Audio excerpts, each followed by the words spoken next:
Hey there, history hunters! Tonight we're going back, way back, to the very beginning of civilization itself. Before Egypt built its pyramids, before Rome even dreamed of conquering anything, there was Sumer, a bunch of ingenious people who looked at a brutal desert between two rivers and thought, yeah, we can work with this. They invented writing, cities, beer, and even the 60-minute hour you're using right now to check how late you're staying up. Wild, right? So before we jump into this ancient rabbit hole, do me a favour. Smash that like button if you're ready to discover the civilization that basically invented civilization, and drop a comment letting me know where you're watching from. Seriously, I want to know what corner of the world is geeking out about 6,000-year-old history at whatever ungodly hour it is for you right now. All right, kill those lights, get comfortable, and let's travel back to southern Mesopotamia, where a group of absolute legends decided to build the world's first cities in one of the harshest places on Earth. Trust me, by the end of this, you'll realize just how much of your daily life was invented by people who've been dust for millennia. Let's go. Now, when we talk about the Sumerians, we're talking about the original city builders, the genuine article, the folks who literally invented urban civilization as we know it. We're going back roughly 6,000 years to around 4000 BCE to a narrow strip of land in southern Mesopotamia, nestled between two rivers that would become absolutely central to this entire story, the Tigris and the Euphrates. If you're trying to picture this on a map, think modern-day southern Iraq, that flat alluvial plain stretching down toward the Persian Gulf. Not exactly prime real estate by most standards, but the Sumerians looked at this challenging landscape and decided to make history anyway. These weren't nomads passing through or simple farming communities scratching out a basic existence. The Sumerians built actual cities, complete with walls, temples, administrative buildings, residential districts, and all the infrastructure that comes with urban living. We're talking about places like Uruk, Ur, Eridu, Lagash, Nippur, and Kish. Names that might not mean much to most people today, but these were the world's first true cities, some of them housing tens of thousands of inhabitants at a time when most of humanity was still living in small villages or moving with the seasons. Uruk alone, at its peak, may have had a population approaching 50 to 80,000 people, which doesn't sound like much by modern standards until you remember that this was happening in 3000 BCE, when the total global population was probably somewhere around 50 million people.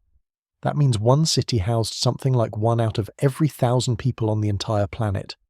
Imagine that kind of population density happening for the first time in human history, with no blueprint, no previous model to follow, no urban planning textbooks to consult. They were making it up as they went along, figuring out how to organize thousands of people living in close quarters, how to feed them, how to keep disease from spreading, how to maintain order and prevent chaos. The Sumerians didn't just build cities for the sake of building them, though. These urban centers emerged because of a particular set of circumstances, a unique combination of geographical advantages and challenges that basically forced people to innovate or perish. The land between the Tigris and Euphrates was incredibly fertile, fed by the river's annual floods that deposited rich silt across the floodplains, creating soil that could produce abundant crops if properly managed. This wasn't the Nile with its predictable, almost calendar-like flooding schedule, mind you. Mesopotamian floods were erratic, sometimes arriving too early, sometimes too late, sometimes with devastating force that washed away everything in their path. But when things worked out, the agricultural potential was extraordinary. You could grow barley, wheat, dates, vegetables, and support large populations if you could figure out how to control and distribute the water. And that's the key word, control. Because while the rivers provided life-giving water and fertile soil, they also presented enormous challenges that required coordinated group effort on a scale never before attempted in human history. You couldn't just be a lone farmer doing your own thing. Success in this environment demanded organization, cooperation, planning, and the development of complex social structures that could mobilize large numbers of people toward common goals. That's how you get cities. That's how you get civilization. The Sumerians weren't just living in southern Mesopotamia, they were wrestling with it, negotiating with it, trying to bend it to their will through sheer ingenuity and backbreaking labor. And somehow, against considerable odds, they succeeded in creating something entirely new. Urban civilization itself, complete with all the social complexity, technological innovation, and cultural achievement that comes with it. The Sumerian civilization didn't pop up overnight, of course. There was a long developmental process, centuries of gradual change and innovation that eventually led to the full flowering of Sumerian city-states around 3500 to 3000 BCE.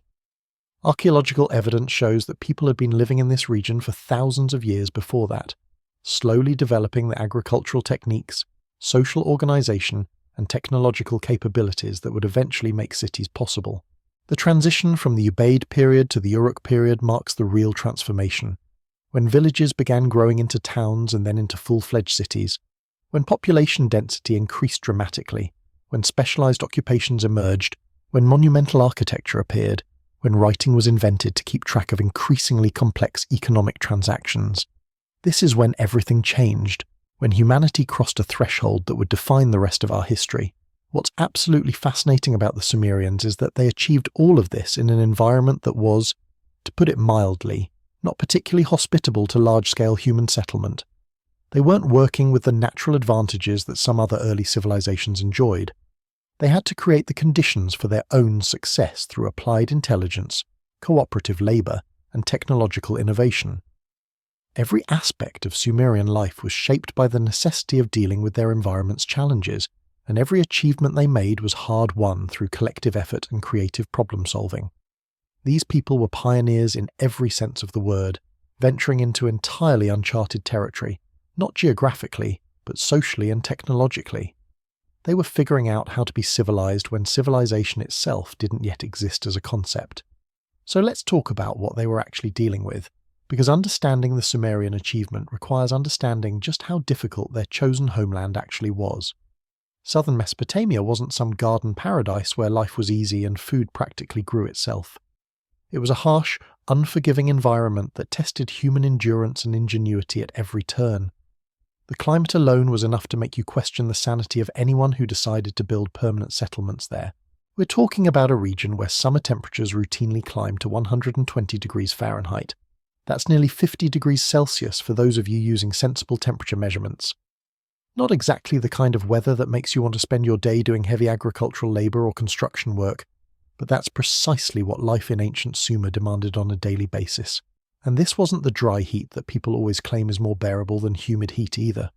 Southern Mesopotamia sits near the Persian Gulf, which means there was plenty of moisture in the air, making the heat oppressive and suffocating during the summer months.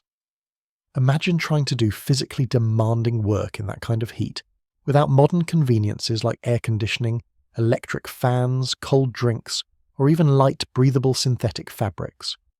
The Sumerians wore wool and linen, which helped somewhat, but there's only so much that fabric can do when the air itself feels like it's cooking you alive. Good luck finding central heating or thermal underwear in this century. Not that they needed it, but the point is that climate control technology was limited to sitting in the shade and hoping for a breeze, which wasn't exactly a reliable strategy for getting work done. The heat created all sorts of secondary problems beyond just physical discomfort. Food spoilage was a constant issue, which meant that storage and preservation techniques were absolutely critical. You couldn't just harvest your crops and assume they'd keep for months without special measures. Grain had to be stored in sealed containers in cool, dry places. Meat and fish had to be dried, salted, or consumed quickly. Fresh produce didn't last long, so the variety in Sumerian diet was often limited by what could actually survive from harvest to consumption. Water, despite being surrounded by two major rivers, became dangerous to drink during the hottest months when stagnant water bred diseases. The Sumerians had to develop pottery and other technologies for water storage and transport, ensuring that people had access to water that hadn't been sitting in the sun, becoming a perfect breeding ground for waterborne illnesses. But the heat was just one part of the climatic challenge. The other major issue was the absolute unpredictability of the rivers themselves. The Tigris and Euphrates weren't gentle, reliable waterways that politely flooded at convenient times and then receded in an orderly fashion.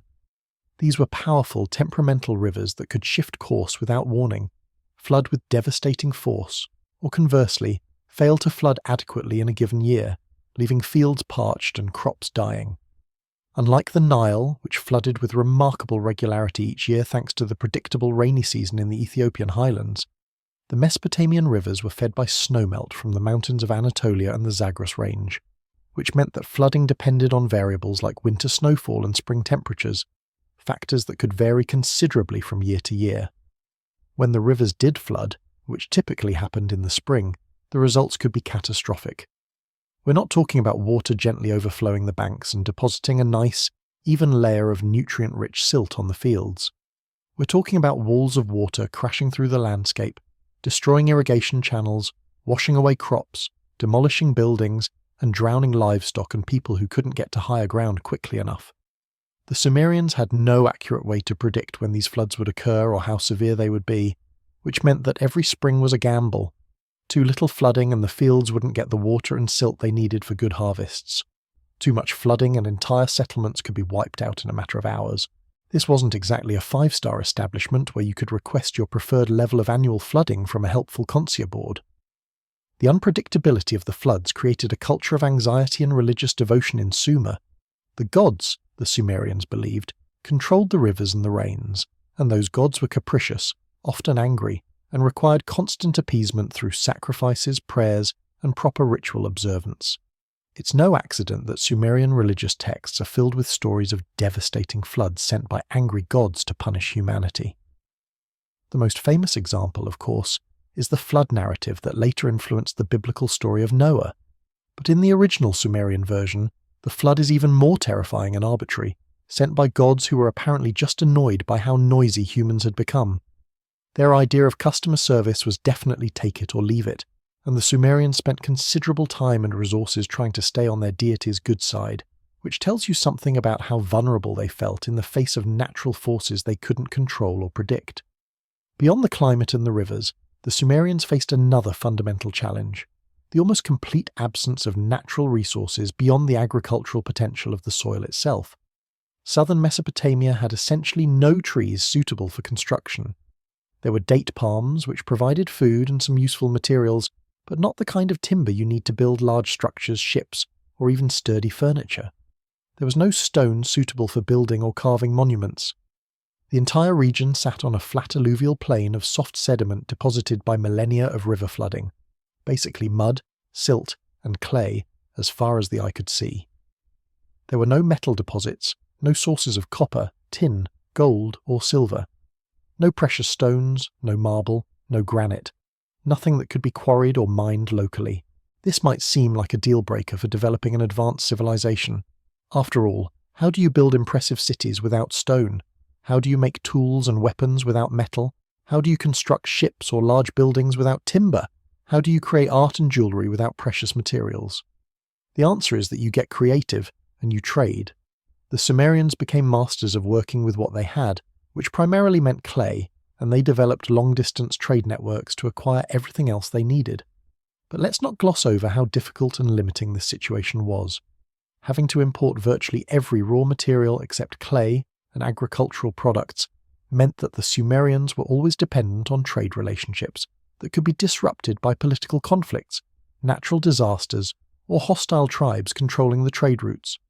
It meant that construction materials, metal tools, and luxury goods were expensive and often scarce. It meant that a huge amount of labour and resources had to be devoted to manufacturing trade goods, primarily textiles, pottery, and agricultural surplus that could be exchanged for the timber, stone, and metal that came from distant regions like Anatolia, the Zagros Mountains, the Levant, and even the Indus Valley. The clay at least was abundant and versatile. The Sumerians became incredibly skilled at working with mud brick, developing techniques for making bricks that were sun-dried or, later, kiln-fired for extra durability. They built entire cities out of mud brick, creating buildings, walls, temples, and palaces that could be quite impressive despite being made from what was basically hardened mud. The problem with mud brick architecture, of course, is that it doesn't last nearly as long as stone. Mud brick crumbles, erodes, and dissolves back into the earth within a few generations if not constantly maintained and rebuilt. This is why so little of ancient Sumer survives today in the way that, say, ancient Egyptian temples and pyramids do. The Sumerian cities were built to be functional and imposing in their own time, but they were never going to last for thousands of years without continuous upkeep. When Sumerian civilization eventually declined and cities were abandoned, the buildings began melting back into the landscape almost immediately, eventually forming the tells, those artificial hills created by centuries of accumulated building debris that archaeologists excavate today. The Sumerians also used clay for pottery, naturally, producing enormous quantities of ceramic vessels for storage, cooking, and transport. They used clay for artistic purposes, creating sculptures, decorative reliefs, and cylinder seals, small carved cylinders that could be rolled across wet clay to leave an impression, serving as signatures or marks of ownership. Most importantly, they used clay for writing tablets, pressing wedge-shaped marks into soft clay with reed styluses, then letting the clay dry or baking it to create permanent records. This writing system, which we call cuneiform, was one of the Sumerians' most significant inventions, but we'll get to that shortly. The point here is that the Sumerians took the one abundant resource they had, clay from the river's floodplains, and exploited it to the absolute maximum extent possible, developing techniques and technologies that turned a limitation into an advantage. The scarcity of wood had particularly interesting consequences for Sumerian technology and culture. With limited timber available, the Sumerians had to be selective and innovative about how they used what wood they could obtain through trade. Ships and boats required wood, naturally, and the Sumerians did build watercraft for river transport, and even for venturing into the Persian Gulf for long-distance maritime trade. But these vessels were expensive to construct and maintain, which meant that river transport, while important, was never as cheap and abundant as it might have been in a more timber-rich environment. Some Sumerian boats were actually made with reed bundles, bound together to create buoyant vessels that could carry substantial cargo. Not exactly the romantic frontier life you see in movies, but functionally effective given the constraints. The lack of timber also influenced agricultural practices. Ploughs, which we'll discuss more later, required wooden components, making them valuable pieces of equipment that couldn't be casually replaced if broken. The same was true for other wooden tools and implements. Furniture was relatively sparse in Sumerian homes, with most people sitting and sleeping on mats or mud brick platforms rather than on wooden beds and chairs. The wealthy elite might possess wooden furniture imported at great expense, but for the average Sumerian, wood was a precious commodity that you didn't waste on frivolous purposes. Even coffins were typically made from clay or reed matting rather than wood, unless you were wealthy enough to afford timber for your final resting place. The absence of local stone meant that Sumerian art and architecture developed along very different lines than what we see in Egypt or later in Greece and Rome. There were no massive stone sculptures, no granite obelisks, no marble temples. Instead, Sumerian artists worked primarily in clay, creating terracotta sculptures and in precious metals when they could afford imported materials. The famous royal cemetery of Ur, discovered by archaeologist Leonard Woolley in the 1920s, contained spectacular treasures made from gold, silver, lapis lazuli and carnelian. But all of those materials had been imported from elsewhere, at tremendous cost. The very fact that such wealth could be accumulated and buried with the dead speaks to the economic success of Sumerian city-states despite their resource limitations. But it also highlights the fundamental challenge. Nearly everything of value had to be obtained through trade, which meant maintaining complex economic networks across vast distances in a time before any of the infrastructure we take for granted today. The metal shortage was particularly problematic from a military and technological standpoint. Copper and later bronze were essential for making effective tools, weapons, and other implements. The Sumerians had to import copper from Oman or Anatolia, and tin, needed to alloy with copper to create bronze, from even more distant sources, possibly as far as Afghanistan. This made metal expensive and relatively scarce, especially in the earlier periods of Sumerian civilization. Stone tools remained in use for many purposes simply because metal was too costly for everyday applications. The development of bronze metallurgy in Mesopotamia was a major technological advancement, but it never fully displaced stone and clay tools for common people because the material cost was prohibitive. Warriors and the elite could afford bronze weapons and armor, but the average farmer was still working his fields with tools that wouldn't have looked terribly different from those used thousands of years earlier. All of these resource limitations meant that the Sumerians had to develop sophisticated trade networks, reaching hundreds or even thousands of miles in multiple directions. They traded with mountain peoples to the north and east for timber and stone. They traded with regions around the Persian Gulf for copper. They established connections with the Indus Valley civilization for precious stones and exotic goods. They dealt with merchants from Dilmun, a trading center probably located in modern Bahrain, which served as a hub for Gulf trade. These weren't simple exchanges of goods between neighbors. We're talking about organized, long-distance commerce requiring contracts, transportation logistics, security for merchant caravans, diplomatic relationships with foreign peoples, and systems of credit and accounting to track transactions that might take months or years to complete. The necessity of trade shaped Sumerian political economy in fundamental ways. Temples, which were the major economic institutions in early Sumerian city-states, often controlled the trade networks, organizing expeditions to distant regions and managing the redistribution of imported materials. Merchants became an important social class, and the Sumerian language developed an extensive vocabulary for various types of commercial transactions. The earliest forms of writing, in fact, were developed primarily to keep records of trade and taxation, which tells you something about what the Sumerians considered important enough to invest in the time-consuming process of learning and using a complex writing system. Living in southern Mesopotamia also meant dealing with various environmental hazards beyond the heat and floods. Dust storms were common, turning the sky brown and making breathing difficult, depositing grit on everything and everyone. Locusts occasionally swarmed in biblical proportions, and yes, that's not just a figure of speech. The biblical plagues drew on real Mesopotamian experiences, devouring crops and creating famine conditions. Scorpions and venomous snakes were constant dangers, particularly for agricultural workers spending long hours in the fields. Diseases spread easily in urban environments where thousands of people lived in close quarters with limited understanding of sanitation and hygiene, though the Sumerians did develop some basic public health measures, like systems for removing human waste from residential areas. The flat landscape offered no natural defences against invasions or raids from nomadic groups. Unlike civilizations that could build cities in mountainous terrain or on easily defended hilltops, the Sumerian city-states sat on a featureless plain where enemies could approach from any direction. This necessitated the construction of massive defensive walls around cities, walls made from millions of mud bricks, representing an enormous investment of labour and resources. Even with walls, though, security was never guaranteed.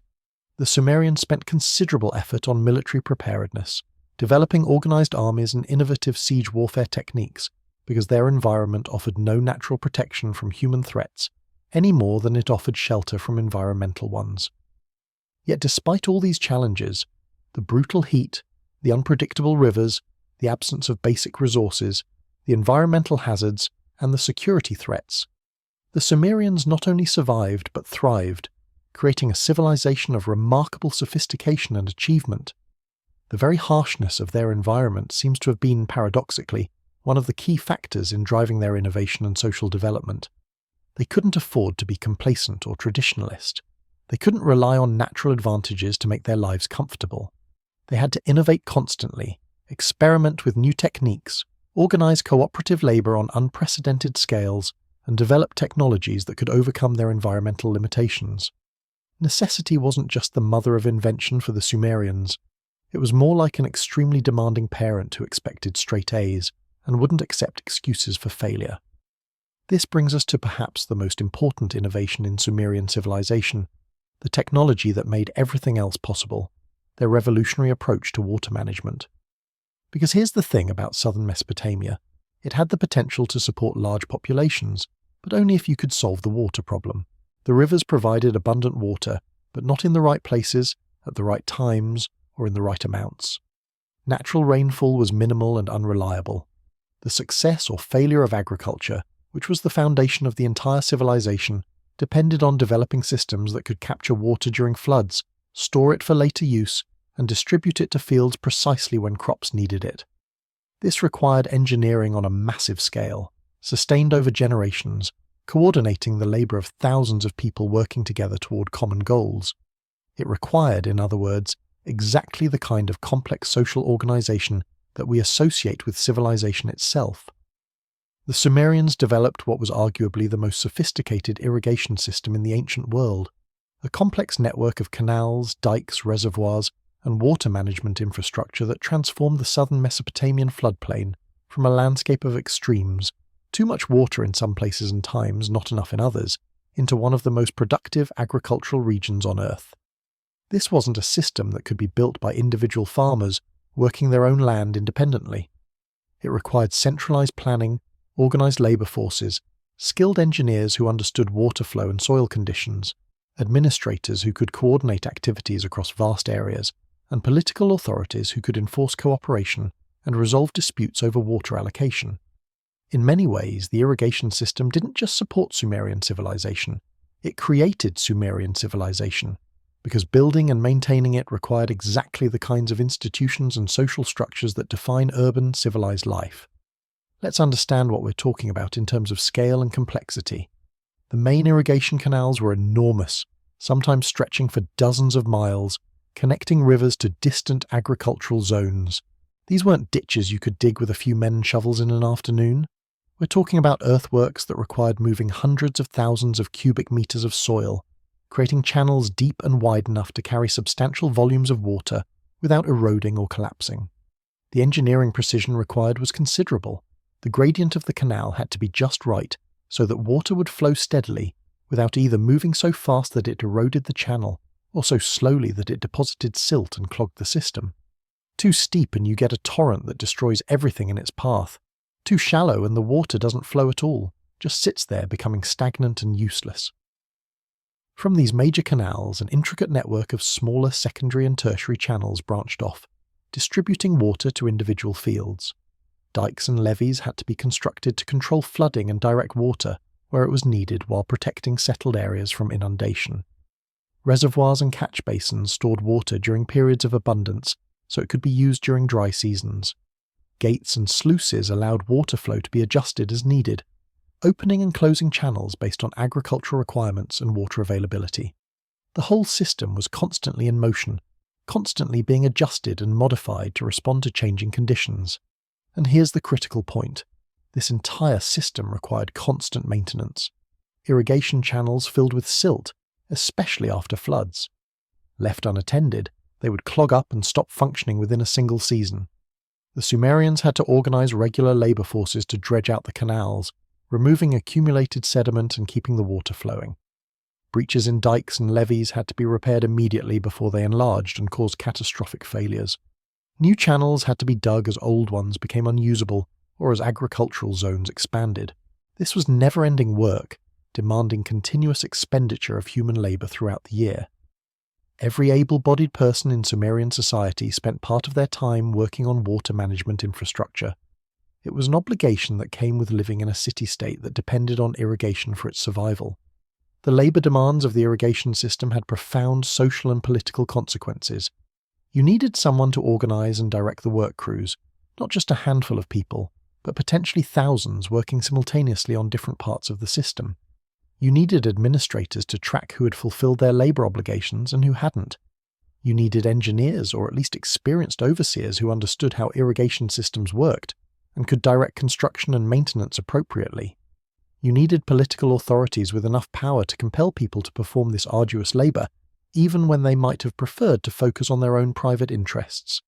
And you needed some system of adjudication to resolve the inevitable disputes.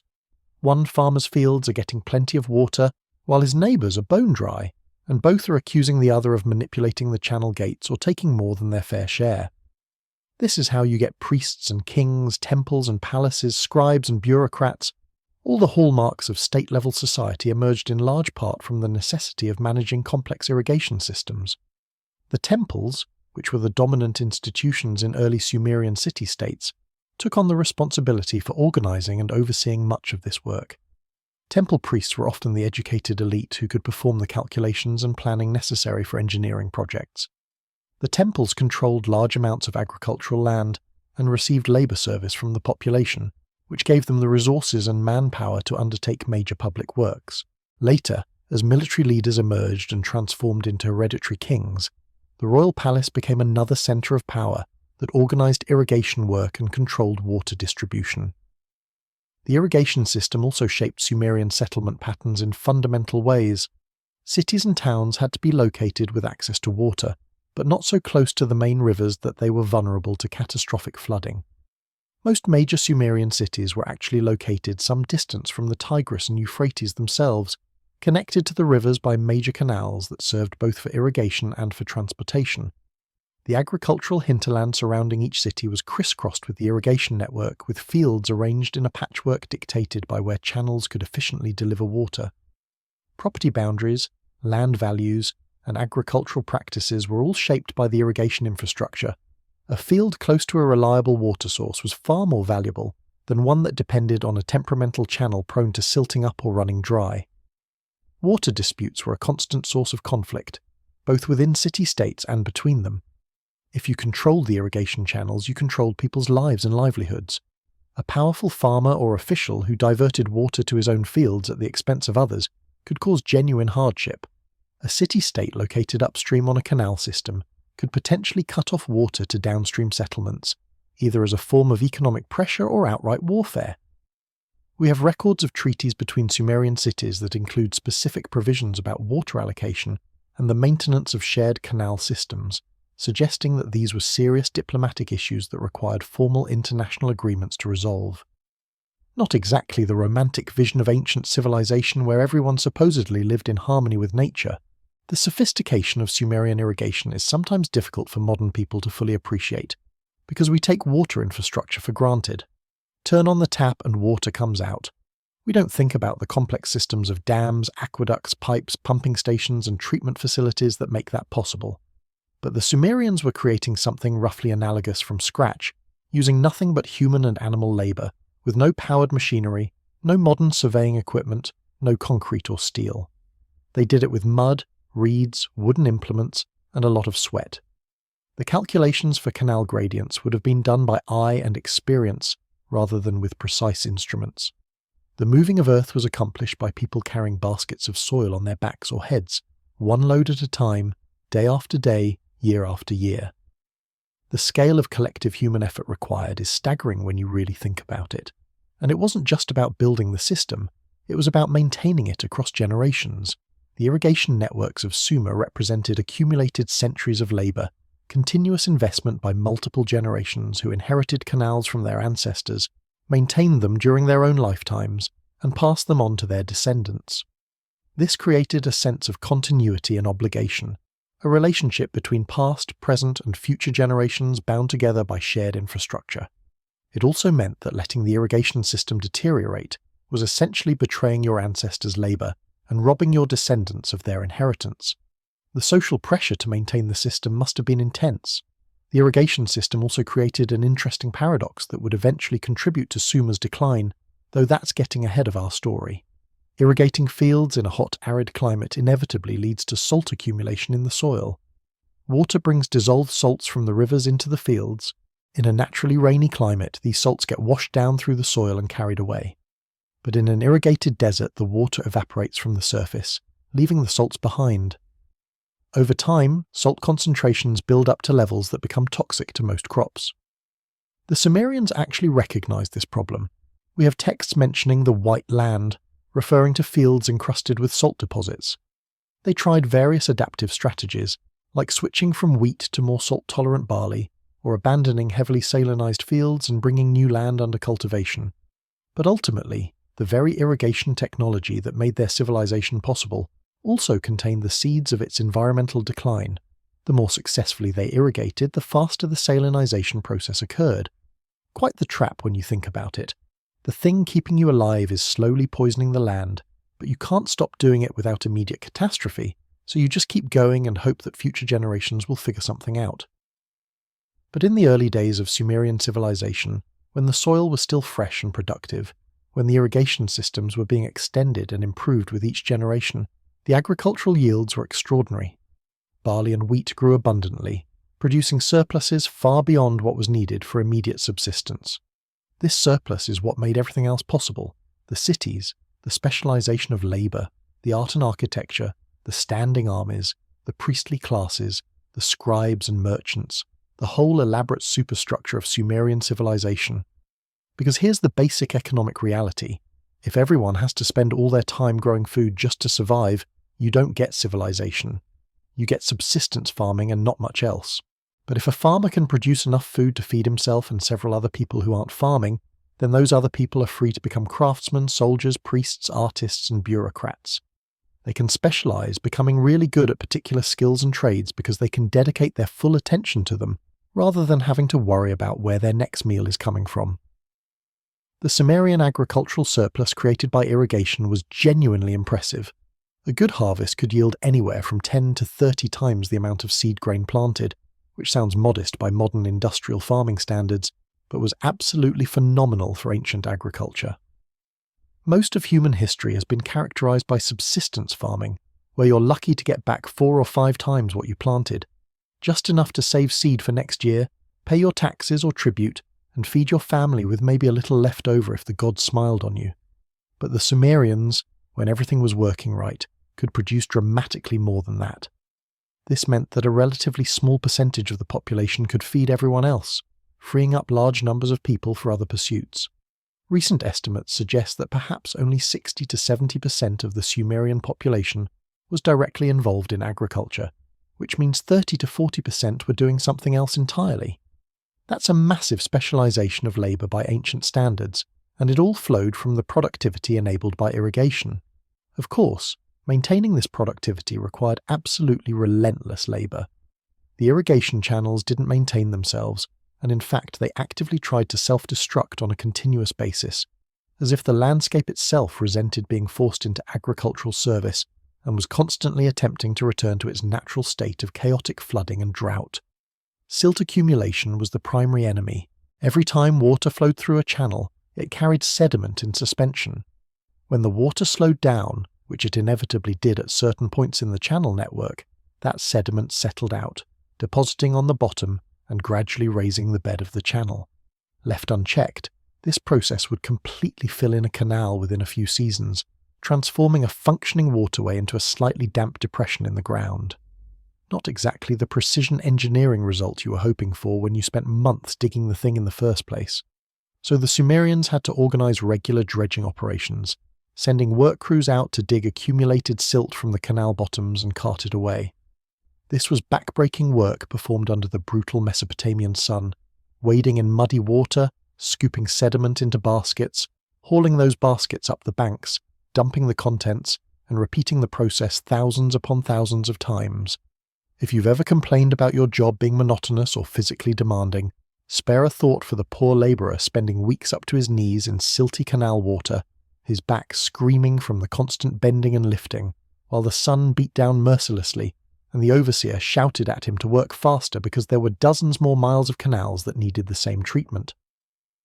Their idea of workplace safety regulations was try not to drown, and their concept of vacation time was, we'll stop when the canal is done or you collapse, whichever comes first. The organizational requirements for this maintenance work were substantial. Someone had to determine which sections of the canal network needed dredging most urgently. Someone had to assemble and deploy the labor crews, ensuring they had the necessary tools and supplies. Someone had to supervise the work to make sure it was being done properly and to standard. Someone had to keep records of which canals had been serviced and when, so that maintenance schedules could be planned and followed. Someone had to adjudicate disputes when one district claimed that another district's maintenance crew had dumped their silt where it would cause problems for downstream users. It's all very exciting when you think about ancient civilization in terms of ziggurats and cuneiform tablets and impressive artifacts, but the unglamorous reality was that most administrative energy in Sumerian city-states went into managing irrigation infrastructure and the labor needed to maintain it. Less romantic than temple rituals and royal feasts, perhaps, but considerably more important for actual survival. Temple complexes, which served as the primary administrative centers in early Sumerian society, kept detailed records of irrigation work. Clay tablets have been discovered that are essentially maintenance logs, recording which canals were dredged, how many workers were assigned to the task, how long the work took, and what supplies were consumed in the process. Other tablets record disputes over water allocation, with testimony from multiple parties about whose fields were getting adequate water and whose weren't, who was maintaining their sections of the canal properly, and who was shirking their responsibilities. The bureaucratic infrastructure required to track all of this was considerable. You needed literate scribes who could record information accurately. You needed an archive system for storing and retrieving tablets so that past records could be consulted when disputes arose. You needed administrators who could interpret the records and make decisions based on them. The irrigation system didn't just support civilization, it required civilization, creating a feedback loop where complexity demanded organization which enabled more complexity which demanded more organization. Beyond the regular maintenance of existing channels, the irrigation system required continuous expansion and modification. As populations grew, more land needed to be brought under cultivation, which meant extending the canal network into new areas. As old channels became hopelessly clogged or damaged beyond practical repair, new channels had to be dug to replace them. As engineers gained experience and understanding of hydrology, which is a fancy way of saying they learned from their mistakes, of which there were undoubtedly many, they redesigned parts of the system to function more efficiently. The irrigation network was never a finished project that could be completed and then simply maintained. It was a living, evolving system that had to be constantly adjusted, expanded and reimagined in response to changing conditions and growing demands. The construction of a major new canal was an enormous undertaking that could take years to complete and require the labour of thousands of workers. Let's walk through what this actually involved. First, someone had to plan the canal route, determining where it should branch off from an existing waterway, what path it should follow to reach the intended agricultural zone, and where it should terminate. This required understanding the topography well enough to ensure that water would flow properly, which wasn't as straightforward as it might sound given that the Mesopotamian floodplain was extremely flat, with very subtle elevation changes. An error of a few inches in a canal many miles long could mean the difference between steady, reliable flow and complete failure. The Sumerians didn't have surveying instruments like modern levels and transits, so they had to rely on observation, experience, and probably a fair amount of trial and error. Imagine trying to engineer a drainage system for a large city using nothing but your eyes and some wooden stakes. Good luck with that. Once the route was determined, the actual digging could begin. Workers used simple tools, basically wooden hoes, reed baskets, and perhaps some copper tools for those wealthy enough to afford metal implements. The soil had to be loosened, scooped into baskets, and hauled away. For a major canal that might be 10 or 15 feet deep and 20 or 30 feet wide at the surface, you're talking about moving truly staggering amounts of earth. A single mile of canal of those dimensions would require removing roughly 30 to 40,000 cubic meters of soil. That's something like 50 to 60,000 cubic yards for those of you thinking in American units, or enough to fill around 2,000 modern dump trucks. And this had to be done by people carrying baskets that held maybe half a cubic foot of soil each. The arithmetic is sobering. You'd need literally millions of individual basket loads for a major canal project. Even with thousands of workers labouring simultaneously, such a project would take months or years to complete. The excavated soil couldn't just be left in piles next to the canal either. It had to be used constructively, typically to build up the banks and create levees that would prevent flooding and contain the water flow once the canal was operational. This meant carefully placing and tamping the soil to create stable earthworks that wouldn't erode or collapse. The engineering had to account for water pressure, soil composition, and the angle of the banks. Too steep and they'd slump into the channel, too shallow and you'd use excessive amounts of land for the canal right-of-way and have trouble maintaining adequate water depth. The Sumerians learned these principles through practical experience, developing an intuitive understanding of earth-moving and hydraulic engineering that was remarkably sophisticated, even if it wasn't formulated in mathematical or scientific terms the way modern engineering knowledge is. Gates and sluices had to be installed at strategic points to control water flow. These were typically constructed from wood, imported at considerable expense, and had to be engineered to withstand substantial water pressure while remaining operable so that they could be opened and closed as needed. The gates themselves were often large wooden panels that could be raised or lowered into grooves cut into stone or wooden frames. Operating these gates required mechanical advantage, simple lever systems or counterweights that allowed a single person or small crew to move the heavy wooden panels against the water pressure. When you remember that the Sumerians didn't have steel tools, machine-cut parts, or standardized manufacturing, the precision required to make these mechanisms work reliably becomes even more impressive. Everything had to be handcrafted, fitted by eye and experience, and maintained through constant adjustment and repair. The canal system also required regular inspections to identify problems before they became catastrophic. A small breach in a canal bank, if not caught early, could rapidly enlarge as water pressure forced its way through the weak point, potentially draining the entire canal and flooding adjacent areas. Erosion could undermine the foundations of critical structures like gates and aqueducts. Animal burrows, particularly from rats and other burrowing creatures that found the canal banks attractive habitat, could compromise the structural integrity of earthworks. Someone had to walk the entire length of every major canal on a regular basis, looking for signs of trouble and organising repairs when necessary. This wasn't glamorous work, and it certainly wasn't optional. Skip your inspections and you might wake up one morning to find that a critical canal has failed overnight, leaving fields parched and threatening the food supply for thousands of people. No pressure or anything. The Sumerians also had to deal with what we might call the political economy of water management. Water allocation was never just a technical problem, it was fundamentally political, because water meant life, wealth, and power. Those who controlled water distribution controlled agricultural productivity, which meant they controlled food supplies, which ultimately meant they controlled people. The temples, as the primary managers of irrigation infrastructure in early Sumerian society, held enormous power as a result. They could reward loyal supporters with access to well-watered lands. They could punish enemies or rebels by cutting off their water supply. They could extract a labour service and material contributions from the population in exchange for ensuring that the canals were maintained and everyone got a fair share of water. This political dimension created constant tensions and conflicts. Farmers whose fields were closer to the water source had an obvious advantage over those farther away at the end of the distribution network. Upstream users could potentially take more than their fair share, leaving downstream users with inadequate supplies. Powerful individuals might use their influence to ensure that water was directed to their lands first, regardless of what was theoretically fair or equitable. The cities themselves competed for water, with upstream city-states potentially able to divert water away from downstream rivals. We have records of actual wars fought between Sumerian cities, partly over water rights and control of canal systems. The famous conflict between Lagash and Yuma, one of the best documented interstate conflicts in ancient Sumer, involved disputes over agricultural land and irrigation rights in the border region between the two cities. They fought on and off for generations, going through cycles of war, negotiated peace, violations of treaties, and renewed warfare, all fundamentally driven by competition over water and the productive farmland that water made possible.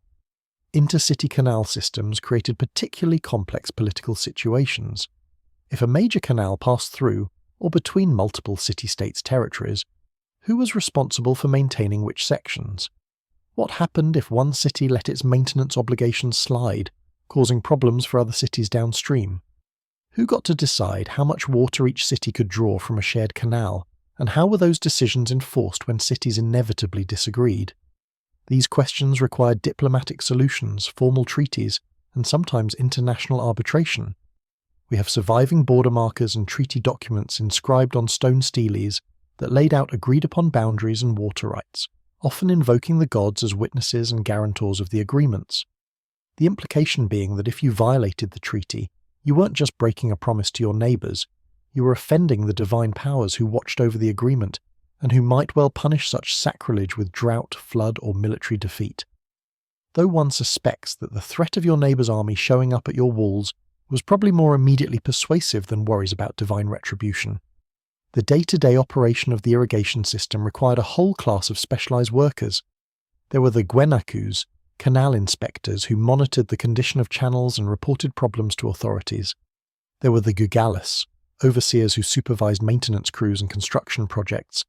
There were the water distributors who operated the gates and sluices, opening and closing them according to agricultural needs and official directives about water allocation.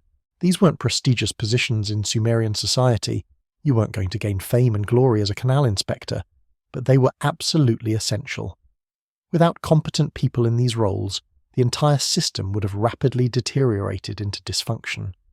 Unfortunately, we know relatively little about the individuals who filled these positions because they weren't the kinds of people who got mentioned in royal inscriptions or had elaborate tombs. They were working-class administrators and technical specialists doing unglamorous but critical work, and history has mostly forgotten their names even as we benefit from the civilization their labour made possible. The regular farmers who actually worked the irrigated land also had specific obligations beyond just growing crops. They were responsible for maintaining the smaller tertiary channels that served their own fields. They had to participate in the larger maintenance projects when called upon by temple or palace authorities. They had to operate the field-level water management features, small gates, ditches, and levees that directed water to specific plots. Sumerian farming wasn't a matter of just scattering some seed and hoping for rain. It required constant active management of water throughout the growing season. Too much water at the wrong time could drown young plants or promote disease. Too little water at critical growth stages would reduce yields dramatically. The farmers had to monitor their fields constantly, adjusting water flow as needed, dealing with problems like clogged channels or broken field gates, and coordinating with neighbours to ensure that everyone's water needs were being met without anyone taking more than their fair share. The irrigation calendar structured the entire agricultural year. Spring was dominated by the flood season, when water levels in the rivers and main canals were highest, and when the risk of damaging floods was greatest. This was when the system had to be monitored most carefully, with crews standing by to reinforce weak points or cut emergency channels to divert excess water. It was also when major maintenance projects were least feasible, because water levels were too high and unpredictable. Summer brought lower water levels, but also the greatest demand for irrigation, as crops in the fields needed steady water supplies under the brutal heat. This was when the operation of gates and distributive channels was most critical, ensuring that available water was allocated efficiently. Fall was harvest time, when water demands decreased, but when final irrigation was crucial for winter crops. Winter brought the lowest water levels and was the primary season for major maintenance work, dredging channels, repairing structures, and extending the network while water levels were low enough to work in the channels without too much difficulty. This seasonal cycle had to be followed reliably year after year. Miss your maintenance window in winter, and you'd be trying to do the work under much more difficult conditions later. Fail to prepare properly for spring floods, and you might face catastrophic damage. Mismanage water distribution in summer, and you'd have crop failures and food shortages. The irrigation system demanded not just physical labour, but careful planning, coordination across time, and sustained organisational attention. It was the original can't take a day off job, except instead of one person being unable to take time off, it was an entire civilization that had to maintain constant vigilance over its hydraulic infrastructure or face potential collapse. The Sumerians also had to develop legal and social institutions to manage the conflicts and problems that inevitably arose from such a complex high-stakes system.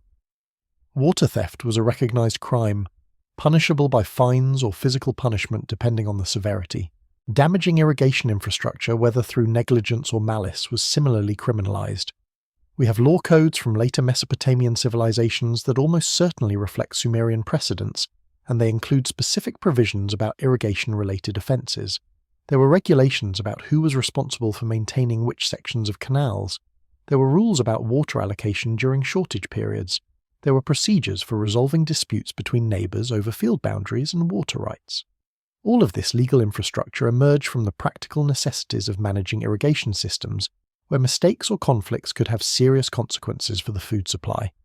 The environmental impacts of large-scale irrigation were significant, though the Sumerians probably didn't fully understand some of the longer-term consequences of what they were doing. The most serious problem, as mentioned earlier, was salinization. But there were other issues as well. Altering natural drainage patterns could create problems with standing water and swamps in some areas, which became breeding grounds for mosquitoes and waterborne diseases. The concentration of agricultural production in irrigated zones meant that natural vegetation in those areas was completely replaced with cultivated crops, reducing biodiversity and altering local ecosystems. The large-scale earth-moving required for canal construction changed the landscape in permanent ways, creating artificial watercourses that persisted long after the civilization that built them had faded away. Archaeologists studying the region today can still trace the courses of ancient Sumerian canals from satellite imagery and ground surveys, marks on the landscape that have endured for 4,000 years or more. There's something both impressive and slightly absurd about the Sumerian commitment to irrigation. Here were people living in one of the most water-challenging environments on Earth, and instead of moving somewhere more hospitable, they decided to restructure the landscape itself to make it work for them. It's the ancient equivalent of looking at Death Valley and deciding it would be a perfect place to grow rice paddies. Technically possible if you're sufficiently determined and don't mind doing impossible amounts of work, but perhaps not the most obvious choice. Yet the Sumerians' refusal to accept their environment's limitations drove them to develop technologies and organizational methods that would influence human civilization for millennia to come. The engineering principles the Sumerians developed through practical experience with irrigation would be applied to other challenges. The same earth-moving techniques used for canals could be applied to building defensive walls, creating artificial platforms for temples and palaces, or constructing harbours and warehouses.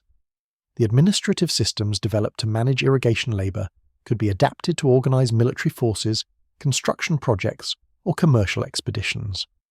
The legal frameworks created to manage water rights provided models for other kinds of property law and dispute resolution. The irrigation system was both literally and figuratively the foundation of Sumerian civilization, supporting it materially through agricultural productivity and shaping it organisationally through the institutions and practices required to maintain such a complex infrastructure. It's worth pausing to appreciate the sheer ambition of what the Sumerians accomplished with their irrigation networks. They transformed millions of acres of marginal land into productive agricultural territory. They fed populations of tens of thousands of people in individual cities and hundreds of thousands across the civilization as a whole. They did this with Bronze Age technology, with no powered machinery, with no sophisticated mathematical or engineering theory, with no written manuals or training programs. They figured it out through trial and error, learning from both successes and failures, gradually accumulating the knowledge and techniques that made the whole system function. And they maintained this system, not for a few years or decades, but for thousands of years, passing the knowledge and responsibility from generation to generation, each cohort of workers adding their own improvements and innovations to what they had inherited. The physical labour involved in building and maintaining the irrigation infrastructure is almost impossible for modern people to fully grasp.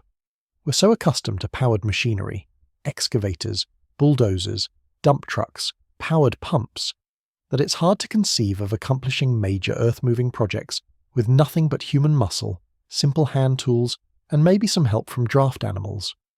A modern construction crew with proper equipment can move more earth in a day than an ancient Sumerian work gang could move in a month. Yet the Sumerians accomplished feats of earth-moving that rival anything in the ancient world, creating infrastructure that supported one of history's first great civilizations. They did it through sheer determination, massive labour mobilization, and organizational sophistication that could coordinate the efforts of thousands of workers toward common goals.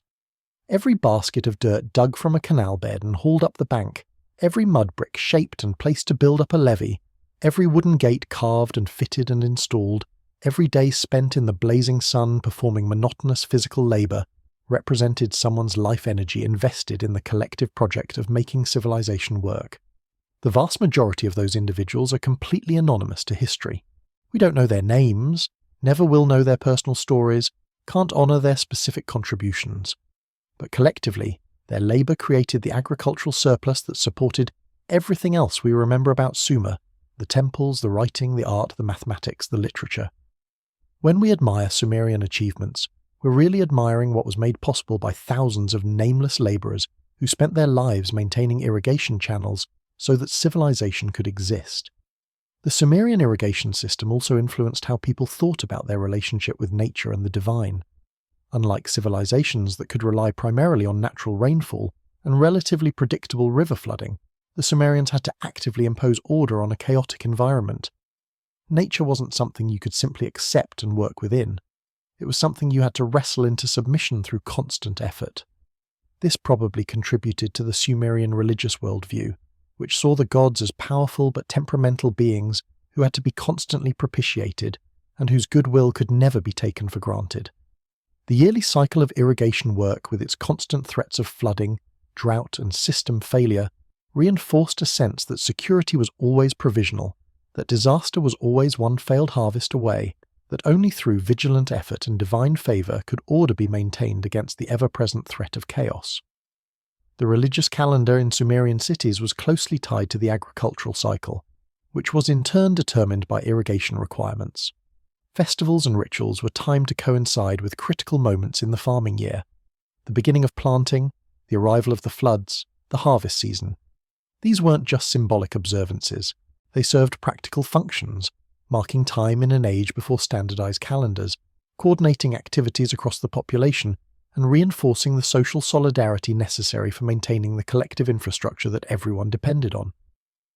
When the entire city gathered for a festival celebrating the flood season or the harvest, they were reaffirming their commitment to the shared project of making irrigation agriculture work, renewing their covenant with the gods who supposedly controlled the waters, and demonstrating that the social order remained intact and functional.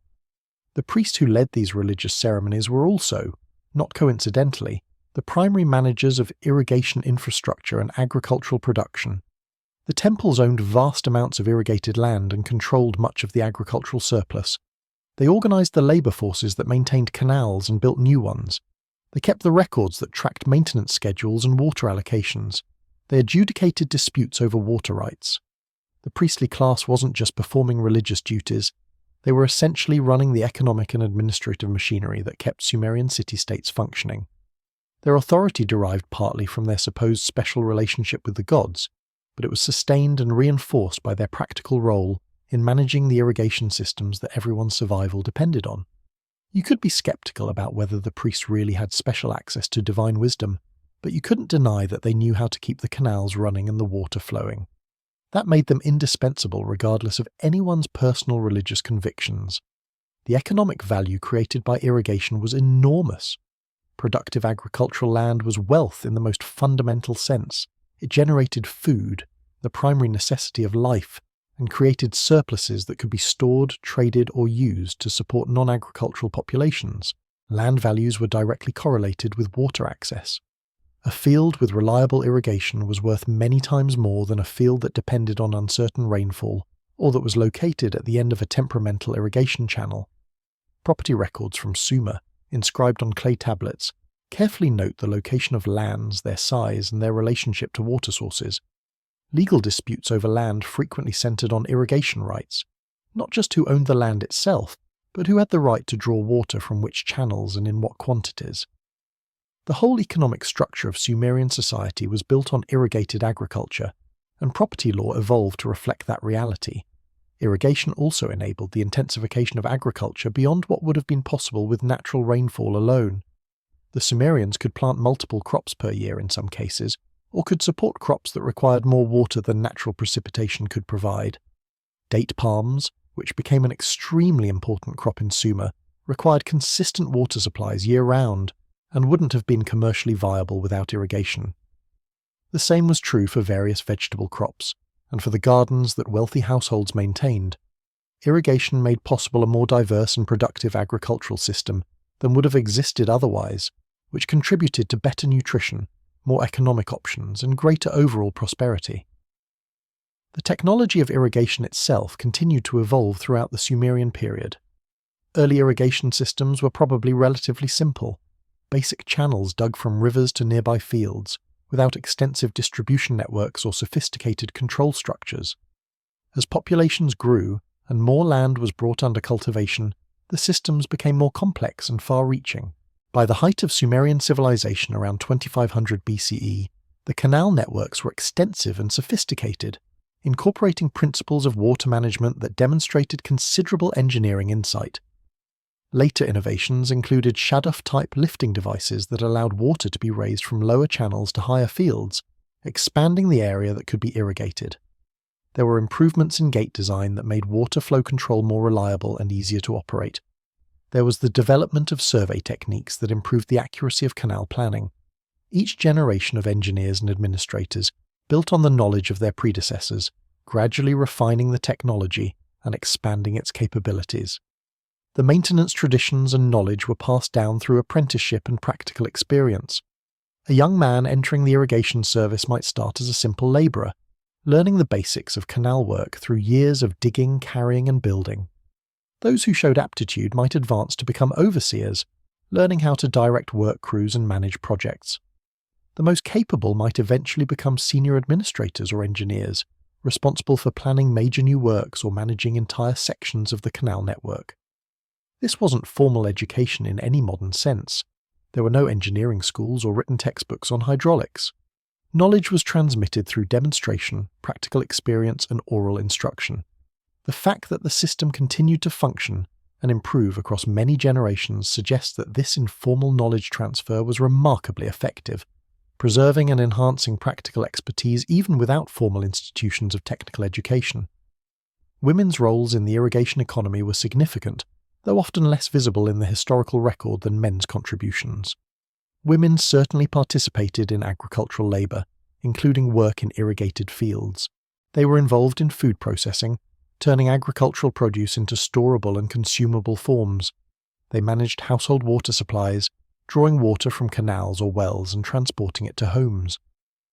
In rural areas, women likely participated in the maintenance of small field channels and water control features.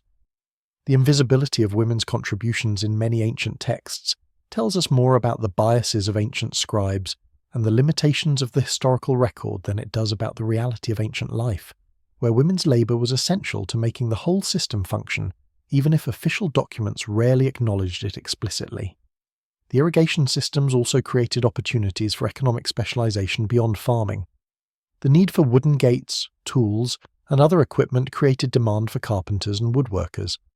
The production of rope, baskets, and other materials needed for irrigation work supported various craft industries. The transport of agricultural goods from fields to cities and between regions created opportunities for merchants and boatmen. The abundance of clay from canal dredging provided raw material for pottery production, and potters became an important craft class producing storage vessels, cooking ware, and other ceramic goods. The irrigation economy was like a stone thrown into a pond, creating ripples of economic activity that spread far beyond the immediate work of digging channels and growing crops. Security concerns related to irrigation infrastructure were also significant. A hostile force that could cut off a city's water supply or sabotage. Critical canals could bring a population to its knees without ever breaching the city walls. This made canal systems potential targets during warfare and required protective measures to secure vulnerable infrastructure. Some canals had walls or guards to prevent sabotage. Others were designed with redundancy so that damage to one section wouldn't completely disable the entire system. Cities sometimes built backup water sources, wells or reservoirs that could provide emergency supplies if main canals were cut. The military dimensions of water control were well understood by Sumerian leaders, and strategies for both attacking enemy water supplies and defending their own were part of the art of war in ancient Mesopotamia. Climate variability created periodic crises that tested the resilience of irrigation systems. A series of dry years with reduced river flows could stress the agricultural economy, forcing difficult decisions about water allocation and potentially triggering conflicts between competing users. Unusually severe floods could damage infrastructure extensively, requiring massive repair efforts and potentially causing food shortages if crops were destroyed before harvest. The Sumerians developed various strategies for managing these risks, including storage of grain reserves that could be drawn upon during lean years, diversification of agricultural lands across different zones to reduce the impact of localized problems, and the maintenance of trade networks that could import food from other regions if local harvests failed. But these were imperfect solutions to fundamental vulnerabilities created by dependence on irrigation in a marginal environment. The long-term sustainability of Sumerian irrigation was ultimately undermined by the very success of the system itself. The more land brought under irrigation, the faster the salinization process accelerated. The more intensive the agriculture, the more rapidly soil quality deteriorated. The more extensive the canal networks became, the more labour was required for maintenance, creating increasing burdens on the population. By around 2000 BCE, after 2,000 years of intensive irrigation agriculture, significant portions of southern Mesopotamia were becoming too salinized to support productive farming. Crop yields were declining. Fields that had once produced abundant harvests were being abandoned as salt-damaged. The population was struggling to maintain the infrastructure inherited from previous generations, while dealing with diminishing returns from increasingly degraded land. This environmental decline contributed to the gradual shift of Mesopotamian civilization's center of gravity northward over time. Northern Mesopotamia, with somewhat higher rainfall and less severe salinization problems, became increasingly important. Southern Sumerian cities declined relative to northern centers. Eventually, the cultural and political dominance would shift entirely to regions like Babylon and Assyria, which were built on somewhat more sustainable agricultural foundations. But that's getting ahead of our story. For the height of Sumerian civilization, roughly from 3500 to 2000 BCE, the irrigation systems worked magnificently, supporting urban populations, enabling cultural achievements, and creating the surplus wealth that made civilization itself possible in southern Mesopotamia. The legacy of Sumerian irrigation technology extended far beyond Sumer itself. The techniques and organizational principles they developed would be adopted and adapted by subsequent Mesopotamian civilizations, the Akkadians, Babylonians, and Assyrians. Similar irrigation systems would be developed independently or through cultural diffusion in other river valley civilizations like Egypt, the Indus Valley, and China. The basic principle, that large-scale irrigation requires complex social organization and creates the conditions for urban civilization, would be validated repeatedly throughout human history.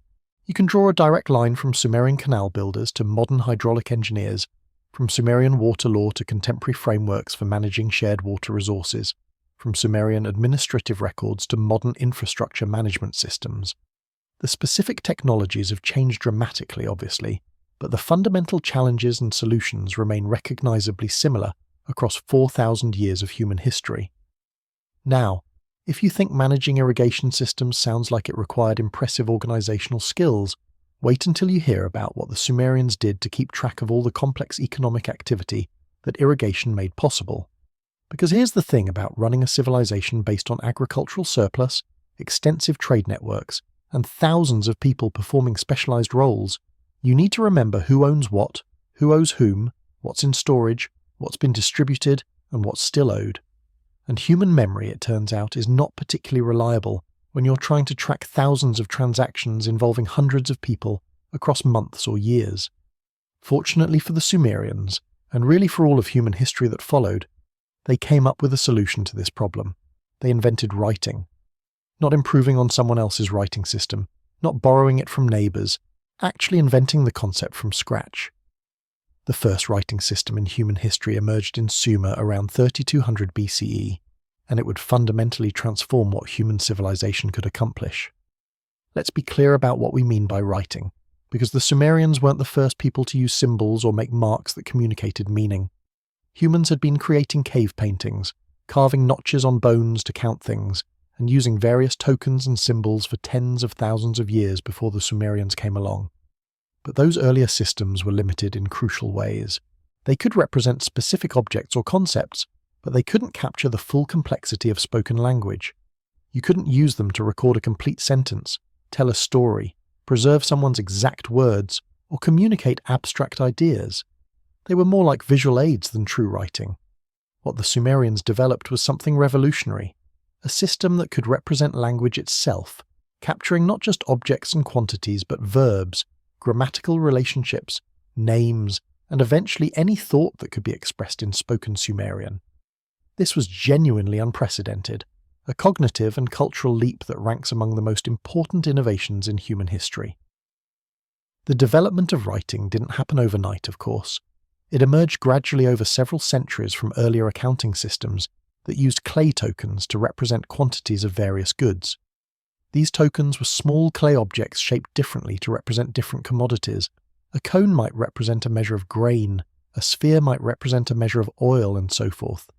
Merchants and temple administrators used these tokens to keep track of goods in storage or goods being transferred from one party to another. If you wanted to record that you were sending 10 measures of grain and 3 measures of oil to someone, you'd put 10 grain tokens and 3 oil tokens in a clay envelope, seal it, and send it along with the goods. The recipient could break open the envelope and count the tokens to verify that the correct quantities had been received. Not exactly a sophisticated system by our standards, but it worked well enough for basic accounting purposes, which is ultimately what matters in practical terms. The problem with the token system was that it was cumbersome and limited. Creating individual tokens for every transaction was time-consuming. The tokens could be lost or mixed up. You couldn't easily reference past transactions without digging through archives of old envelopes. And most importantly, you couldn't record anything beyond simple quantities of goods. No names, no dates, no conditions or explanations, no narrative context. As Sumerian economic life became more complex with larger institutions managing more diverse assets and more complicated transactions, the limitations of tokens became increasingly frustrating. Someone needed to invent a better system, and eventually someone did. The breakthrough came when some anonymous genius realized that instead of putting actual tokens inside the clay envelope, you could just press the tokens into the surface of the envelope before sealing it, leaving impressions that showed what was inside. This way, you could see what the envelope supposedly contained without breaking it open, which made verification easier and reduced disputes. Then someone, maybe the same person, maybe someone else, realized that if you're going to make impressions showing what's inside the envelope, you don't actually need the envelope at all. You could just take a flat clay tablet and press your tokens into it to create a permanent record. The tokens themselves became unnecessary. You could communicate all the information by making marks on clay, and those marks would survive as long as the clay tablet survived, which in Mesopotamia's dry climate could be essentially forever. This transition from three-dimensional tokens to two-dimensional impressions on tablets happened around 3300 to 3200 BCE and marks the beginning of true writing. Initially, the marks were still quite pictographic. They looked like the objects they represented. A simple picture of a grain stalk meant grain. A circle with lines radiating from it meant sun or day. A drawing of a foot meant foot or walking. But pictographic writing has severe limitations. It works fine for concrete objects you can draw, but how do you represent abstract concepts like love or justice? How do you indicate grammatical relationships, verb tenses, or the difference between the man eats bread and bread eats the man? How do you write proper names, especially for people or places that don't have convenient pictographic representations? The early pictographic script could handle 5-sheep temple, but struggled with anything more linguistically complex. The Sumerians solved these problems through a series of innovations that transformed their pictographic system into a true writing system capable of capturing the full richness of spoken language. The key breakthrough was the realization that you could use signs phonetically, representing sounds rather than meanings. This is similar to how we might draw a picture of an eye to represent the sound I, or a picture of a bee to represent the sound B. The Sumerian word for water was A, so the sign for water could also be used to represent the sound A in any context. The word for mouth was Ka, so the mouth sign could represent that syllable. By combining signs used phonetically, you could write any word in the language, even abstract concepts or proper names that couldn't be drawn pictographically. This was a profound conceptual leap, recognizing that written signs didn't have to represent things or ideas directly, but could represent the sounds of language instead, and that by representing sounds you could capture any linguistic utterance. The Sumerian writing system that developed from these innovations is called cuneiform, from the Latin word for wedge, because the signs were made up of wedge-shaped marks pressed into clay with a reed stylus. By around 2800 BCE, cuneiform had evolved into a fairly mature writing system with hundreds of signs, some representing entire words or concepts, logograms, others representing syllables, syllabographs, and still others serving as determinatives, silent markers that indicated what category a word belonged to, like whether a name referred to a person, place, or deity. Not exactly an elegant or simple system, learning to read and write cuneiform required memorizing hundreds of signs and knowing when to use which one, but it was functional and remarkably versatile. You could write anything in cuneiform once you knew the system well enough, from simple accounting records to complex literary compositions to scientific treatises.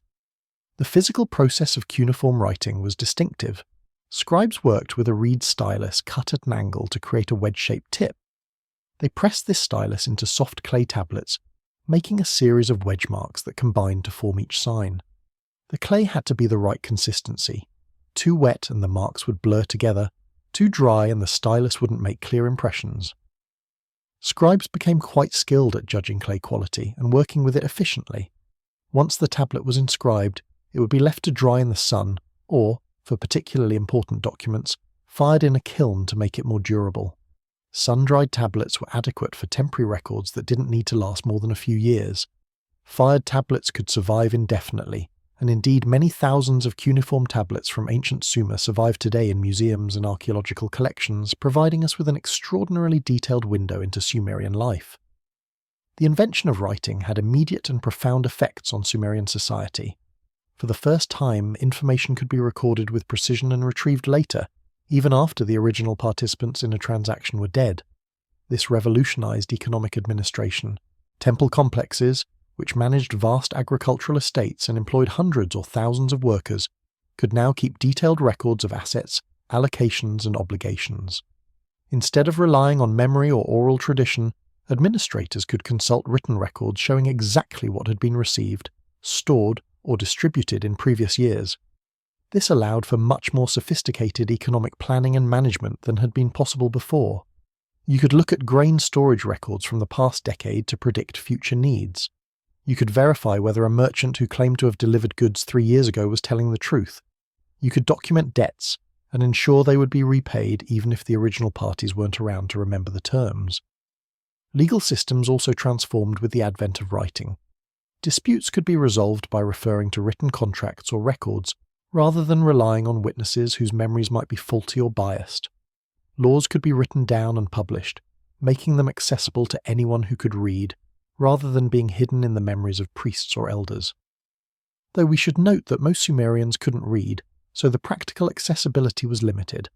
Still, the principle was important. Written law represented a move toward greater formalization and predictability in justice systems. You could, in theory, know in advance what the legal consequences of various actions would be, rather than being surprised by arbitrary decisions from authorities. The Code of Hammurabi, from somewhat later in Mesopotamian history, is the most famous example of written law from the ancient Near East, but it built on Sumerian traditions of written legal precedents and codified regulations. Writing also enabled the development of education systems for training scribes. Literacy was a valuable specialized skill in Sumerian society, and young men, it was almost exclusively men unfortunately, could pursue careers as scribes if they had the aptitude and could afford the years of training required. Scribal schools, called edubus in Sumerian, emerged in major cities. These were demanding institutions where students spent years learning to read and write cuneiform, memorizing hundreds of signs, practicing their script until it met professional standards, and studying the various types of documents and texts that scribes would need to produce in their careers. The curriculum included not just writing itself, but also mathematics, accounting, legal formulae, and literature. Students copied out literary classics, mathematical tables, and model contracts as part of their training, ensuring that important texts were preserved and transmitted to new generations. The Eduba was not exactly a gentle learning environment. We have surviving texts from scribal schools, including student exercises and even what appear to be complaint letters from students about the harsh treatment they received. Corporal punishment was apparently standard for students who made mistakes or didn't keep up with their studies. Teachers were strict disciplinarians who expected absolute mastery of the material and had little patience for laziness or incompetence. Their idea of encouragement was probably do it again until you get it right or I'll hit you, which wouldn't fly with modern educational standards, but apparently produced competent scribes, so they must have been doing something right from a purely practical standpoint. Students came mostly from elite families who could afford to forgo their sons' labour for years while they learned to read and write. This made literacy a marker of social status. If you were literate, you almost certainly came from a privileged background and were destined for administrative or priestly careers, rather than manual labour. The earliest cuneiform texts are unsurprisingly extremely boring from a modern reader's perspective. They're accounting records, lists of goods, tallies of workers, records of rations distributed, the bureaucratic minutiae of temple administration. A typical early tablet might say something like 47 measures of barley received from Enlil-Nadine, administrator, distributed, 15 measures to the weaving workshop, 10 measures to the brewery, 22 measures to storage. Absolutely riveting stuff if you're the person responsible for managing grain supplies, completely tedious if you're trying to understand Sumerian culture or literature. But these humble accounting tablets represent something revolutionary. They show humans externalizing memory and record keeping, creating information storage systems outside their own brains. This was as transformative in its own way as the invention of computers would be 4,000 years later. Both represented fundamental expansions of human cognitive capabilities, writing extending our ability to remember and organize information across time, computers extending our ability to process and manipulate information at high speed. But writing didn't remain limited to accounting for long. Once the Sumerians had invented a tool that could capture language, they began using it for increasingly diverse purposes. Administrative correspondence between cities or between officials within a city became possible. You could send detailed instructions or reports without requiring a messenger to memorize and accurately relay a complex oral message. Diplomatic communications between rulers could be preserved in writing, creating archives of international relations. Legal contracts became more sophisticated, as they could be documented in detail. Religious texts, prayers, and ritual instructions that had been part of oral tradition began to be written down, ensuring they wouldn't be forgotten or garbled over time, and eventually people started using writing for literature, recording stories, poems, and wisdom texts that would become part of the cultural canon. The Epic of Gilgamesh, probably the most famous piece of Sumerian literature, began as a cycle of oral stories about a legendary king of Uruk. These stories were eventually written down in Sumerian and later translated into Akkadian and other languages, spreading throughout the ancient Near East. The written versions preserved the tales in a form that could survive millennia. We can read them today, 3,000 years after the Sumerian language ceased to be spoken, because they were written in cuneiform on durable clay tablets. Without writing, the Epic of Gilgamesh would have been lost to history like countless other oral tales that were never recorded. The same is true for Sumerian hymns, proverbs, educational texts, and narrative poems. Writing transformed culture from something ephemeral and vulnerable to something that could transcend individual lifetimes and be transmitted across vast stretches of time. The Sumerians also used writing for scientific and technical purposes. Mathematical texts recorded numerical tables, calculation methods, and problem sets. Astronomical observations were documented, creating records that allowed patterns to be identified over time. Medical texts compiled symptoms, diagnoses, and treatments. Lexical lists organized vocabulary by category, essentially creating the world's first dictionaries and encyclopedias. These technical and scientific uses of writing demonstrated that it wasn't just a tool for administration and culture. It was also a tool for accumulating and organizing knowledge systematically. Instead of each generation having to rediscover basic mathematical or astronomical principles, they could build on the documented discoveries of previous generations, accelerating the pace of learning and innovation. The impact of writing on historical consciousness is particularly interesting. Pre-literate societies have oral traditions that preserve important stories and information about the past, but oral tradition is notoriously unreliable over long time scales. Stories change in the retelling, details are forgotten or embellished, events get conflated or separated, chronology becomes vague. With writing, events could be recorded when they occurred and preserved accurately. Kings could commission inscriptions documenting their achievements, creating primary source evidence for historians millennia later. Chronicles could maintain running records of significant events year by year. This meant that Sumerians developed a much more detailed and accurate sense of their own history than would have been possible in a purely oral culture. They could look back at written records from centuries earlier and know with certainty what had happened, who had ruled when, what had been built or conquered or achieved. This created a different relationship with the past. History became something documentable and knowable, rather than something mythological and uncertain. Of course, written history had its own biases and limitations.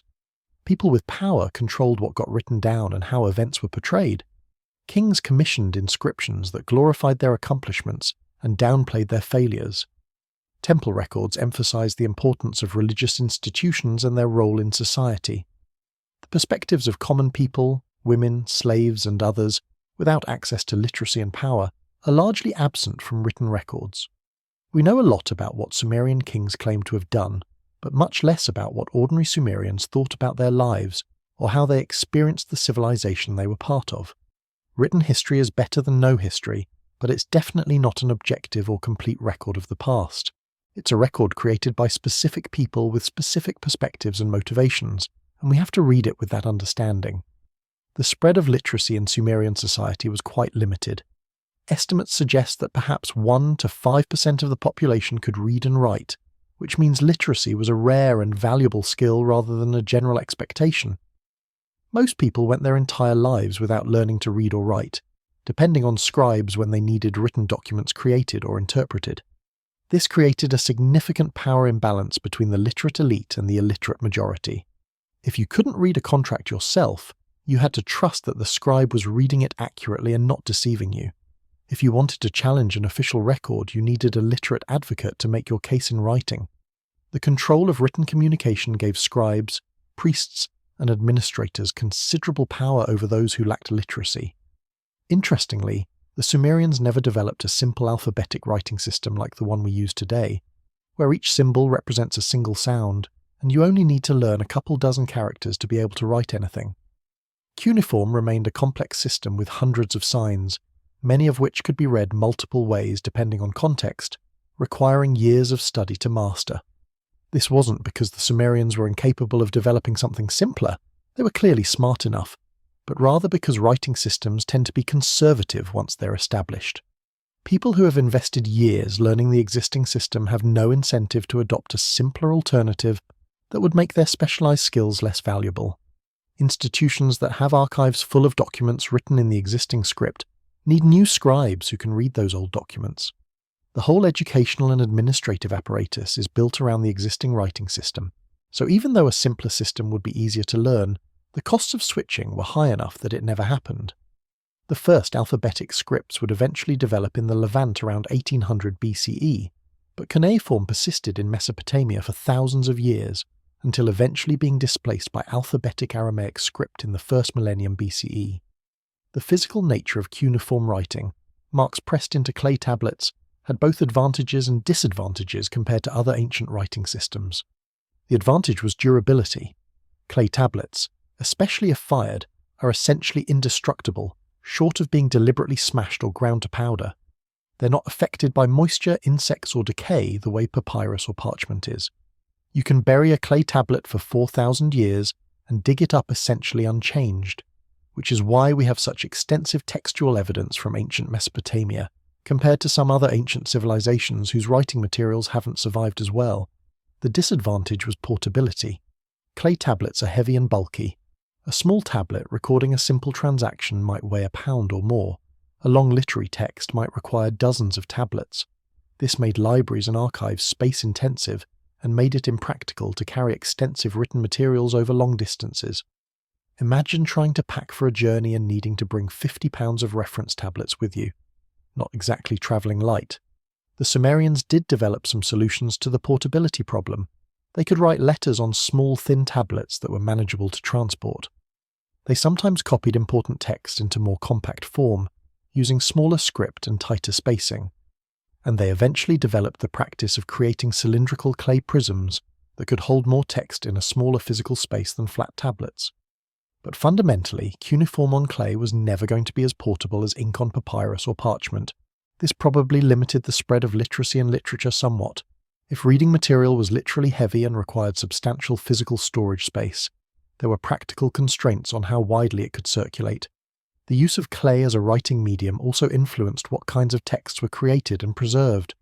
Permanent records on fired tablets were expensive to produce, so they were reserved for important documents that needed to last.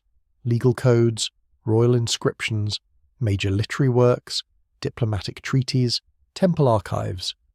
Temporary records for everyday transactions could be made on unfired tablets that would eventually dissolve back into mud if exposed to water, essentially creating self-destructing documents once they were no longer needed. This was actually useful for some purposes. If you had a receipt for grain delivery that was only relevant for a few months, you didn't want it cluttering up your archive forever. Better to let it dissolve away once its temporary purpose was served, making room for more current records, though this also means that many mundane details of Sumerian daily life weren't preserved because they were recorded on temporary tablets that haven't survived. The cuneiform script was adapted to write other languages besides Sumerian. When the Akkadian-speaking peoples who lived in central and northern Mesopotamia began using writing, they adopted cuneiform and adapted it to represent Akkadian, a Semitic language unrelated to Sumerian. This wasn't a perfect fit. Cuneiform had been designed for Sumerian and didn't map perfectly onto Akkadian phonology and grammar, but it worked well enough with some modifications. Later, cuneiform would be adapted to write Hittite, Elamite, Hurrian, and other languages across the ancient Near East. The spread of cuneiform writing created a cultural and diplomatic common language across the region. Kings and officials from different linguistic backgrounds could correspond using cuneiform, even if they spoke different native languages. Scholars could read texts from other cultures if they were written in cuneiform. This facilitated cultural exchange, diplomacy, and the spread of ideas across a wide geographical area. Bilingual cuneiform texts, with the same content written in both Sumerian and Akkadian, were particularly important. By the early 2nd millennium BCE, Sumerian was no longer spoken as a native language. It had been replaced by Akkadian as the everyday language of Mesopotamia. but Sumerian remained important as a scholarly and liturgical language, similar to how Latin persisted in medieval Europe long after it ceased to be anyone's native tongue. Scribes continued to learn Sumerian so they could read the ancient texts and produce documents for religious and scholarly purposes. Bilingual texts served as teaching materials for learning Sumerian and as reference works for translating between the languages. Without these bilingual texts, we would have had much more difficulty deciphering Sumerian after the language was rediscovered by modern archaeologists, because we wouldn't have had the key of knowing what the Sumerian words meant in a language we could understand. The decipherment of cuneiform in the 19th century is itself a fascinating story. When European archaeologists first started excavating sites in Mesopotamia, they found thousands of clay tablets covered in wedge-shaped marks, but nobody could read them. The writing system and the languages had been completely forgotten for nearly 2,000 years. The breakthrough came through studying inscriptions that included the same text in multiple languages, particularly trilingual inscriptions from the Persian Empire that included Old Persian, Elamite, and Babylonian versions. By comparing the texts and using knowledge of Old Persian, which was related to known languages, scholars gradually figured out how cuneiform worked and began identifying the sound values of signs. It was painstaking detective work, matching patterns and testing hypotheses, gradually building up our understanding of the writing system and the languages it recorded. Now we can read cuneiform texts about as fluently as texts in any other ancient language, and we have dictionaries, grammars, and extensive scholarship on Sumerian and Akkadian literature, law, science, and culture. The invention of writing represents one of those rare moments in history where human civilization crossed a fundamental threshold. It's genuinely difficult to overstate how important this innovation was.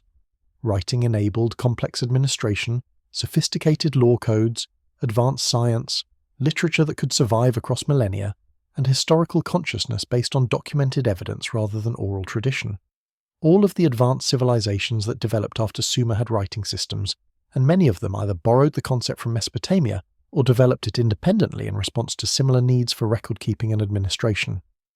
Writing is one of the key markers that separates what we call civilization from pre-state societies. It's not that pre-literate peoples were less intelligent or less culturally sophisticated. They absolutely weren't.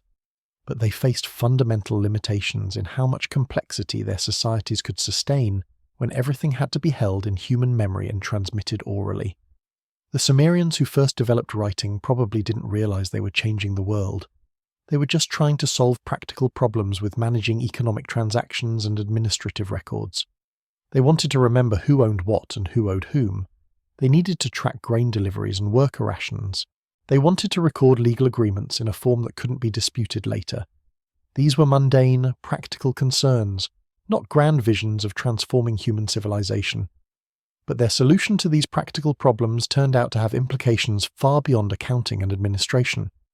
Once you have a technology that can capture language, all sorts of possibilities open up that weren't available before.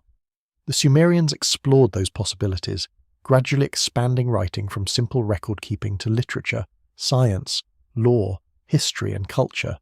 Each generation built on what previous generations had done, expanding the uses of writing and developing the conventions and genres that would influence literate cultures for thousands of years to come.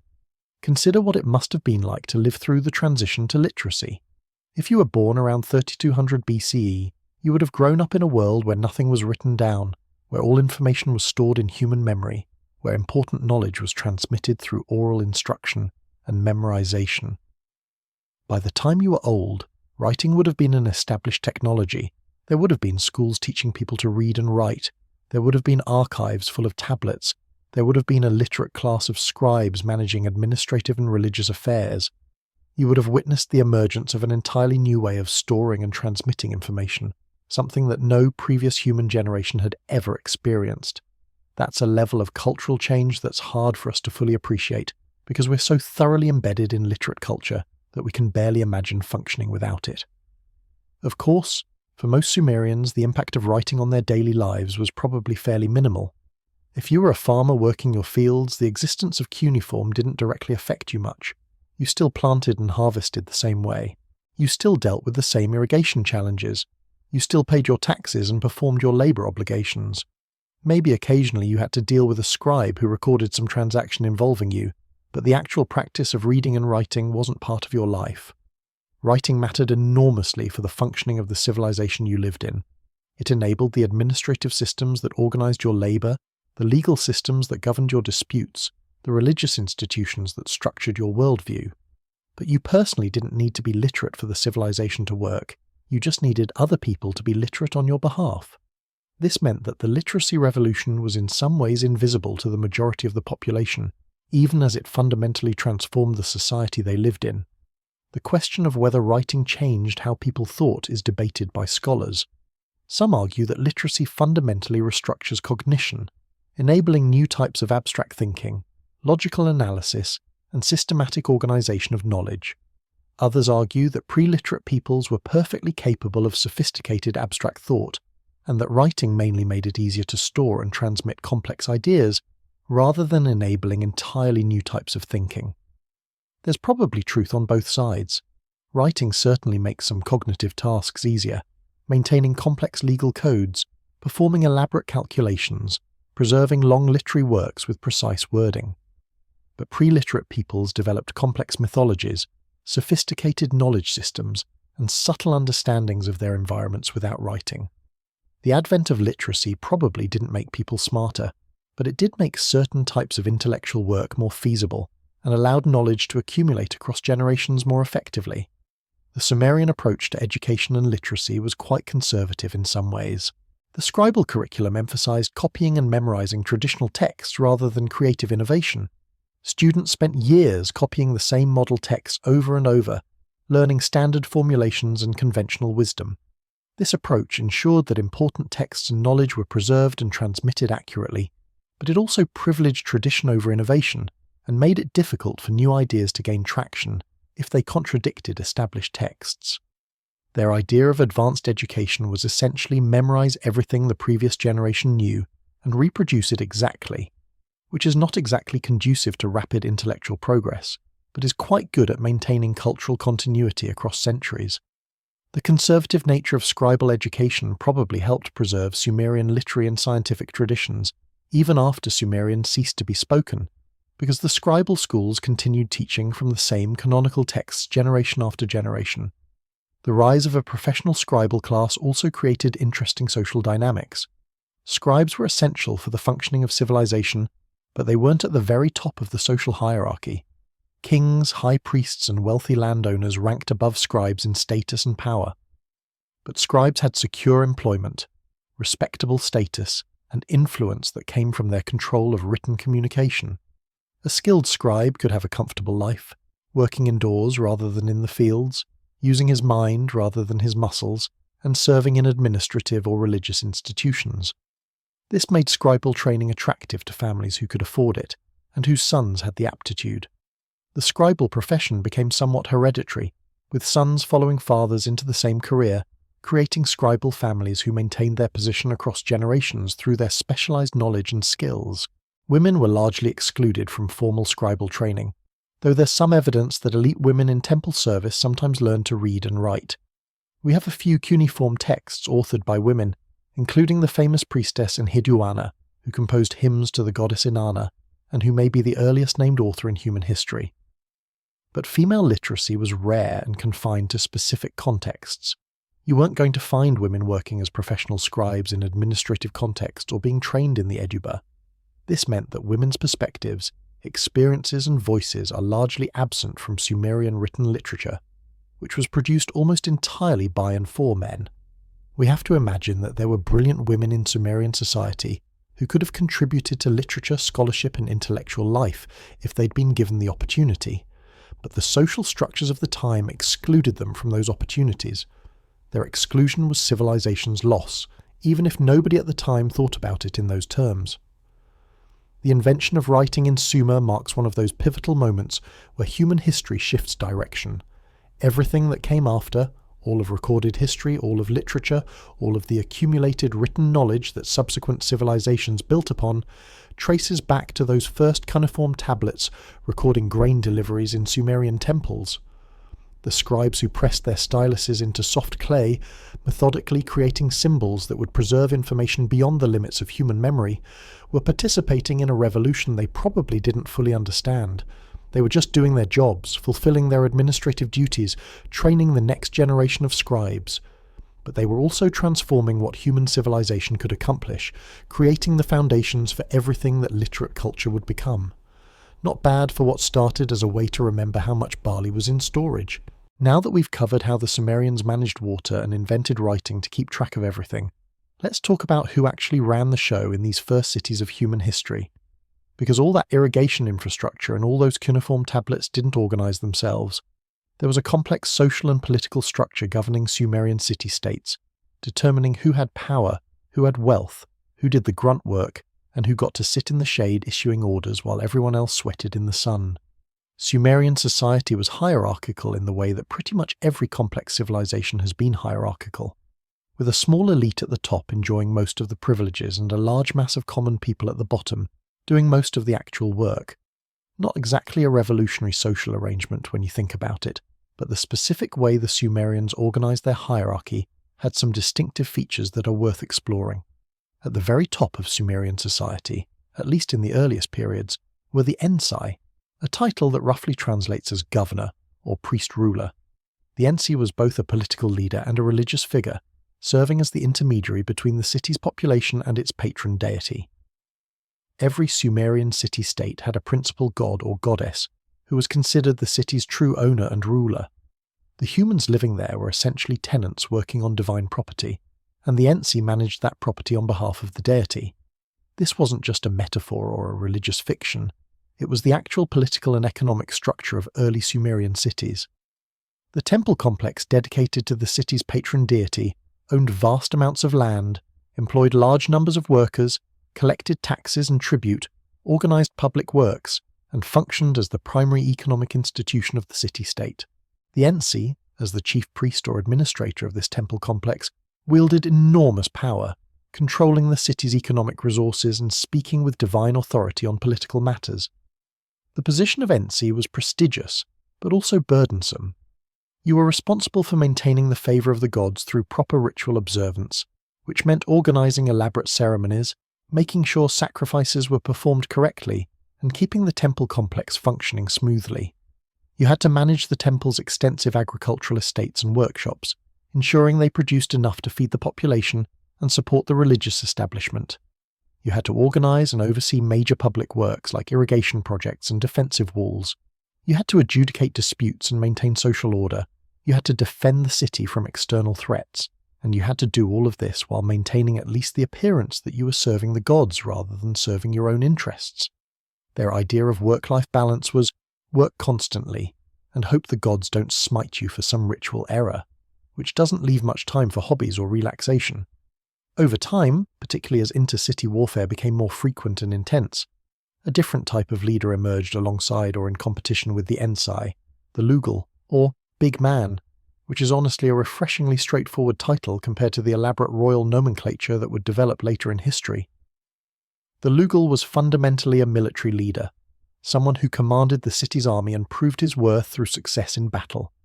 In times of crisis, when the city was under threat from enemies, the Lugal's military leadership became more important than the Ensi's religious authority.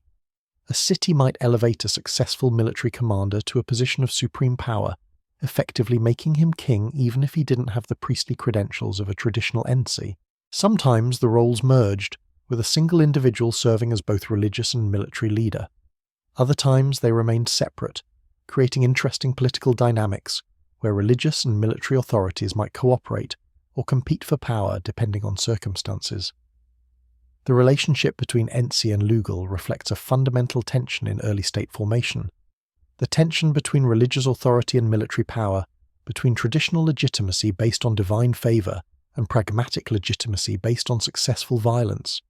The Ensi represented continuity with the past, proper observance of religious tradition, and the cosmological order that placed humans in service to the gods. The Lugal represented adaptability to changing circumstances, the necessity of defending the community from real-world threats, and the reality that divine favor doesn't mean much if your city gets conquered and burned. Both were necessary in different ways, but they weren't always compatible. A successful military leader might have little patience for elaborate religious rituals that didn't contribute directly to military strength. A traditional priest ruler might view an upstart military commander as a dangerous threat to proper religious and social order. The political history of Sumerian city-states involved constant negotiation between these different sources of authority and different visions of how society should be organized. Below the Ensi or Lugal in the social hierarchy came the nobility and wealthy elite, large landowners, successful merchants, high-ranking priests, and senior administrators. These were people who owned productive property, controlled significant economic resources, and had influence over political decisions even if they didn't hold the top positions themselves. They lived in comfortable houses, ate well, owned slaves and employed servants, had access to luxury goods imported from distant regions, and generally enjoyed the benefits of civilization while doing minimal physical labor. Their children received education if they were male, learning to read and write and preparing for careers in administration, priesthood, or business. Daughters might be married off strategically to form alliances with other elite families, or might be dedicated to temple service in prestigious positions.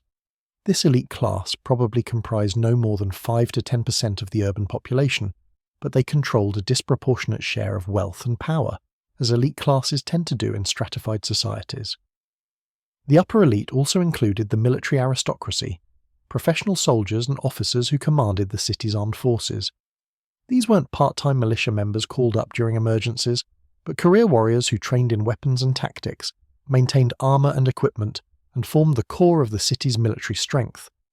Military service could be a path to upward social mobility for capable individuals from non-elite backgrounds, though command positions generally went to those with family connections and wealth. A successful soldier might be rewarded with land grants, positions of authority, or other benefits that could elevate his family's status. Of course, military service was also dangerous, and plenty of soldiers died in the constant warfare between city-states or in conflicts with nomadic raiders, so the potential for advancement came with considerable occupational hazards. Not exactly the safest career path, but then again, being a subsistence farmer facing starvation when crops failed wasn't particularly safe either, so at least as a soldier you had some chance of improving your circumstances through valor and luck. Below the elite came what we might call the middle class, though that's perhaps an anachronistic term for ancient Mesopotamia. This group included independent farmers who owned their own land, skilled craftsmen like potters, weavers, metalworkers and carpenters, small-scale merchants, lower-ranking priests and temple functionaries, and minor administrators. These people weren't wealthy, but they had some economic security and social status. They could generally feed their families adequately, had some small amount of property or capital, and weren't at the absolute bottom of the social ladder. Life for this class was still fairly hard by modern standards. You worked long hours, lived in modest housing, had limited access to luxury goods, and were vulnerable to economic disruptions like crop failures or trade interruptions. But you had some autonomy, and weren't entirely dependent on the goodwill of social superiors for your survival. Skilled craftsmen formed an important part of this middle tier. The Sumerians produced enormous quantities of goods: pottery, textiles, metalwork, leather goods, wooden implements, and countless other products needed for daily life and economic exchange. Craftsmen who were highly skilled in their trades could earn decent livings and might even accumulate some wealth if they were particularly successful. Potters produced everything from simple cooking vessels to fine decorated wares for elite households. Weavers created the textiles that were a major export commodity for Sumerian cities, working with wool from the large flocks of sheep and goats that grazed in the region. Metalworkers produced bronze tools, weapons, and decorative objects, working with imported copper and tin. These craftsmen often worked in workshops attached to temples or palaces, producing goods for institutional needs, but some operated independently, selling their products in markets or taking commissions from private customers. The merchants formed another significant middle-class group. Trade was vital to Sumerian civilization because, as we've discussed, virtually every important raw material except clay had to be imported from elsewhere.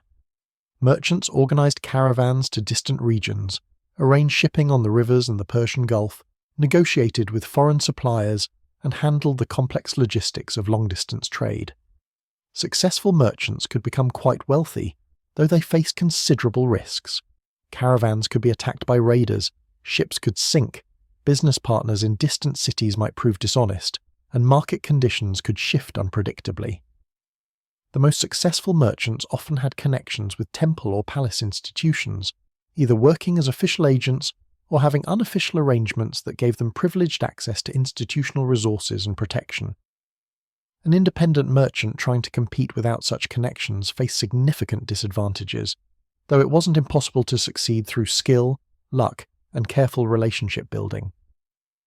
Below the middle class came the largest group in Sumerian society, the common people who worked the land, laboured on construction projects, and performed the basic manual work that kept civilization functioning. These were tenant farmers working land owned by temples or wealthy individuals, agricultural labourers hired seasonally for planting and harvest, construction workers who built and maintained infrastructure, domestic servants in elite households, and various other workers performing unskilled or semi-skilled labour. This class probably comprised 60 to 70% of the urban and rural population. Their lives were characterised by hard physical work, minimal economic security, and vulnerability to exploitation by social superiors. You worked when there was work to be had, you ate what you could afford or what was provided as rations, you lived in small cramped housing, and you hoped that the gods would provide enough good years to outweigh the bad ones. Not exactly living the dream, but then again, nobody had promised that civilization would be comfortable for everyone, just that it would be possible at all, which was something of an achievement in itself. The legal status and economic conditions of common people varied considerably. Some were free individuals who owned small amounts of property, or who contracted their labour in exchange for wages or shares of crops. Others were more dependent, working land they didn't own, and receiving rations rather than wages, with their lives controlled to a significant degree by temple or palace administrators. The line between free commoners and slaves wasn't always sharp. Both might perform similar work under similar conditions, with the main difference being their legal status and the degree of autonomy they had. A free person theoretically could change employers, move to a different city if they wanted, make their own decisions about family matters, and had certain legal protections. But in practice, economic constraints limited those freedoms significantly. If you depended on temple-owned land for your livelihood, and your family had worked that land for generations, you weren't in much position to just pick up and leave, regardless of your theoretical legal freedom.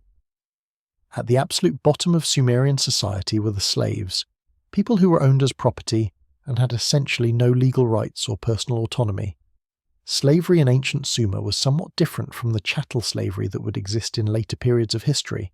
Sumerian slaves weren't primarily acquired through ethnic-based slave raiding or inherited slave status, though both of those existed to some extent.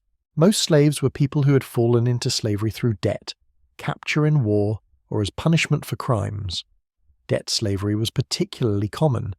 If you borrowed money or goods and couldn't repay the loan, you or your family members might be enslaved to the creditor until the debt was worked off. This could be temporary, though in practice it might last for years or even become permanent if the terms were harsh enough. War captives were also enslaved, with conquered populations often being absorbed into Sumerian cities as slave labour. Criminal punishment sometimes involved enslavement for serious offences, though corporal punishment and fines were more common penalties for most crimes. Slaves in Sumer worked in various capacities depending on their skills and their owners' needs. Household slaves performed domestic labour, cooking, cleaning, childcare, and general service for wealthy families. Agricultural slaves worked on large estates, performing the field labour that free workers might be reluctant to do for low wages. Temple and palace complexes owned large numbers of slaves who worked in institutional workshops, producing textiles, pottery, and other goods. Some slaves had specialised skills and worked as craftsmen, or even as administrators, particularly in temple service, where talented slaves might be educated and given responsible positions. A slave's life could range from absolutely miserable, working in harsh conditions with minimal food and shelter, to relatively tolerable if they had valuable skills and served relatively benign owners. But regardless of conditions, they lacked freedom and lived at the mercy of others, which made slavery an unenviable position even in the best circumstances. The existence of slavery in Sumerian society raises uncomfortable questions about the foundations of civilization.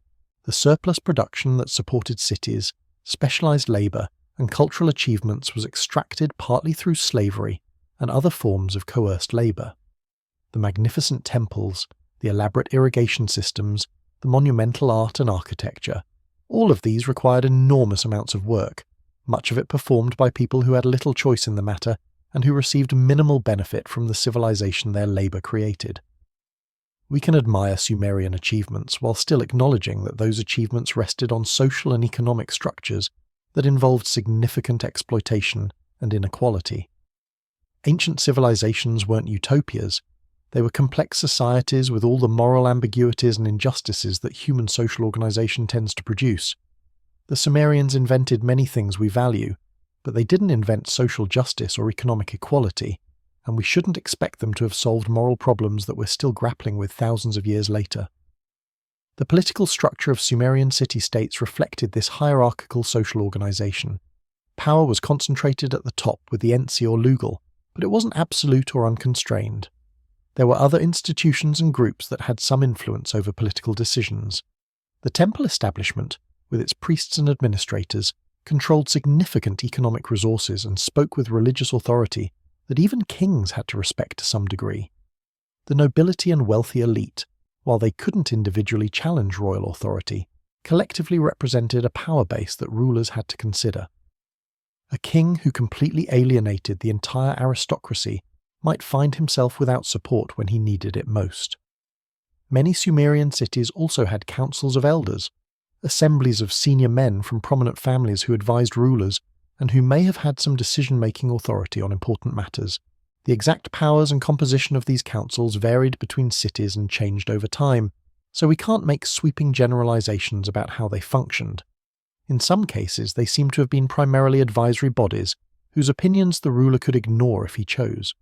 In other cases, they may have had real authority to approve or reject certain decisions, particularly matters like declarations of war or major changes in law. The existence of these councils suggests that Sumerian political culture included some concept of collective decision-making, and that rulers weren't entirely free to act as they pleased without consultation or consent from other powerful groups in society. Not exactly democracy in any modern sense, but not pure autocracy either. More like oligarchy, where power was shared among a small elite rather than concentrated in a single individual. The temple's role in Sumerian political economy was particularly important and distinctive. In the earliest periods of Sumerian civilization, the temple wasn't just a religious institution, it was the dominant economic institution of the city-state, controlling vast amounts of land, employing large numbers of workers, managing agricultural production and craft workshops, collecting taxes and tribute, and redistributing resources to support both religious functions and general public needs. The temple complex functioned as a combination of church, government bureaucracy, central bank, warehouse system, and welfare agency. It organized public works, provided rations to workers and emergency aid to those in need, maintained grain reserves for lean years, and coordinated much of the economic activity of the city-state. This temple-based economy was the foundation of early Sumerian civilization, and the power of the priestly class derived largely from their control of this economic machinery. Over time, as military kings became more prominent, palace institutions began to rival temples economically and politically. Kings developed their own administrative bureaucracies, their own landholdings, their own workshops and storehouses. The palace and temple increasingly functioned as separate but parallel institutions, both managing significant portions of the city's economy and competing for resources and influence. This created interesting political dynamics, where kings had to balance their relationship with the temple establishment. They needed the religious legitimacy that came from priestly support, but they also wanted to maintain their political and economic independence.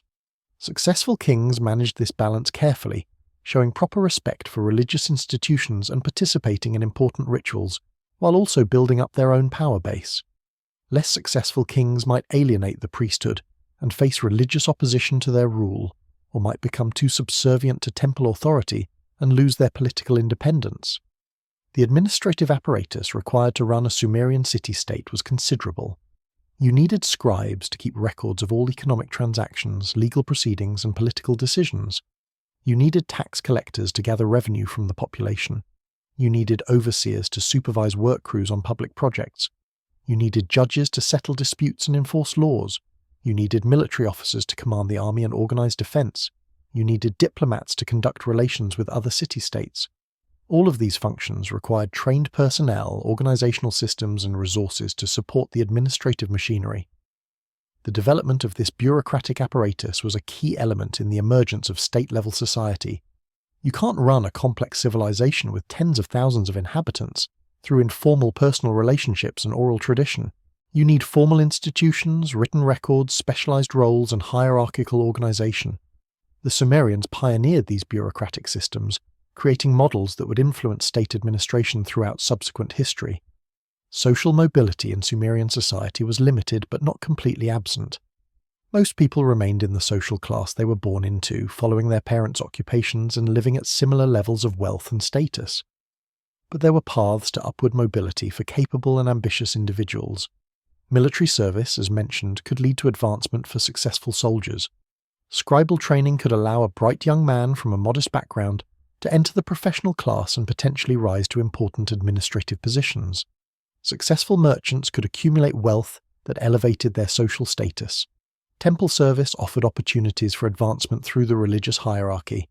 And of course, there were always those who married into wealthier families, gaining access to resources and status through strategic alliances. Downward mobility was also possible, and probably more common than upward mobility.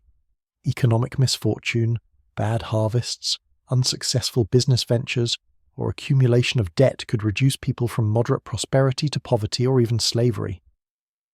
Women's position in Sumerian social hierarchy was complex and varied by context.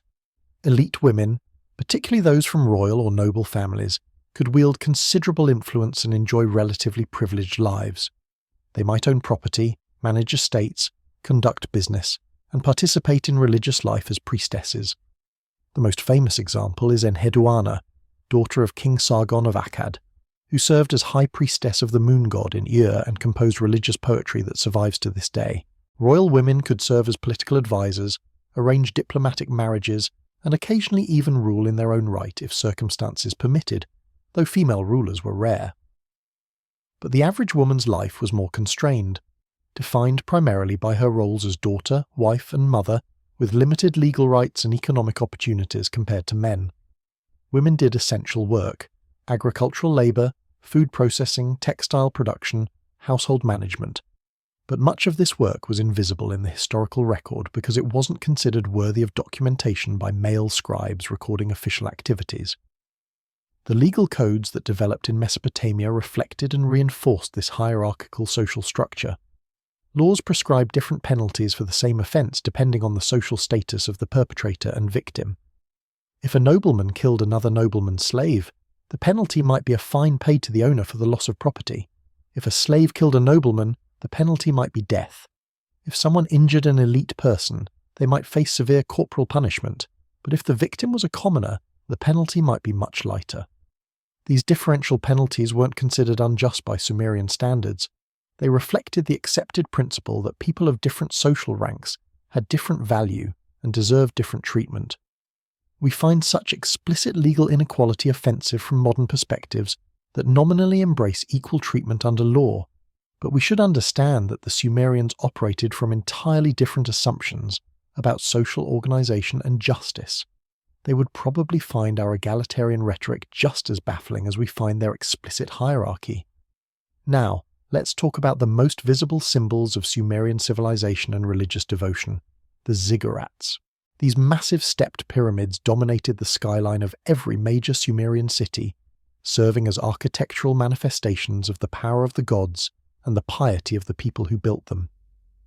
If you could time travel back to ancient Sumer and stand in the flat Mesopotamian plain, the first thing you'd notice about approaching a city would be the ziggurat rising above the walls, an artificial mountain in a land that had no natural mountains, a structure so large and impressive that it communicated immediately that this was a place of power, wealth, and divine presence. The ziggurat wasn't just a religious building, it was a statement, a demonstration of what organized human labor could achieve when mobilized toward a grand purpose, and a constant reminder to everyone who saw it that the gods were watching and that human society was organized around service to those divine powers. The word ziggurat comes from an Akkadian term meaning to build on a raised area, which is admirably descriptive if not particularly poetic. These structures were built as artificial mountains, reflecting the Sumerian belief that gods dwelt on mountaintops and that building a mountain brought the divine realm closer to human habitation. For people living in the flat Mesopotamian plain who might go their entire lives without seeing a real mountain, the ziggurat served as a tangible connection to the cosmic order they imagined, a vertical axis linking heaven and earth. The ziggurat was the house of the city's patron deity, the place where divine and human realms intersected, where priests could ascend to perform rituals in the presence of the god, and where the deity could descend to receive offerings and observe the activities of the city below. Not exactly a casual drop-in arrangement. You didn't just wander up the ziggurat steps for a chat with the divine. Access was restricted to priests performing proper rituals at appropriate times, which maintained the mystery and sanctity of the space, while also conveniently keeping most people at a respectful distance from the centres of religious and economic power. The construction of a ziggurat was an enormous undertaking that could take years or even decades to complete. These weren't small buildings. Major ziggurats might rise 70 or 80 feet high, with massive platforms that could be over 200 feet on each side at the base. The Great Ziggurat of Ur, one of the best preserved examples, had a base measuring about 210 by 150 feet, and rose in 3 stages to a height of roughly 70 feet, though the uppermost portions haven't survived, so the original height may have been greater. To build such a structure with Bronze Age technology required moving and placing millions of mud bricks, creating stable foundations on soft alluvial soil, designing the structure to support its own enormous weight without collapsing, and constructing stairways and ramps that allowed access to the upper levels. The engineering challenges were substantial, and while the Sumerians solved them successfully, the solutions required sophisticated understanding of construction principles and enormous expenditure of labour and resources. The core of a ziggurat was typically constructed from sun-dried mud bricks, which were cheap and abundant but not particularly durable. The outer facing was made from fired bricks, which were more expensive but much more resistant to weathering. These fired bricks were sometimes glazed in brilliant colours, deep blues, whites, and golds, creating structures that would have been visually stunning and visible from great distances. The contrast between the dusty brown landscape and the brightly coloured ziggurat must have been dramatic. Imagine approaching an ancient Sumerian city, travelling across miles of flat farmland, and gradually seeing this enormous multicoloured stepped pyramid rising into the sky, its glazed bricks catching the sunlight. It would have been one of the most impressive architectural sights in the ancient world, a deliberate display of the city's wealth and the favour of its gods. The ziggurat typically stood within a larger temple complex that included various support buildings, storerooms, administrative offices, priest residences, workshops, and courtyards for ceremonies and gatherings. This complex functioned as the economic and administrative heart of the early Sumerian city-state, managing agricultural production from temple-owned lands, organising craft production in temple workshops, storing grain and other goods in temple warehouses, and keeping records of all these economic activities in temple archives. The ziggurat itself was the centrepiece, the most sacred space within this complex, but the temple institution encompassed much more than just the ziggurat. You could think of it as a combination of cathedral, corporate headquarters, government ministry, bank, and warehouse distribution centre. All the functions we separate into different institutions in modern society were integrated in the Sumerian temple complex, with the ziggurat serving as the spiritual and symbolic centre of the whole operation. At the top of the ziggurat, typically on the uppermost platform, stood a small shrine or temple building where the most sacred rituals were performed. This was considered the actual dwelling place of the god, furnished with a bed, table, and other appointments as if the deity were physically resident there. Priests would ascend to this shrine to perform daily rituals, making offerings of food and drink, burning incense, reciting prayers and hymns, and generally attending to the god's needs as if the divine being were an honoured guest requiring constant service. The specific rituals varied between cities and deities, but the underlying principle was consistent. The gods needed to be properly served and honoured, and this service was the primary responsibility of the priestly class working under the authority of the Ensi or king. Their idea of divine hospitality apparently involved setting out food that would just sit there and eventually be removed by priests who would then consume it themselves, having generously allowed the gods first opportunity to enjoy the spiritual essence of the offerings. A convenient arrangement for the priests, certainly, and one that ensured they ate quite well while performing their sacred duties. The construction of new ziggurats, or the renovation and enlargement of existing ones was often undertaken by kings as acts of piety and demonstrations of their power and wealth. Royal inscriptions frequently boast about construction projects, describing in detail how many bricks were used, how high the structure rose, how much precious metal and imported timber went into decorating and furnishing the temple, and how pleasing the result was to the patron deity. These weren't just exercises in royal ego, though they were certainly that too, but served legitimate political and religious purposes. A king who successfully completed a major temple project demonstrated that he enjoyed divine favour, could mobilize the necessary resources and labour, and was fulfilling his duties as the god's representative on earth. It was propaganda, but effective propaganda that reinforced royal authority and maintained the ideological framework that legitimized the entire political structure. The labour for constructing ziggurats came from the same sources as labour for irrigation projects and other public works, a combination of corvée labour obligations from the free population, temple dependents working as part of their service to the institution, and slaves. The work was similar to irrigation construction, endless hauling of mud and bricks, mixing mortar, placing materials, all performed under the hot Mesopotamian sun, supervised by overseers who expected maximum effort from the workers. Building a ziggurat was not skilled labour for the most part, just grueling physical work that required thousands of people working over extended periods.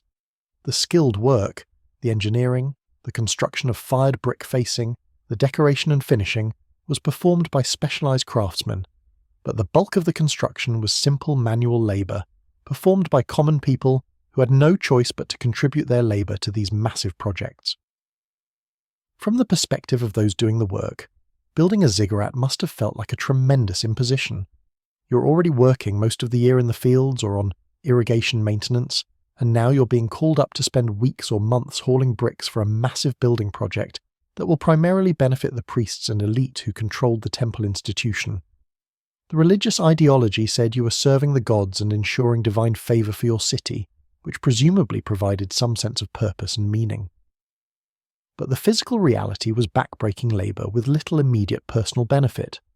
Your consolation was that when the ziggurat was completed and the god was pleased with their new house, presumably the divine favour would translate into good harvests, protection from enemies, and general prosperity for the city, benefits you would share in, at least to some degree. Whether this theological explanation made the work feel worthwhile is something we can't really know, but the ziggurats did get built, repeatedly, across many Sumerian cities, over many generations, so either the religious motivation was genuinely compelling, or the systems of social control were effective enough to compel the labour, regardless of workers' personal feelings about the matter. The ziggurats also served as visible symbols of intercity competition and civic pride. If a rival city built a magnificent new ziggurat, your city needed to respond with an equally impressive, or even more impressive structure, to demonstrate that your gods were equally powerful and your city equally prosperous. This competitive dynamic drove increasingly ambitious building projects, with each generation trying to surpass what previous generations had accomplished. The result was an architectural arms race that produced increasingly massive and elaborate structures, pushing the limits of what Bronze Age construction technology could achieve. Not exactly a rational use of resources from a purely economic standpoint. All that labour and material could have been used for productive purposes that would have increased general welfare. But civilizations don't develop through purely rational economic calculation. They're shaped by religious beliefs, political ambitions, social competition, and cultural values that can't be reduced to simple cost-benefit analysis. The ziggurats were economically inefficient but culturally essential, serving purposes that transcended their immediate practical utility. The ziggurats influenced urban planning and the physical layout of Sumerian cities. The temple complex typically occupied a central or otherwise prominent position in the city, with other buildings and districts organized around it. Streets and canals often radiated from the temple complex, reinforcing its position as the civic center. Elite residences tended to cluster near the temple, taking advantage of proximity to the center of economic and political power. Common residential areas and craft districts filled the remaining urban space, with the whole city enclosed by defensive walls. The visual dominance of the ziggurat meant that from anywhere in the city, you could see this massive structure rising above the surrounding buildings, constantly reminding you of the presence of the gods and the institutions that mediated between human and divine realms. It was urban planning as ideology, with the physical structure of the city reinforcing the social and religious order. The religious ceremonies performed at ziggurats and in associated temple courtyards were major events in Sumerian civic life. Annual festivals honouring the patron deity drew the entire city's population, with processions, sacrifices, feasting, and ritual performances that reinforced religious beliefs and social solidarity. These weren't sombre, quiet ceremonies, but elaborate productions involving music, dance, dramatic performances of mythological stories, and public displays of wealth and piety. The gods were honoured with processions of offerings, elaborate banquets, and ceremonial enactments of sacred narratives. The people participated as audience, and sometimes as participants, experiencing shared rituals that connected them to the divine order and to each other as members of the same community under the protection of the same gods. These festivals also served important social and economic functions beyond their religious purposes. They were occasions for redistribution of temple resources, with portions of sacrificial offerings distributed to the population as feast food. They provided entertainment and break from the routine of agricultural labour. They reinforced social hierarchies through the assignment of roles and positions in ceremonial processions: who got to stand close to the king during ceremonies, who carried which sacred objects, who received which portions of offerings. They created a sense of collective identity and shared purpose, reminding everyone that they were part of something larger than their individual lives and families.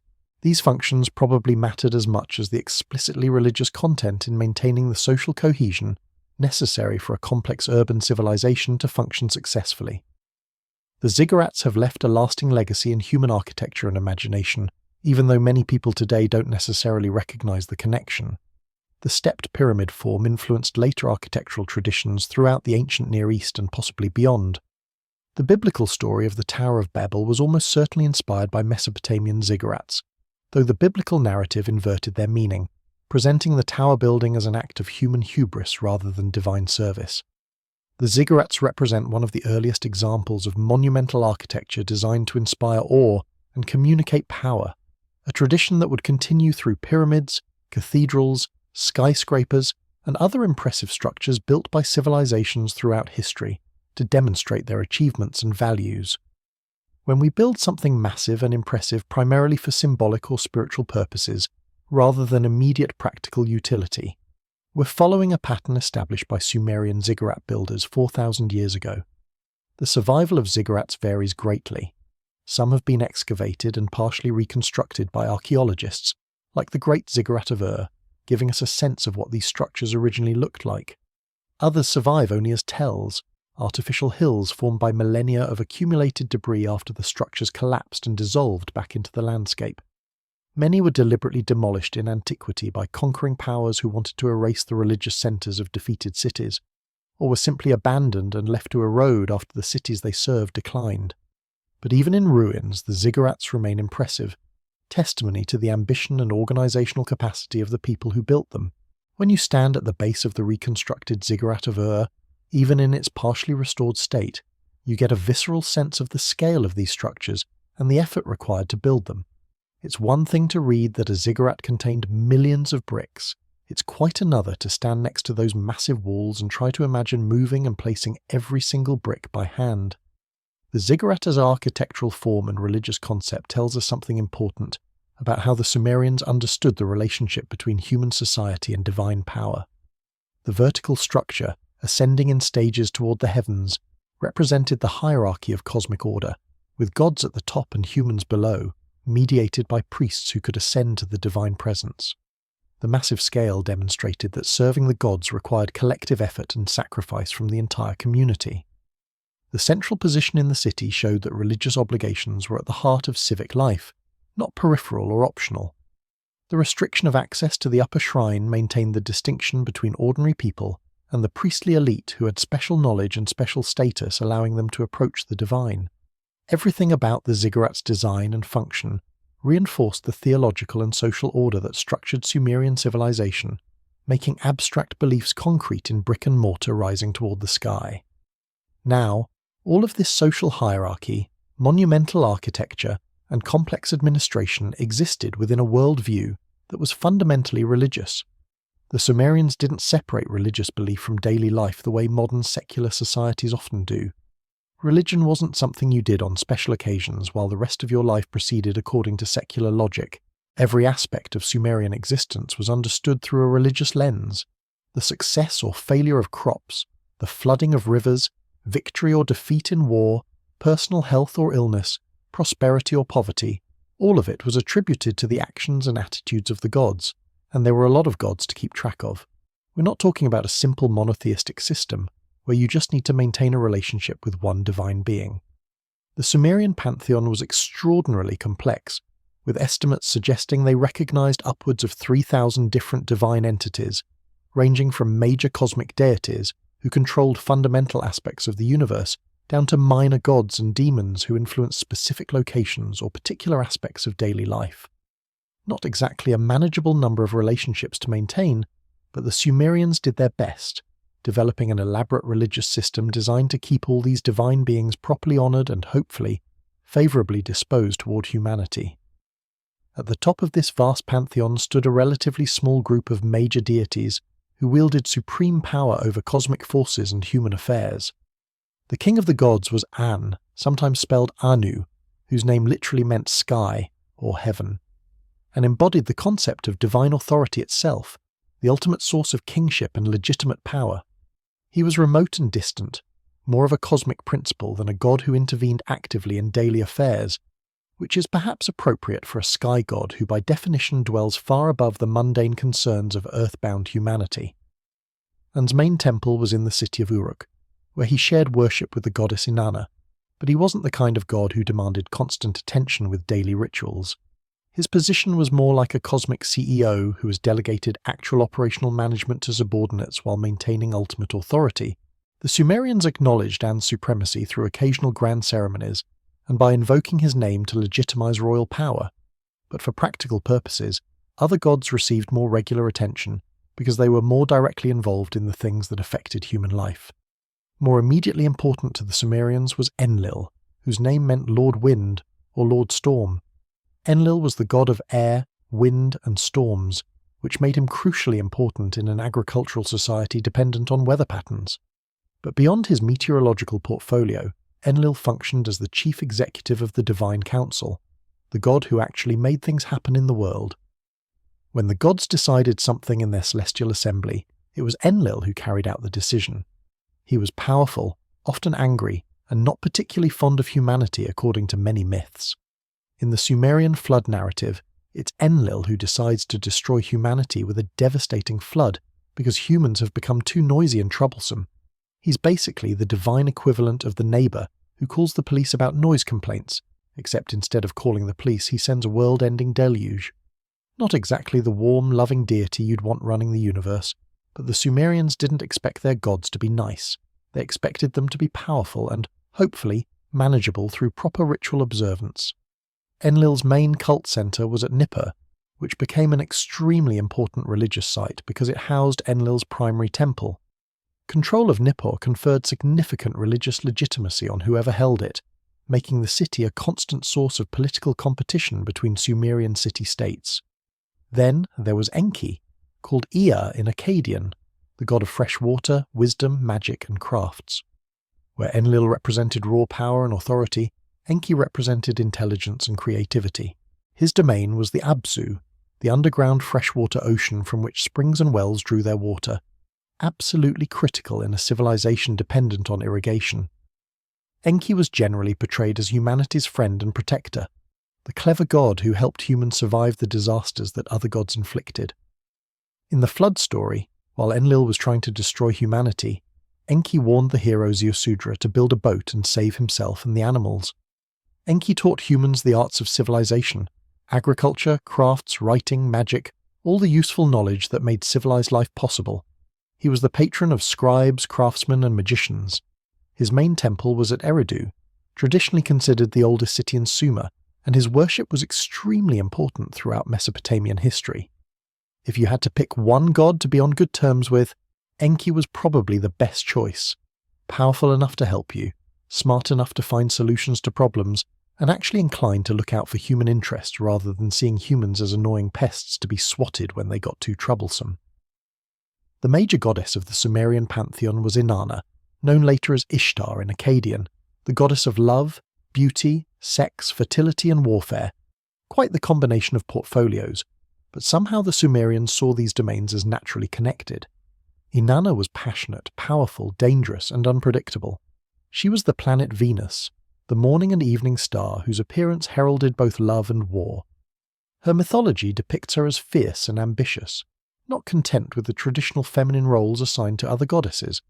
In one famous myth, she descends to the underworld to challenge her sister Ereshkigal, queen of the dead, and ends up being killed, causing fertility and life to cease on Earth until she's rescued and restored. In another story, she seduces the hero Gilgamesh and then tries to have him killed when he rejects her advances, because nobody says no to Inanna without consequences. She was worshipped with elaborate rituals that apparently included sacred sexuality rites, which modern people often find fascinating but which we should understand in their religious context, rather than through contemporary assumptions about sex and religion. Inanna's main cult center was where she was the city's patron deity, and where her temples were among the most important religious institutions in Sumer. These four major deities, An, Enlil, Enki, and Inanna, represented the core of the Sumerian pantheon, but they were surrounded by dozens of other significant gods and hundreds of minor deities. There was Nanna, the moon god, particularly important at Ur, where his temple was the center of civic life. There was Utu, the sun god and god of justice, who saw everything that happened during daylight and therefore knew all secrets, and could judge disputes fairly. There was Ninhursag, the mother goddess associated with childbirth and fertility. There was Ereshkigal, queen of the underworld, ruling over the dead in her dark subterranean realm. There was Dumuzid, a dying and rising god associated with shepherds and the seasonal cycle of vegetation. There was Nergal, god of plague and war. There was Nisaba, goddess of writing and grain, patron of scribes. There was Ningirsu, a warrior god particularly important at Lagash. The list goes on, with each city having its own patron deity and supporting caste of divine beings, each natural force and human activity having associated divine powers. Beyond the named gods, there were countless demons, spirits, and minor supernatural entities. Some were protective, like the Lamassu or Shedu, benevolent spirits that guarded doorways and boundaries. Others were malevolent, like the various demons that caused disease, brought nightmares, or preyed on pregnant women and infants. There were personifications of abstract concepts, demons of fate, spirits of particular locations, divine embodiments of human emotions or conditions. The Sumerian world was thoroughly populated with supernatural beings, and daily life involved constant awareness of these unseen forces and the need to maintain proper relationships with them through ritual, prayer, amulets, and magical practices. Not exactly a relaxing worldview where you could just go about your business without worrying about invisible entities, potentially interfering with your life at any moment. The relationships between these gods formed complex mythological narratives that explained how the cosmos functioned and why things were the way they were. The gods had families, with divine parents, siblings, spouses, and children. They had conflicts, forming alliances and rivalries that affected both the divine and human realms. They had personalities, with individual preferences, temperaments, and quirks that determined how they should be approached and honoured. They had jobs, with each deity responsible for maintaining particular aspects of cosmic order. Utu ensuring the sun rose each day, Nanna managing the moon's phases, Enlil controlling the weather, Enki maintaining the freshwater supply. This divine labour kept the universe functioning properly, but it required humans to support the gods through worship, sacrifices, and maintenance of their temples. The relationship was essentially contractual. Humans provided service and honour to the gods, and in return the gods maintained cosmic order and hopefully looked favourably on human endeavours. When things went wrong, it suggested that the contract had been violated somehow, that the gods weren't receiving proper service or were angry about some transgression. This brings us to the Sumerian concept of divine anger and the constant need to propitiate the gods. The deities were powerful but temperamental, easily offended and quick to punish. A ritual performed incorrectly, a sacrifice that was inadequate, a lack of proper respect, even just excessive noise or activity that disturbed the gods. Any of these could provoke divine wrath. And when the gods were angry, bad things happened. Floods destroyed crops and cities. Drought parched the land. Diseases struck down people and livestock. Armies invaded and conquered. Personal misfortunes occurred. The logical conclusion, from the Sumerian perspective, was that these disasters resulted from divine displeasure and could only be resolved by determining what had offended the gods and making appropriate amends. This created a perpetual cycle of anxiety and appeasement. You couldn't just make offerings once and consider yourself done. You had to maintain constant vigilance, ensuring that all rituals were performed correctly, all sacrifices were adequate, all divine birthdays and festival days were properly observed. Their idea of religious security was basically keep doing everything exactly right, and maybe the gods won't smite you, which is more exhausting than reassuring as a theological framework. The sacrificial system was the primary means of maintaining divine favour. Offerings to the gods took many forms, but the most important were animal sacrifices: sheep, goats, cattle, and birds, slaughtered according to specific ritual procedures and presented to the deities. The animals had to be without blemish, properly consecrated and killed in the prescribed manner. The blood, fat, and choice portions were burned as offerings, sending their essence to the gods through smoke, while the remaining meat typically went to the priests and temple personnel who could consume what the gods had spiritually consumed first. A convenient arrangement that ensured the priestly class ate quite well while maintaining their religious duties. Though to be fair, someone had to consume the hundreds of animals sacrificed annually at major temples, and it made sense that the people doing the religious work would receive the material benefits. Besides offerings of animals, the gods received bread, beer, wine, oil, honey, dates, and various other foods presented daily in temple rituals. They received incense, precious metals, fine textiles, and valuable goods. Maintaining the sacrificial system required enormous resources. Just keeping the gods of a major temple complex properly fed and honoured could consume a significant portion of the city's agricultural surplus. The daily temple rituals followed elaborate procedures that had to be performed precisely. Priests rose before dawn to wake the gods with prayers and music, metaphorically opening the doors of the temple so the deity could emerge from their nighttime rest. They provided water for the god to wash, presented clean clothes, and offered the first meal of the day. Throughout the day, additional offerings and prayers were made at prescribed times. In the evening, the god was fed again, prepared for sleep, and the temple doors were ritually closed for the night. This daily cycle of care treated the gods as if they were distinguished houseguests requiring constant attention and service, which tells you something about how the Sumerians conceptualized their deities, not as abstract spiritual principles, but as real beings with physical-like needs and preferences who dwelt in their temples and required actual service. The anthropomorphic nature of Sumerian religion made the gods comprehensible and relatable, but it also made religious obligations concrete and demanding. You couldn't just believe in the gods in some vague spiritual sense. You had to feed them, clothe them, house them, and attend to their needs daily through physical actions and material offerings. Beyond the regular daily rituals, there were annual festivals that marked important points in the agricultural or religious calendar. These festivals could last for days, involving elaborate ceremonies, processions through the city, special sacrifices, dramatic performances of mythological events, and public celebrations that included the entire population. The New Year festival was particularly important, celebrating the renewal of time and the re-establishment of cosmic order. During this festival, the king might participate in rituals that symbolically renewed his divine mandate to rule, sometimes including a sacred marriage ceremony where the king enacted a ritual union with the goddess Inanna, represented by a priestess to ensure fertility and prosperity for the coming year. The historical and ritual details of these sacred marriage ceremonies are debated by scholars, and we shouldn't be too confident about exactly what happened, but the principle is clear. The king's relationship with the divine realm needed to be periodically renewed and reaffirmed through ritual action that demonstrated his legitimate authority and the gods' continued favour.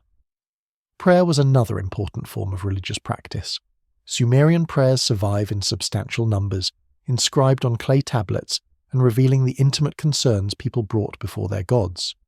Some prayers are highly formal, composed by priests for official ceremonies, and filled with elaborate praise and theological sophistication. Others are more personal and immediate, asking for relief from illness, help with legal disputes, protection from enemies, success in business, or blessing of family matters, The prayers often include lengthy flattery of the deity, listing their powers and accomplishments, perhaps on the theory that divine beings, like human authorities, are more receptive to requests when properly buttered up with praise first. Many prayers also include confessions of unknown sins, the supplicant acknowledging that they must have done something wrong even if they don't know what it was, because why else would the god be causing them problems? This reflects the Sumerian assumption that suffering indicated divine displeasure, so if you were suffering, you must have offended a god somehow, even if you couldn't identify the specific transgression. Their idea of theodicy was essentially, if bad things are happening to you, you probably deserved it, which isn't particularly comforting but at least provided a clear explanation for suffering and a path forward through confession and propitiation. Divination was crucial for understanding the will of the gods and predicting future events. The Sumerians developed numerous divination techniques, examining the liver and entrails of sacrificed animals, observing the movements of birds, watching for celestial omens, interpreting dreams, observing the patterns of oil poured on water, and using many other methods to discern divine messages. The underlying assumption was that the gods communicated with humans through signs in the natural world if you knew how to read them.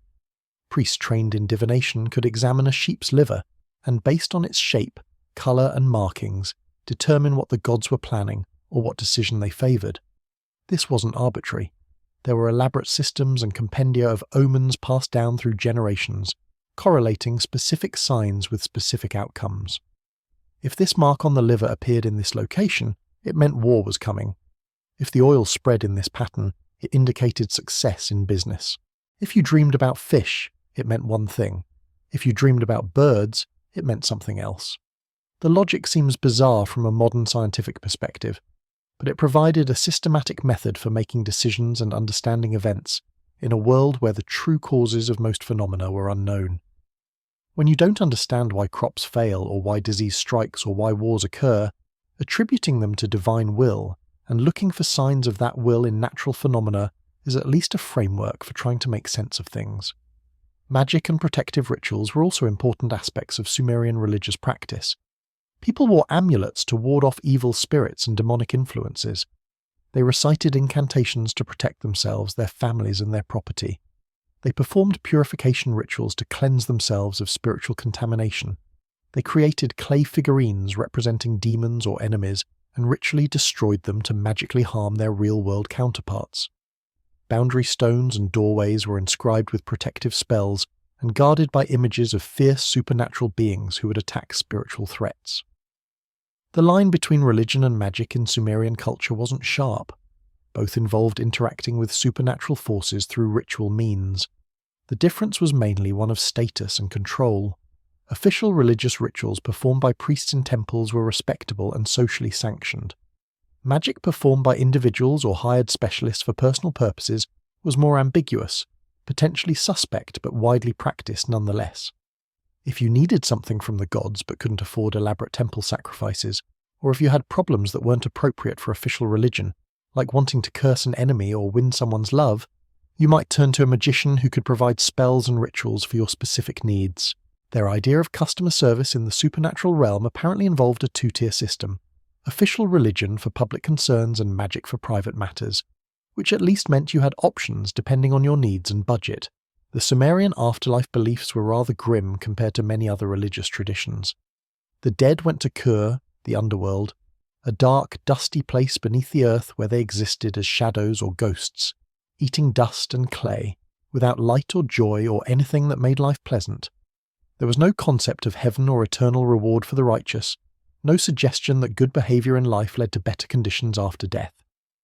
Everyone went to the same dreary underworld regardless of their moral character or social status.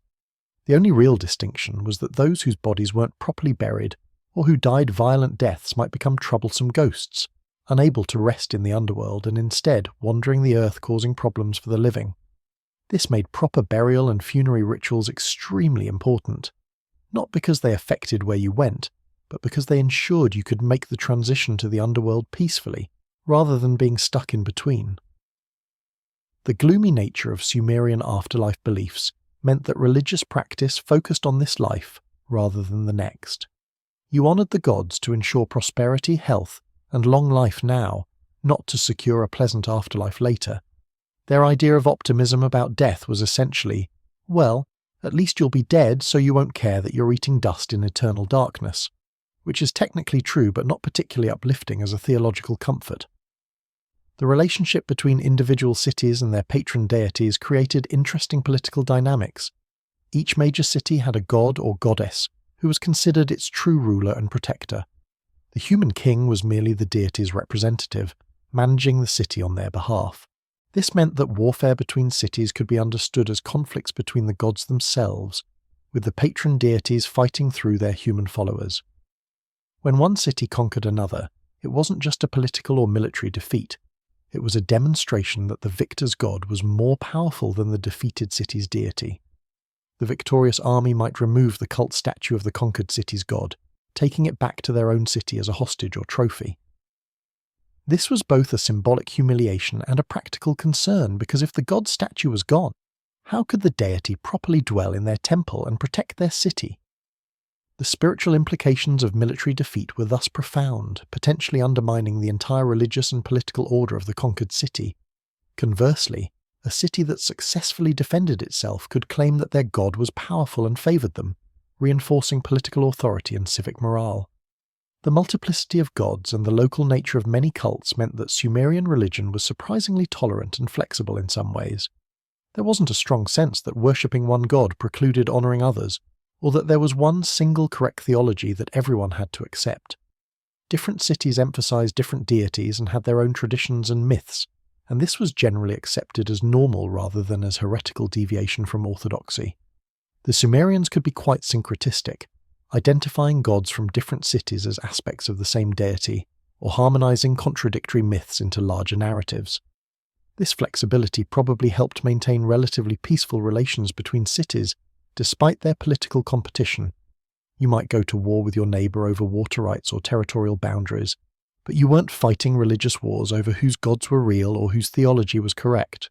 The gods of your enemy were just as real as your own gods, just serving different cities and peoples.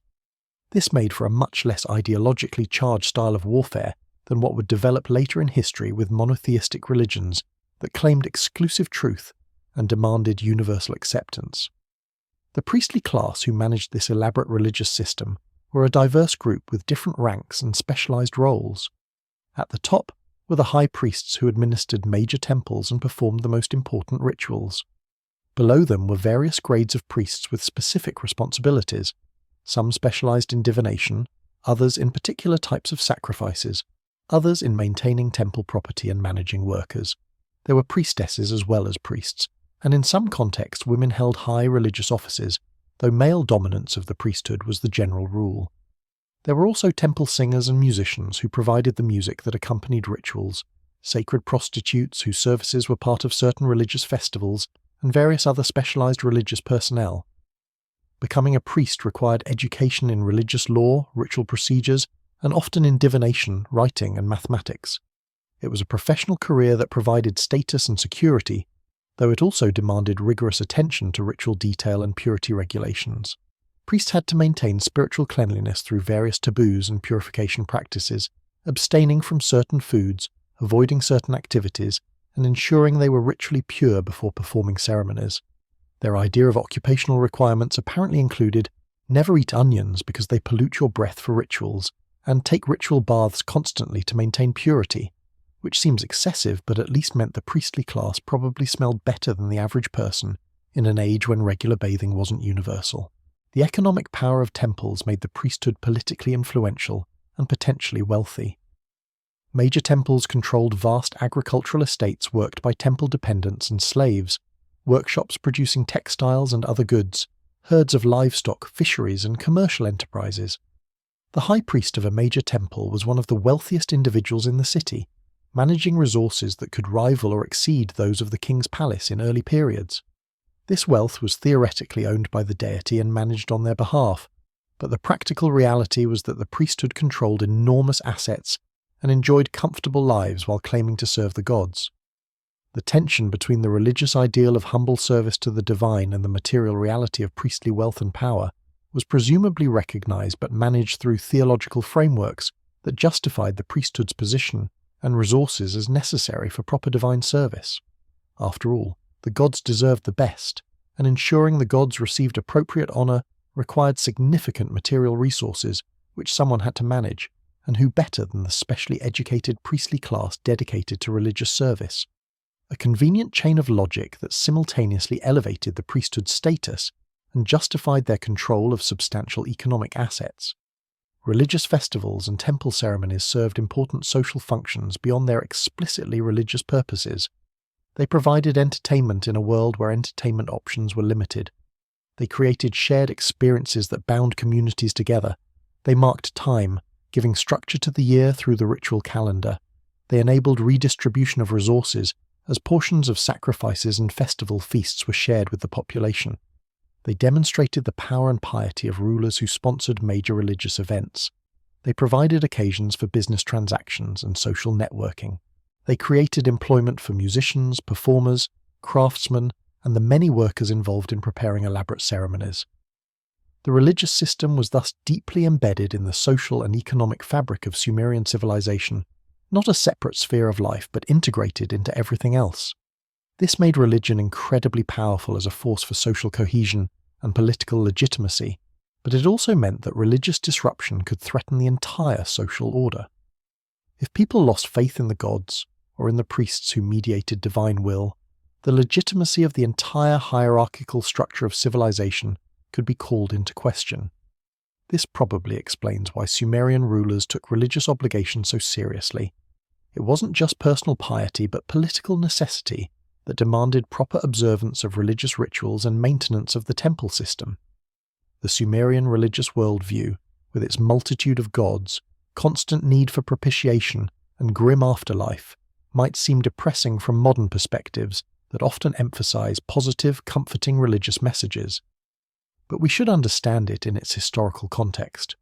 The Sumerians lived in a harsh, unpredictable environment where drought, flood, disease, and violence were constant threats. Their religious system acknowledged this reality rather than denying it, providing explanations for suffering and misfortune while also offering practical strategies for managing risk through proper ritual observance.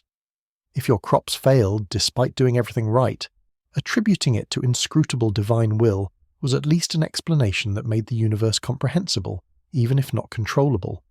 If maintaining elaborate rituals gave you a sense of agency and purpose in the face of forces beyond your control, that psychological benefit had real value regardless of whether the rituals actually influenced divine beings. Religion provided meaning, community, structure, and hope in difficult circumstances, which is ultimately what most religious systems do for their adherents, whatever their specific theological content. The influence of Sumerian religious concepts on subsequent civilizations was profound and lasting. Many Sumerian deities were adopted by later Mesopotamian peoples, with Akkadian, Babylonian, and Assyrian civilizations worshipping the same gods under different names. Sumerian myths influenced the religious literature of the entire ancient Near East, and eventually fed into the traditions that would become Judaism, Christianity, and Islam. The flood narrative that appears in the Epic of Gilgamesh is clearly related to the biblical story of Noah's Ark. The concept of divine councils and heavenly assemblies influenced later Jewish and Christian angelology. The idea of written laws as codes decreed by gods and enforced by human authorities influenced legal traditions throughout the region. The ziggurats influenced the Tower of Babel story. Even the 7-day week, though developed more fully later, has roots in Mesopotamian religious calendars tied to lunar cycles and important deities. When we talk about Sumerian religion, we're not just discussing an ancient belief system that died with its practitioners.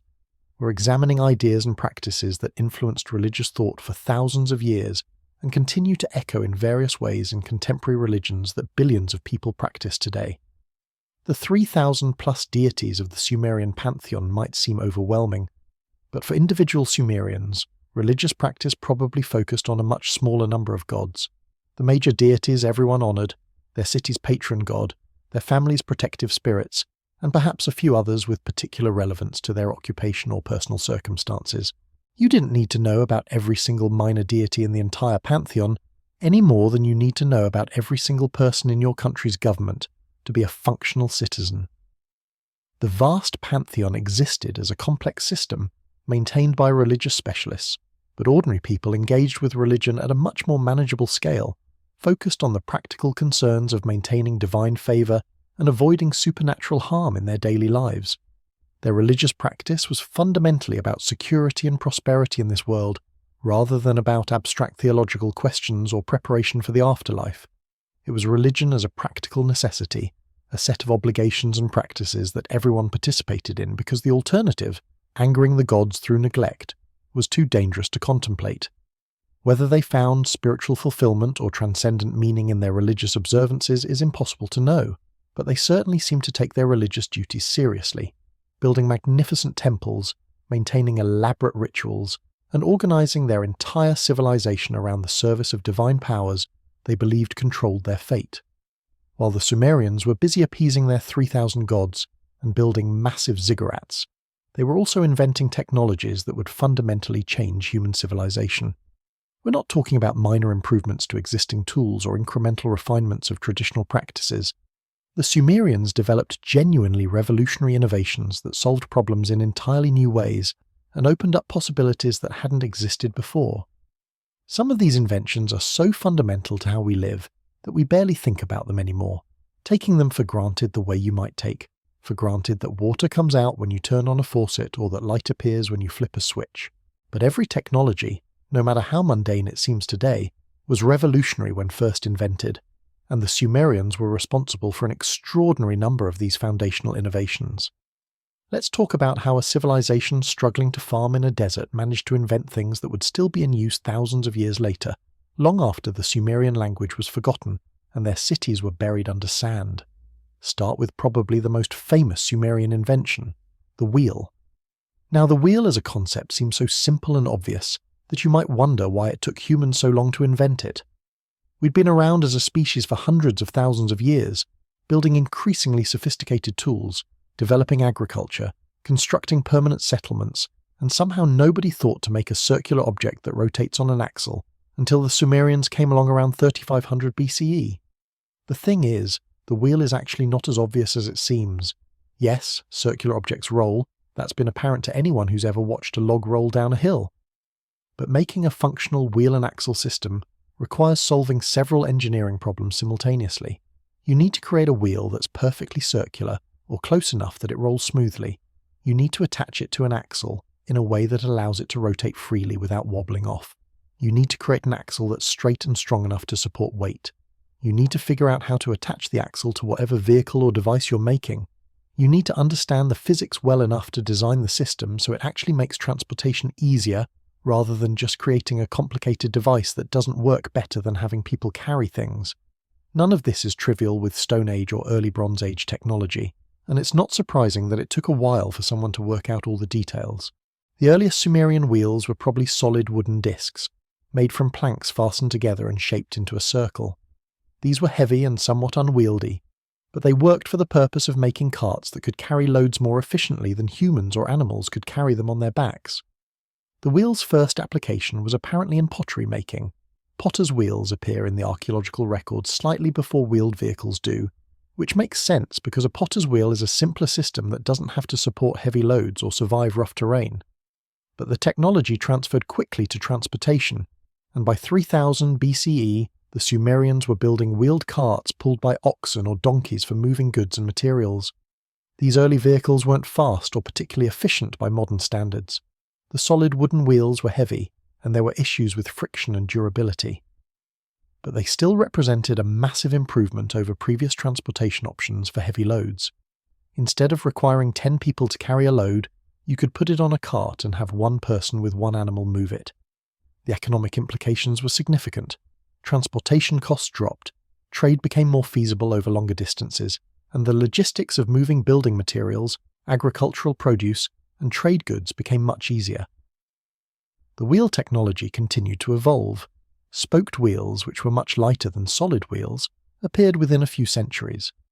These required more sophisticated carpentry, but offered better performance, particularly for vehicles that needed to move quickly.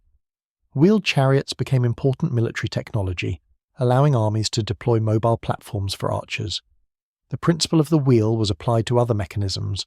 Wheels and axles became fundamental components in water lifting devices, in milling equipment, in various mechanical systems. The water wheel, which wouldn't be developed until much later in history, ultimately derived from the basic principle the Sumerians worked out when they figured out how to make a circular object rotate efficiently on an axle. Their idea of a breakthrough innovation was apparently what if the round thing could spin, which sounds underwhelming until you realize that this simple concept enabled essentially all of mechanical civilization. Every car, train, bicycle, airplane landing gear, industrial machine, and countless other technologies depend on wheels and rotating components. Not bad for a civilization that was just trying to make it easier to haul grain from the fields to the temple storehouses. Another agricultural innovation that doesn't get as much attention as the wheel but was equally important was the plough. Now, humans had been farming for thousands of years before the Sumerians invented the plough, so clearly you can practice agriculture without it. But pre-plough agriculture was incredibly labour-intensive, requiring farmers to break up soil manually using hoes and digging sticks, working the ground over and over to prepare it for planting. This limited how much land one person could cultivate and thus limited agricultural productivity. The Sumerians developed the cedar plough, a device that could be pulled by draft animals, and which simultaneously broke up the soil and planted seeds at a controlled depth and spacing. This was a sophisticated piece of technology, not just a simple pointed stick dragged through the ground. The cedar plough had a metal blade that cut into the earth, creating a furrow. Behind the blade was a seed funnel that dropped seeds into the furrow at regular intervals. The whole apparatus was mounted on a frame with handles that allowed the farmer walking behind it to control the depth and direction of the ploughing. A single farmer with a cedar plough and a team of oxen could prepare and plant vastly more land in a day than they could working manually with hand tools. The efficiency gains from the plough were transformative for agricultural productivity. More land could be cultivated with the same labour input, or alternatively, the same amount of cultivated land could be maintained with less labour, freeing people for other work. The plough also enabled cultivation of heavier soils that were difficult to work with hand tools, opening up new agricultural zones. The deeper tillage that ploughs provided improved soil structure and helped control weeds. The reliable seed spacing meant better germination rates and more consistent crops. All of these advantages meant that agricultural yields increased significantly with plough technology, creating larger surpluses that could support bigger populations and more economic specialization. The plough was so successful as a technology that it remained essentially unchanged in its basic principles for thousands of years. Farmers in many parts of the world were using ploughs in the 20th century CE that weren't fundamentally different from what the Sumerians had developed in the 4th millennium BCE. When a technology is so effective that it doesn't need major improvements for 5,000 years, you know you've hit on something pretty fundamental. Moving from tools and transportation to daily life, the Sumerians are credited with inventing soap, or at least developing the earliest known soap-like cleansing agents.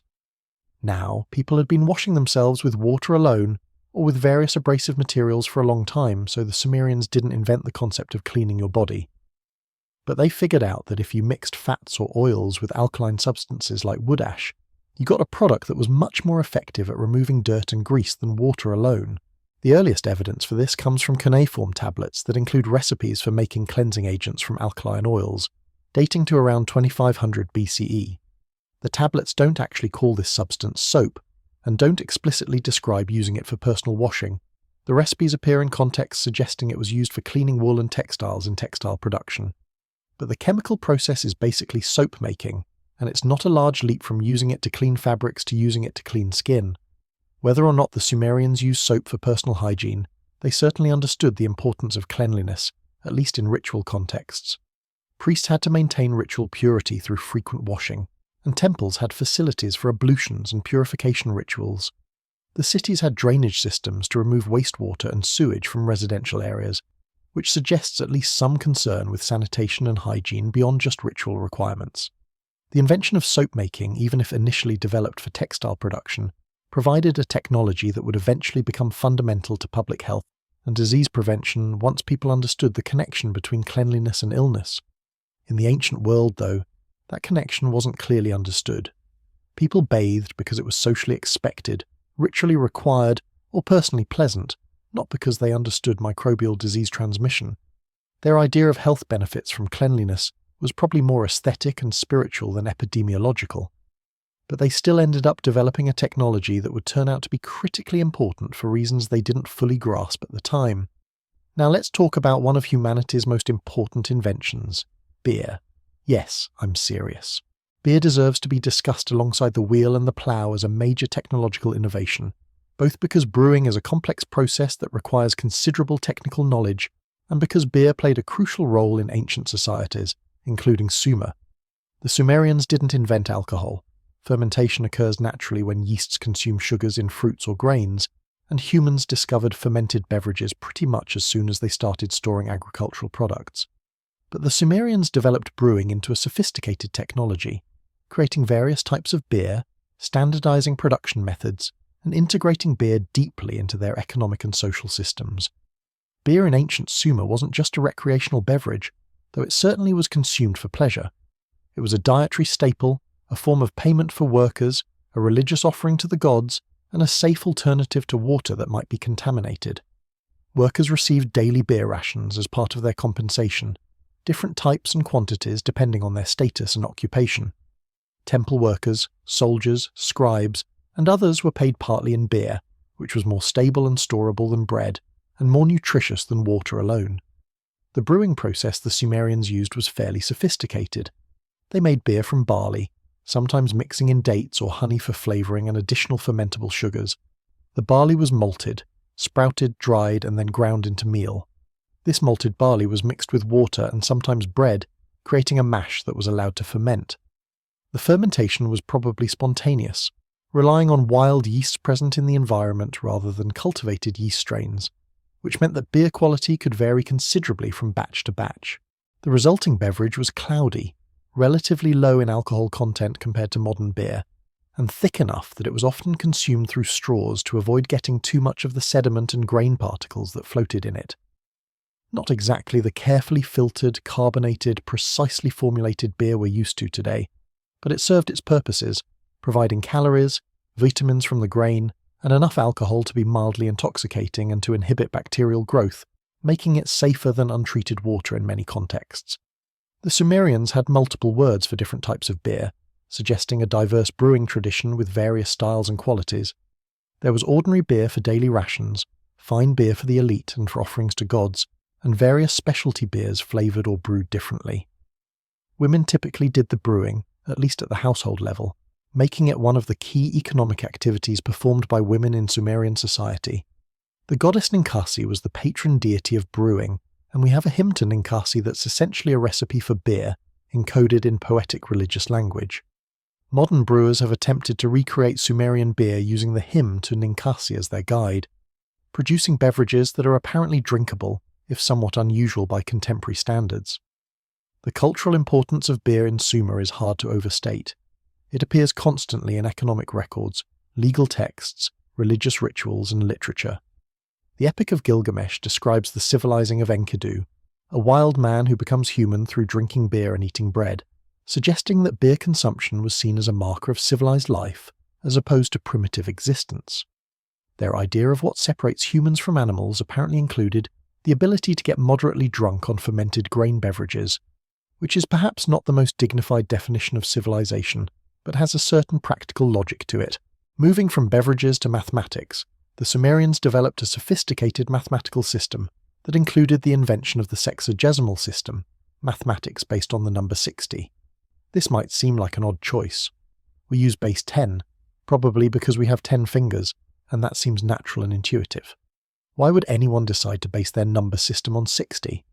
The answer has to do with the mathematical properties of the number 60, and the practical uses the Sumerians had for mathematics. 60 is highly composite, meaning it has many divisors: 1, 2, 3, 4, 5, 6, 10, 12, 15, 20, 30, and 60. This makes it extremely convenient for dividing things into equal portions, which is something you need to do constantly in practical mathematics. If you're distributing rations to workers, dividing land into plots, calculating shares of agricultural produce, or measuring time, having a number system based on 60 makes many calculations simpler than they would be in base 10. You can divide 60 evenly by 6 different numbers between 1 and 10, whereas 10 can only be divided evenly by 2 and 5. This practical advantage apparently outweighed the disadvantage of having to memorize more basic number combinations. The Sumerian number system used a combination of base 60 and base 10. They wrote numbers using only two symbols, a vertical wedge representing 1 and a corner wedge representing 10. These were combined in groups to represent numbers up to 59, and then the position of the group indicated whether it represented 1s, 60s, 3600s, and so on, similar to how our decimal system uses position to indicate whether a digit represents 1s, 10s, hundreds, etc. This was a place value system, one of the great advances in mathematical notation, because it allows you to write very large numbers compactly, and makes arithmetic operations much more straightforward than with systems that don't use place value. The Sumerians were doing sophisticated calculations with this system: multiplication, division, calculating areas and volumes, working with fractions and reciprocals. We have surviving clay tablets that are essentially mathematical textbooks, containing problem sets and solutions covering everything from basic arithmetic to complex geometric calculations to what we would call algebra, though not in the symbolic form we use today. The legacy of the Sumerian sexagesimal system is still with us today in some very specific but important ways. We divide circles into 360 degrees because 360 is close to the number of days in a year, and is also a highly composite number, divisible by many factors, making geometric calculations convenient. We divide hours into 60 minutes, and minutes into 60 seconds. We divide degrees of arc into 60 minutes of arc, and minutes into 60 seconds of arc. These conventions come directly from Mesopotamian mathematics, transmitted through Greek and Islamic scholarship, to eventually become global standards. Every time you check the time or measure an angle, you're using a number system that the Sumerians developed for their own practical purposes 4,000 years ago. Not many innovations from the Bronze Age remain in daily use in the 21st century, but somehow the Sumerian approach to dividing time and circular measure has persisted because it works well enough that nobody's found a compelling reason to replace it, despite various attempts to decimalize these measurements over the centuries. Their idea of a lasting contribution to civilization was apparently make 60 the basis for measuring important things, and they were right. It has literally lasted for millennia, and shows no signs of being replaced anytime soon. The Sumerians also pioneered astronomical observation and recording, developing what would become one of the oldest sciences. Their interest in astronomy was initially driven by religious concerns. The movements of celestial bodies were seen as divine omens that needed to be interpreted, and by practical needs for calendrical systems to organize agricultural and religious activities. But whatever the motivation, they began systematically observing and recording the positions and movements of stars, planets, the moon, and the sun. They identified constellations, tracked the movements of the visible planets, predicted lunar eclipses with reasonable accuracy, and developed a lunar calendar that attempted to reconcile the cycles of the moon with the solar year. This is actually quite tricky because 12 lunar months don't equal one solar year. You come up short by about 11 days. The Sumerians solved this problem by adding an intercalary month periodically to keep their calendar aligned with the seasons, a solution that required careful astronomical observation and record-keeping to implement correctly. The astronomical observations and mathematical calculations the Sumerians performed laid groundwork for later Babylonian astronomy, which would become extremely sophisticated and would eventually influence Greek astronomy, and through it the development of modern scientific astronomy. The constellations we use today have roots in Mesopotamian star catalogues. The zodiac, the 12 constellations through which the sun appears to move over the course of a year, was systematized by Mesopotamian astronomers, building on earlier Sumerian observations.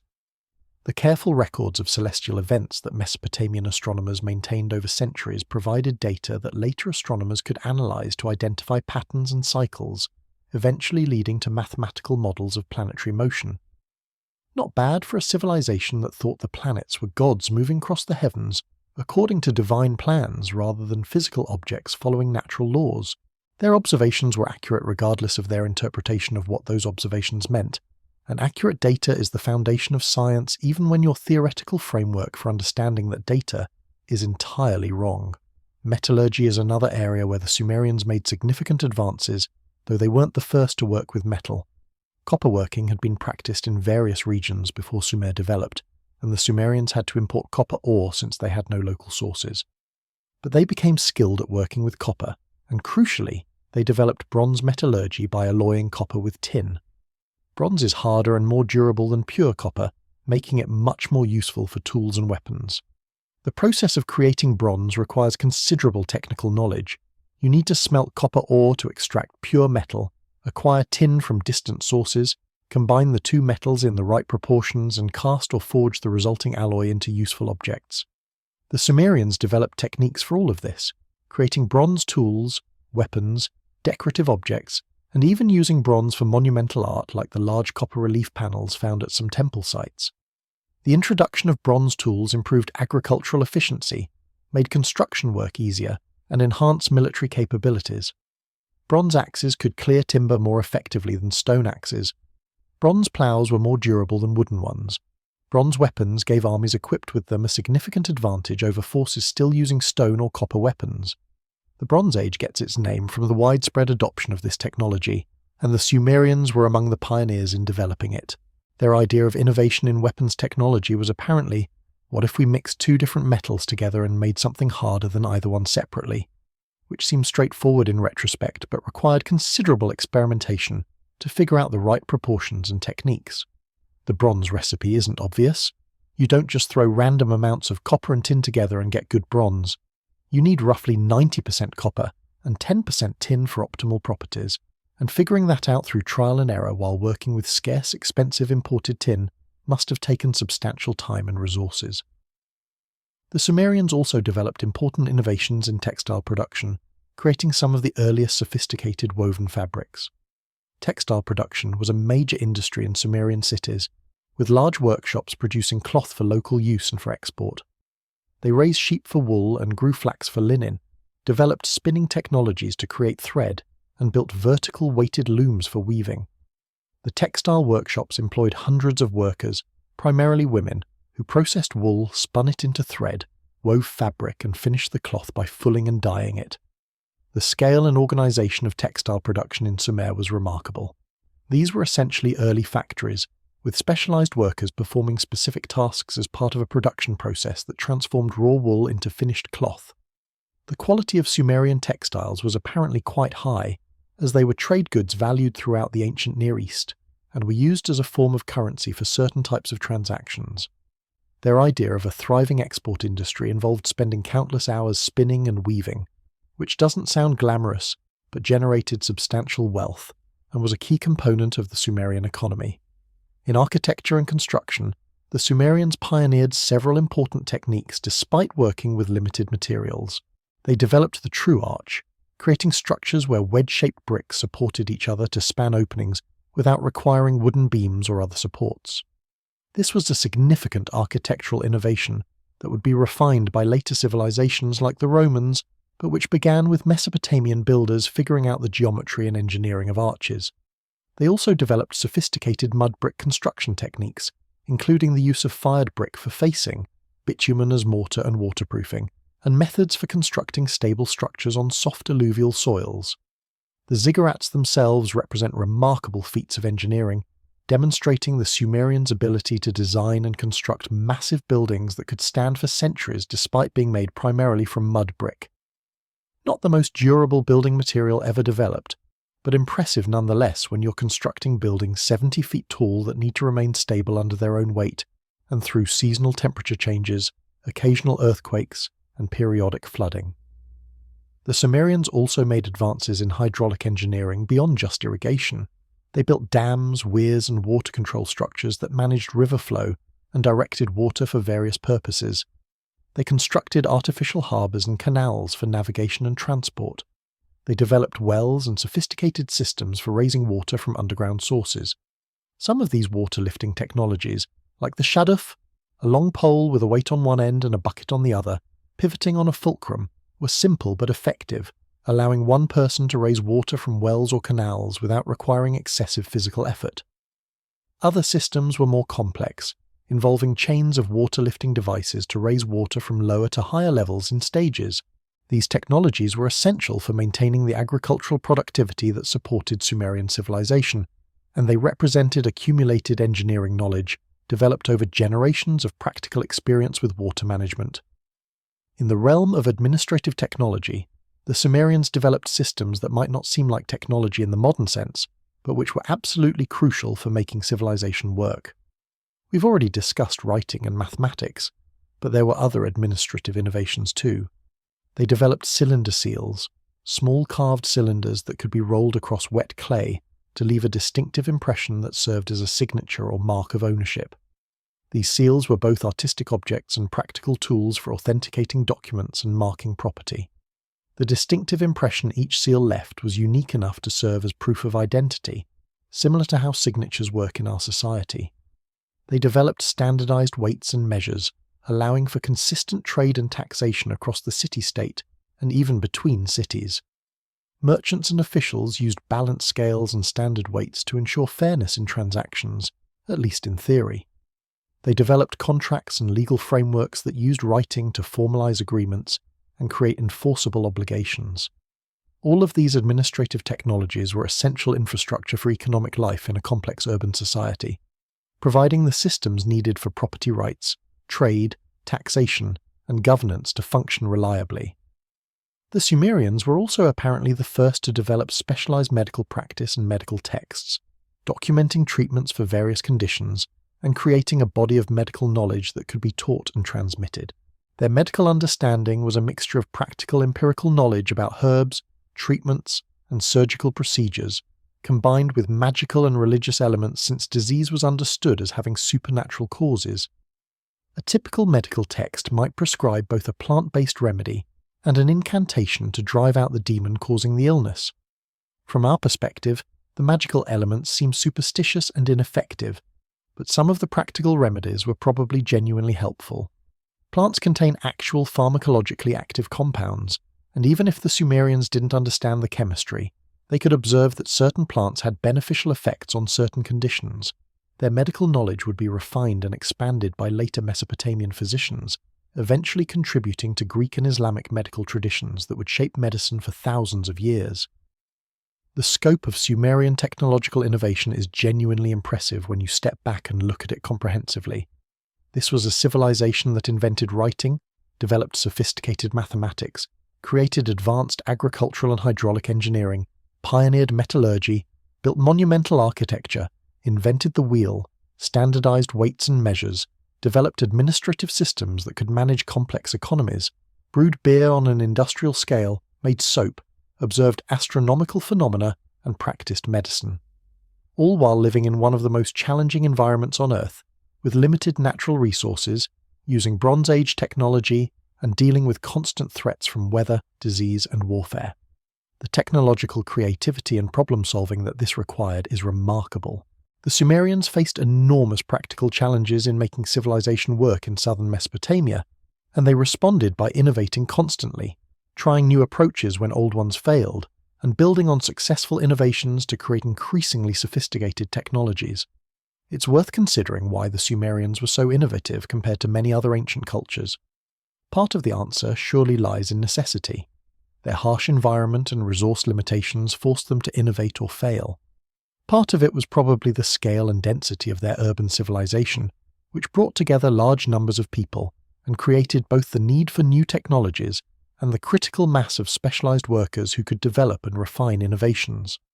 Part of it may have been cultural. Perhaps Sumerian society was relatively open to innovation and didn't have strong taboos against changing traditional practices, though we can only speculate about cultural attitudes from the fragmentary evidence available. And part of it was probably just luck and timing. They happened to be in the right place at the right time, with the agricultural surplus to support specialized craftsmen and the trade networks to acquire diverse materials and ideas from other regions.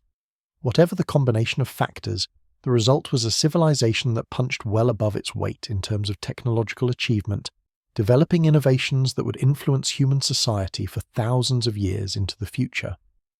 The legacy of Sumerian technology extends far beyond the specific inventions themselves. The Sumerians demonstrated that systematic innovation was possible, that new solutions could be developed to practical problems through experimentation and refinement, and that technological knowledge could be accumulated, transmitted, and built upon across generations. This approach to technology, as something that can be deliberately developed rather than simply inherited from tradition, would become fundamental to how subsequent civilizations approached practical problems.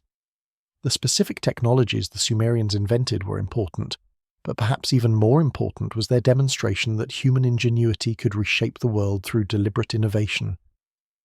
Not bad for a civilization that lasted only about 1,500 years as a distinct culture before being absorbed into the Akkadian Empire and then passing into history. Their technologies outlived them by millennia, and some are still in use today. When you check the time, drive on wheels, drink beer, or use base 60 angle measurements, you're benefiting from Sumerian innovation developed 4,000 years ago by people trying to make civilization work in the Mesopotamian desert. That's a legacy worth recognizing. All of these technological innovations in this complex civilization required educated people to maintain them. You can't run sophisticated irrigation systems, keep detailed economic records, perform astronomical observations, or conduct long-distance trade without people who have specialized knowledge and skills acquired through years of training. This brings us to one of the less glamorous but absolutely essential aspects of Sumerian civilization: education. The Sumerians developed formal schools called adubas in Sumerian, which literally translates to tablet house, a perfectly functional name that tells you exactly what happened there. These were institutions dedicated to training young men in the extremely difficult skill of reading and writing cuneiform, along with the mathematics, literature, and technical knowledge that a professional scribe needed to function in administrative, religious, or commercial contexts. The aduba was where the literate elite who ran Sumerian civilization were produced, where knowledge was transmitted from one generation to the next, and where intellectual culture was preserved and developed. It was also, by all accounts, an absolutely grueling experience that students endured through years of tedious practice, harsh discipline, and relentless memorization.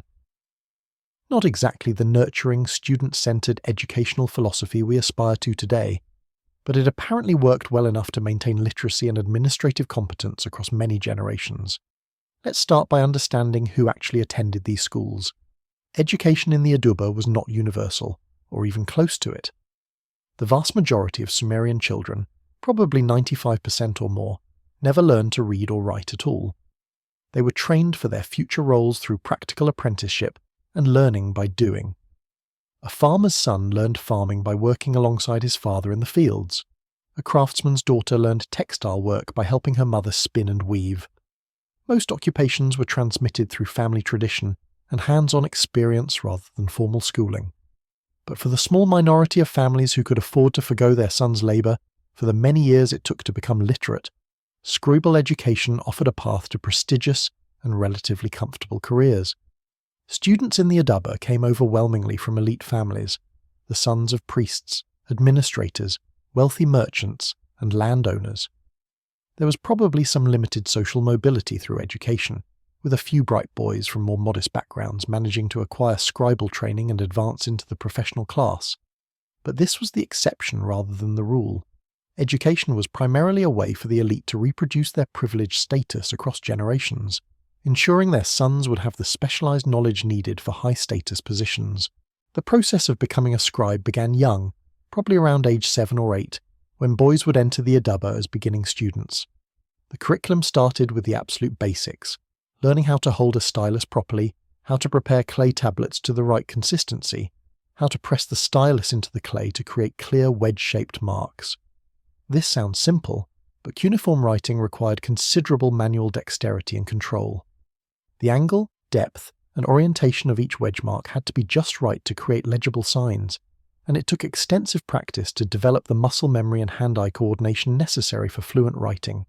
Students spent hours, days, weeks making the same basic marks over and over, filling practice tablets with rows of wedges until they could produce them consistently and quickly. Their idea of an engaging first-year curriculum was apparently, make thousands of wedge marks until your hand cramps and you can do it in your sleep, which is about as exciting as it sounds, but was absolutely necessary for developing the physical skills that writing required. Once students could make basic marks competently, they began learning the cuneiform signs themselves. This is where the real difficulty began, because cuneiform was not a simple writing system, with a few dozen characters that could be mastered relatively quickly. It consisted of hundreds of signs, many of which looked similar to each other and could be easily confused. Each sign had to be memorized individually, what it looked like, how it was formed, what sounds or meanings it could represent, and in what context it should be used. There were no shortcuts or mnemonic systems that made this easier. You just had to memorize them through endless repetition. Students would copy lists of signs over and over, learning the standard forms and practicing until they could reproduce them from memory. They started with the most common and simple signs, and gradually worked their way toward more complex and less frequent ones. But the whole process took years. Even after you'd learned hundreds of signs, you might encounter an unfamiliar one in an ancient text, and have to consult a lexical list or ask a teacher to identify it. The complexity of cuneiform meant that achieving full literacy, being able to read any text and write fluently on any subject, was a substantial intellectual accomplishment that only a small fraction of the population could manage. The teaching methods in the Aduba were based primarily on copying and memorization. Students received model tablets prepared by teachers, showing exemplary writing that students were expected to copy exactly. They would copy these models repeatedly, with teachers checking their work and pointing out errors. The emphasis was on precision and conformity to established standards rather than creativity or individual expression. You weren't supposed to develop your own distinctive style or interpret texts in novel ways. You were supposed to reproduce exactly what previous generations had written, maintaining the purity and accuracy of the textual tradition. This conservative approach to education ensured that important texts and knowledge were preserved faithfully, but it also meant that the curriculum was backward-looking and focused on mastering existing knowledge rather than generating new insights. Their pedagogical philosophy was basically, learn to copy perfectly what came before, which limited innovation, but did effectively transmit accumulated knowledge and maintain cultural continuity across centuries. The teachers in the Aduba, called Ummiya or expert, and their assistants, were professional scribes who combined teaching with other administrative or religious duties. The head teacher, sometimes called the father of the tablet house, had overall authority over the school and responsibility for maintaining standards and discipline. Below him were various specialized teachers who handled different aspects of the curriculum: a teacher of Sumerian grammar, a teacher of mathematics, a teacher of legal formulations, and so on. There were also older students who served as tutors and monitors for younger students, helping them with basic lessons and maintaining order. The relationship between teachers and students was formal and hierarchical, with teachers wielding absolute authority and students expected to show complete obedience and respect. We have texts that describe the daily routine of a student, which involved arriving at school early, waiting for the teacher's arrival, reciting lessons, copying texts, and trying to avoid doing anything that might provoke punishment. The texts make it clear that corporal punishment was common and expected. Students were beaten for arriving late, for making errors in their writing, for talking without permission, for failing to memorize their lessons adequately, or for any number of other infractions. Their idea of classroom management apparently centered on the cane, with physical discipline being the primary tool for maintaining order and motivating student effort. We have some fascinating documents that give us insight into what scribal education was actually like from the student's perspective. One text, often called School Days, describes a typical day in the life of a scribal student. The student wakes up early, has breakfast prepared by his mother, and heads to school. At school, he recites his lesson but apparently makes some mistake because the teacher beats him. Then he's beaten by various monitors and assistants for different infractions. His handwriting isn't neat enough. He talked without permission. He stood up without permission. He left school without permission. His solution to this barrage of punishment is to convince his father to invite the teacher home for dinner and give him presents, after which the teacher suddenly becomes much more complimentary and predicts a great future for the student. The text is somewhat humorous and may exaggerate for effect, but it clearly reflects real aspects of scribal education: the harsh discipline, the arbitrary nature of punishment, the importance of maintaining good relationships with teachers through gifts and flattery, and the general atmosphere of anxiety and potential violence that students navigated daily. Not exactly the supportive, encouraging learning environment that modern educational theory recommends, but students apparently survived it and went on to successful careers, so it must have been tolerable at least for those who completed the program. The dropout rate from scribal schools was probably quite high. Many boys who began their education didn't complete it, either because their families couldn't afford to keep them in school for the many years required, because they lacked the aptitude for the demanding memorization and precise work that writing required, or because they simply couldn't endure the harsh conditions and brutal discipline.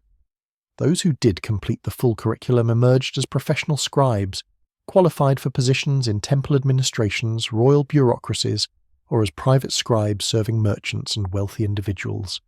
The length of scribal training varied, but probably took at least 10 to 12 years to achieve full professional competency, which meant starting around age 7 or 8 and not finishing until late adolescence or early adulthood. That's an enormous investment of time and family resources, which is why scribal education was limited to families who could afford it, and why scribal positions tended to run in families. If you've invested a decade in your son's education, you want to ensure he has a position waiting for him, which is easiest to arrange if you're already part of the scribal or administrative class yourself. The curriculum in the Adaba extended well beyond just learning to read and write. Students also studied mathematics, which was essential for administrative work involving accounting, land surveys, tax calculations, and commercial transactions. They learned the Sumerian number system and practiced arithmetic operations, addition, subtraction, multiplication, and division. They memorized multiplication tables, tables of reciprocals, and other mathematical reference materials that allowed quick calculations. They worked through problem sets that taught them to calculate areas of fields, volumes of granaries, division of estates, interest on loans, and various other practical mathematical applications.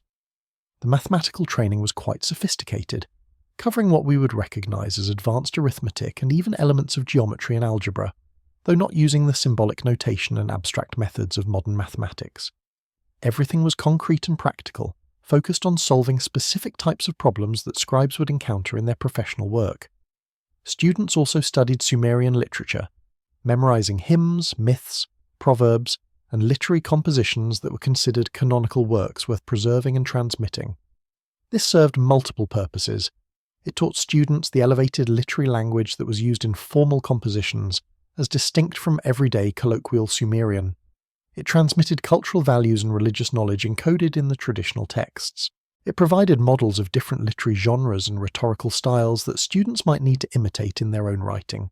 And it connected students to the cultural heritage of Sumer, making them part of an intellectual tradition extending back generations. The memorization of long literary texts was demanding. Some compositions ran to hundreds of lines, but it trained memory and ensured that important cultural works would survive because they lived in the minds of educated people who could reproduce them even if written copies were lost or damaged. Legal and administrative formulations were another important part of the curriculum. Scribes needed to know the standard language and format for contracts, legal documents, administrative reports, and other official texts. There were conventional ways to phrase things, formulaic expressions that had established meanings, and technical terminology that had to be used precisely. Students learned these conventions by copying model documents repeatedly until they internalized the proper forms. When they entered professional practice, they could produce legally valid contracts or properly formatted administrative documents without having to think too hard about it because the forms had become second nature through years of practice. This ensured consistency and predictability in legal and administrative writing, which was important for making the systems function reliably across many individual scribes working in different contexts. The Adaba also taught religious and divinatory knowledge, at least to students who would enter priestly service. Learning the names, attributes, and mythologies of the gods was essential for those who would perform religious rituals or compose religious texts. Divination, reading omens in animal livers, interpreting dreams, observing celestial signs, was a specialized knowledge that required training in the traditional interpretations and methods.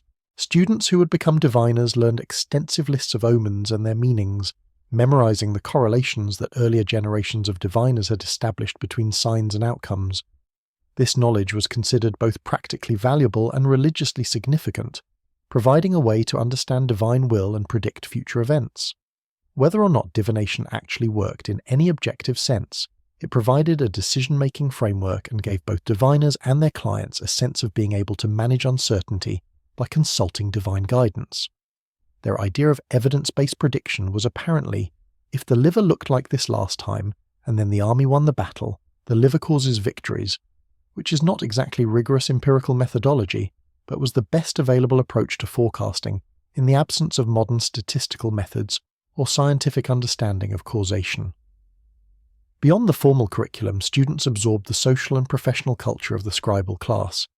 They learned how to interact with superiors and subordinates, how to conduct themselves in formal settings, how to dress and present themselves as educated professionals. They developed networks of relationships with fellow students and teachers that would be valuable throughout their careers. They internalized the values and worldview of the educated elite: respect for tradition, reverence for learning, consciousness of their special status as literate people in a mostly illiterate society. The Aduba was thus not just teaching technical skills, but socializing students into a particular social class with its own identity, privileges, and responsibilities. When you completed your scribal education, you weren't just someone who could read and write. You were a member of the educated elite, part of the exclusive group that kept civilization functioning through your specialized knowledge and administrative skills. Now let's turn to the scientific and intellectual achievements that emerge from this educational system, and from the broader Sumerian culture of observation and documentation. The Sumerians made genuine contributions to astronomy, mathematics, and other fields that we would recognize as scientific, even though they didn't have anything like modern scientific method or theory. Their approach was empirical and practical rather than theoretical. They observed phenomena carefully, recorded what they saw, identified patterns, and used those patterns to make predictions or guide practical activities. This might not sound particularly sophisticated, but it's actually the foundation of all empirical science. Systematic observation and careful record-keeping are essential prerequisites for developing scientific understanding, and the Sumerians excelled at both. Sumerian astronomy was driven partly by religious concerns. The heavens were the realm of the gods, and celestial phenomena were divine omens that needed to be interpreted, and partly by practical needs for calendars to organize agricultural and religious activities. But whatever the motivation, Sumerian astronomers engaged in careful, systematic observation of the night sky over long periods. They identified and named constellations, recognizing patterns in the fixed stars and tracking how different constellations became visible at different times of year. They tracked the movements of the visible planets, Mercury, Venus, Mars, Jupiter, and Saturn, noting their positions relative to the stars and recording their apparent retrograde motions and other behaviors. They observed and recorded lunar eclipses, solar eclipses when they were visible from Mesopotamia, and other celestial events. They measured the lengths of days and nights throughout the year, noting the solstices and equinoxes when day and night were equal, or when days reached their maximum or minimum length. All of these observations were recorded on clay tablets, creating an archive of astronomical data that accumulated over generations. This long-term data collection was crucial for identifying patterns that weren't obvious from short-term observation. The cycles of eclipses, for instance, repeat on an 18-year cycle called the Saros cycle. You wouldn't notice this pattern from a few years of observation, but with decades or centuries of records, the pattern becomes apparent, allowing prediction of future eclipses with reasonable accuracy. The Sumerians and their Babylonian successors did identify various astronomical cycles and used them for prediction, demonstrating that they understood the regular, predictable nature of celestial motions, even if they didn't understand the physical causes. Their astronomical observations were so accurate and extensive that modern astronomers have used ancient Mesopotamian eclipse records to study long-term changes in the Earth's rotation rate, which shows you how valuable careful empirical observation can be, even when your theoretical framework is entirely wrong. The Sumerian calendar was lunar-based, with months beginning at the first sighting of the new crescent moon. 12 lunar months gave them a year of about 354 days, which is shorter than the actual solar year of 365+ days. This meant that a purely lunar calendar would drift relative to the seasons, with the same month occurring at progressively different times of year. To prevent this drift and keep their calendar aligned with the agricultural seasons, the Sumerians added an intercalary month periodically, essentially inserting an extra month to make up the difference between lunar and solar years. Initially, the decision about when to add this extra month was probably made on an ad hoc basis, observing when the calendar had drifted too far from the seasons and correcting it. Later, the system became more regular, with intercalation following established rules based on observed astronomical cycles. This lunar-solar calendar system was complex but effective, maintaining reasonable alignment between the monthly cycle, important for religious observances tied to the moon, and the seasonal cycle, important for agricultural activities. Their idea of timekeeping required constant fiddling with the calendar to make the moon and sun agree with each other, which is more maintenance than modern people are used to, but worked well enough for their purposes. In mathematics, the Sumerians made discoveries and developed methods that were remarkably advanced.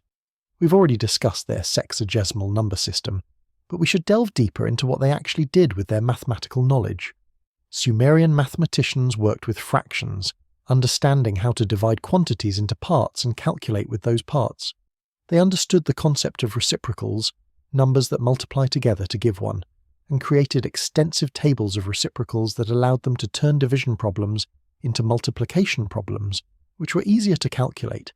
They solved what we would call linear and quadratic equations, finding unknown values that satisfied specific relationships, though they did this through numerical methods and examples rather than with algebraic symbolae. They calculated areas of rectangles, triangles, and other shapes, volumes of rectangular solids and cylinders, and could solve various geometric problems. One of the most remarkable Sumerian mathematical achievements is demonstrated by a tablet called Plimpton 322, which dates to around 1800 BCE, technically from the Babylonian period but drawing on earlier Sumerian mathematical traditions. This tablet contains a list of numbers that turn out to be Pythagorean triples, sets of 3 integers that satisfy the relationship a2 plus b2 summum c2, the same relationship that defines right triangles according to the Pythagorean theorem. The tablet demonstrates that Mesopotamian mathematicians understood this relationship and could generate Pythagorean triples systematically more than 1,000 years before Pythagoras lived. They probably didn't have a geometric proof of the theorem in the way that later Greek mathematicians did, but they clearly knew the numerical relationship and used it for practical calculations involving right triangles. This is a genuine mathematical discovery, and it's remarkable that it was made so early in human history. Their idea of a groundbreaking theorem was apparently, we notice these number patterns work out nicely when calculating diagonal distances, which sounds mundane but represents sophisticated mathematical insight when you're working it out from first principles using cuneiform notation on clay tablets.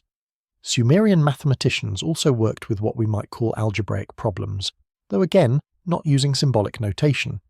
A typical problem might be something like, a rectangular field has an area of 60 square units, and one side is 12 units long. What is the other side? Or more complex versions involving multiple conditions and unknowns. These problems were solved through systematic methods that essentially amounted to solving equations, and teachers created extensive problem sets to train students in these methods. The practical applications were obvious: land surveying, tax assessment, dividing estates, calculating materials needed for construction projects, and countless other administrative and commercial calculations required this kind of mathematical reasoning. But beyond the practical applications, there's evidence that some mathematical activity was pursued for its own sake, exploring number patterns and geometric relationships out of intellectual curiosity rather than immediate practical need. This is the beginning of mathematics as an intellectual discipline rather than just a practical tool, which is a significant development in human thought. The Sumerians also made empirical discoveries in what we might broadly call medicine, though their medical knowledge was thoroughly mixed with religious and magical elements. They identified various medicinal plants and understood that certain herbs and plant preparations could treat specific ailments. Texts describe remedies for digestive problems, respiratory ailments, skin conditions, fever, and various other common health issues. Some of these remedies were probably genuinely effective. Plants contain biologically active compounds, and even without understanding pharmacology, careful observation could identify which plants helped with which symptoms. Other remedies were probably useless or even harmful, but were maintained in medical practice because they were traditional or because people believed they worked. The medical texts also include surgical procedures for things like draining abscesses, setting broken bones, and treating wounds, suggesting that Sumerian physicians had some practical anatomical knowledge gained through experience treating injuries and illness. What the Sumerians lacked was any real understanding of disease causation in the modern sense. They attributed illness to demonic possession, divine punishment, magical curses, or other supernatural causes.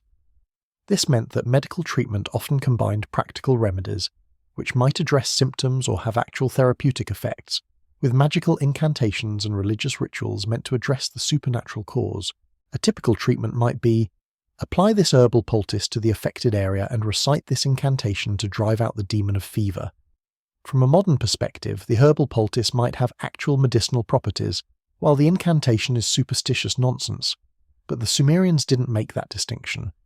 Both were part of the treatment, addressing different aspects of the illness, the physical symptoms and the spiritual cause. Their idea of holistic medicine apparently included treat the body and banish the demons, which is more comprehensive than modern medicine's focus solely on physical causes, but probably less effective overall. The combination of careful empirical observation with supernatural interpretation characterized much of Sumerian science. They were excellent observers and record keepers, documenting phenomena in detail and identifying patterns in their observations. But their explanatory frameworks were religious and magical rather than naturalistic. Eclipses occurred because gods were angry or engaged in celestial battles. Planets moved in their paths because they were gods traveling across the heavens. Disease struck because of demonic influence or divine displeasure. Mathematical relationships existed because the gods had structured the cosmos, according to numerical harmonies. This doesn't mean their observations were wrong or that their discoveries were invalid. The patterns they identified in astronomy and mathematics were real. The medicinal properties of plants they discovered actually existed. The engineering principles they worked out actually functioned. But the lack of naturalistic explanation meant they couldn't develop coherent theories that would allow them to predict new phenomena or extend their knowledge systematically beyond what they'd directly observed. Each discovery was somewhat isolated, a practical technique or an observed pattern that worked, but that couldn't be connected to broader theoretical frameworks that would enable further advancement. This is perhaps the fundamental difference between ancient science, as practiced by the Sumerians and other early civilizations, and modern science. The ancients accumulated lots of accurate empirical knowledge and practical techniques, but they didn't develop the theoretical frameworks and methodological approaches that characterize modern science. Testable hypotheses, controlled experiments, mathematical modeling of natural processes, naturalistic explanations that don't invoke supernatural causes, and the self-correcting mechanisms of peer review and replication. Without these elements, their knowledge remained largely practical and empirical, rather than theoretical and generalizable. But we should recognize that what they accomplished was still remarkable, and was absolutely essential for the later development of science. Greek philosophy and science built on Mesopotamian mathematical and astronomical knowledge. Islamic scholars preserved and expanded Babylonian astronomical observations and methods. Renaissance European science drew on Greek and Islamic sources that traced back to Mesopotamian origins. The modern scientific revolution in the 16th and 17th centuries ultimately rests on foundations that include Sumerian contributions, transmitted through multiple intermediary civilizations but never entirely lost.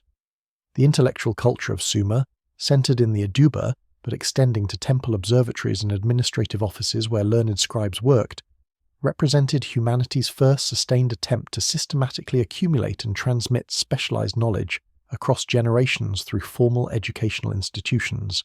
Before Sumer, knowledge was transmitted through apprenticeship, oral tradition, and practical experience within families or craft guilds. The Sumerians created something new, institutions specifically dedicated to education, where students were deliberately taught a standardized curriculum based on written texts, where knowledge was preserved in archives that could be consulted by later scholars, where a professional class of teachers worked to train the next generation. This institutionalization of education and knowledge transmission was arguably as important as any specific discovery or technique the Sumerians developed. It created a mechanism for cultural and intellectual continuity that allowed each generation to build on what previous generations had learned rather than starting over from scratch. The graduates of the Aduba who went into various professional roles became the intellectual class of Sumerian civilization. They wrote the literature, kept the records, performed the calculations, made the observations, administered the institutions, and preserved the knowledge that defined Sumerian culture. They weren't necessarily brilliant creative thinkers. The educational system emphasized memorization and conformity rather than original thought. But they were competent, literate professionals who could perform complex intellectual work reliably. They maintained the elaborate administrative machinery that made urban civilization possible. They preserved religious and literary traditions across centuries. They advanced astronomical and mathematical knowledge through patient observation and calculation. Without them, Sumerian civilization couldn't have functioned at the level of complexity it achieved. The boring bureaucrats copying records, the harsh teachers drilling students in cuneiform signs, the astronomers watching the stars night after night, the mathematicians working through calculation after calculation, these people, most of them completely anonymous to history, were the essential workers of intellectual life in ancient Sumer, keeping knowledge alive and slowly accumulating new understanding that would outlast their civilization by thousands of years. The harsh educational methods of the Aduba might offend modern sensibilities, but they successfully trained generation after generation of competent scribes who maintained one of history's first complex civilizations. The rote memorization might seem mind-numbing, but it effectively transmitted detailed knowledge of writing, mathematics, literature, and administration across centuries. The emphasis on tradition and conformity might seem intellectually stifling, but it preserved cultural continuity and ensured that hard-won knowledge wasn't lost. We can wish that Sumerian education had been more humane, more creative, more focused on critical thinking and innovation. But we should also recognize that it accomplished what it set out to do, producing the literate elite that kept Sumerian civilization functioning and passing on knowledge that would influence human culture for millennia. Not bad for an educational system whose pedagogical methods centered on copy these tablets repeatedly until you get it right or we'll beat you, which is perhaps not the approach we'd recommend today, but which apparently worked well enough for its time and context. Now, all of this impressive civilization building, the irrigation systems, the writing, the mathematics, the monumental architecture, happened against a backdrop of almost constant warfare between Sumerian city-states. Because here's the unfortunate reality. When you have multiple independent cities competing for limited resources in a challenging environment, conflict is basically inevitable. The Sumerians weren't some peaceful utopian society living in harmony with their neighbours, all working together for the common good of humanity. They were rivals, competitors, and frequently enemies, fighting over water rights, agricultural land, trade routes, political dominance, and basically anything else worth fighting about. Wars between Uruk and Kish, between Lagash and Umma, between and various neighbours, between shifting coalitions and temporary alliances that broke down as soon as circumstances changed. This was the normal state of affairs for most of Sumerian history. Not exactly the serene agricultural civilization peacefully tending their fields that some people might imagine when they think about ancient farmers, but a contentious, often violent world where military strength was just as important as agricultural productivity or administrative competence for a city's survival and prosperity. The fundamental cause of most Sumerian warfare was competition for resources, particularly water and agricultural land. We've already discussed how crucial irrigation was for Sumerian agriculture and how control of water meant control of food production and thus political power. When multiple cities drew from the same river systems or canal networks, the potential for conflict was enormous. A city upstream on a canal could potentially divert water away from downstream cities, leaving their fields parched and their populations facing starvation. Border regions between city-states were particularly contentious because they often contained prime agricultural land that could be claimed by either city, and because canals serving one city might run through territory that the neighbouring city considered theirs. The border between Lagash and Umma, which was fought over for generations, apparently included a particularly productive tract of land called the Guadena, which both cities claimed and neither was willing to concede to the other. Similar disputes played out across Sumer wherever city-states' territories and irrigation systems intersected or overlapped. Their idea of international diplomacy apparently consisted of, we both want that fertile land, so let's fight about it repeatedly for a century, which is not a particularly efficient conflict resolution strategy, but was apparently how things worked in the absence of any higher authority that could impose settlements on disputing cities. Another major source of conflict was political ambition and the desire for dominance. Some Sumerian rulers weren't content with managing their own city. They wanted to extend their power over neighbouring cities, creating larger political units under their control. This ambition drove numerous wars of conquest where victorious cities would subjugate their neighbours, demanding tribute, installing puppet rulers, or directly annexing territory. The most successful of these empire builders would eventually transform the political landscape of Mesopotamia, but we're getting ahead of ourselves. That's more relevant to the later discussion of Sumer's decline. For most of Sumerian history, attempts at hegemony were temporary and unstable. A strong king might dominate several neighbouring cities during his lifetime, but after his death, the subject cities would typically rebel and reassert their independence, returning the region to its default state of multiple competing city-states. The cycle would then repeat when another ambitious ruler emerged. Their concept of lasting political change was apparently conquer your neighbours, rule them briefly, die, watch your empire immediately collapse, which suggests that they hadn't quite figured out the formula for stable imperial administration that later empires would develop. Trade competition was another source of conflict. Control of trade routes meant access to valuable imported materials and profits from commercial transactions. Cities might fight over territory that controlled key routes, or over ports and harbours that facilitated trade with distant regions. Military expeditions were sometimes launched not to conquer territory, but to secure trade access, or to disrupt rivals' commercial networks. A city that couldn't obtain needed materials through trade might resort to military force to get them, either by conquering regions that had those resources, or by forcing trading partners to provide goods on more favourable terms. The economic integration of the ancient Near East created interdependencies that could be both beneficial and a source of conflict, depending on whether cities chose to cooperate for mutual advantage or to fight for competitive advantage. Their approach to trade negotiations apparently sometimes involved agree to our terms or we'll besiege your city, which is aggressive sales tactics taken to an extreme but probably effective for cities with strong military capabilities. Religious and ideological factors also played into warfare, though usually in combination with more material concerns. As we discussed earlier, each city had a patron deity who was considered the city's true ruler. Warfare between cities could be understood as conflicts between the gods themselves, with the armies serving as proxies for divine battles.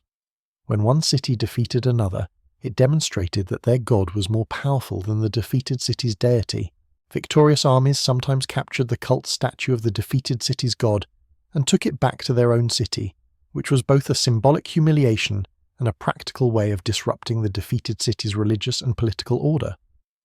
How do you worship your patron deity properly when the deity's statue, their physical presence on earth, has been kidnapped by your enemies?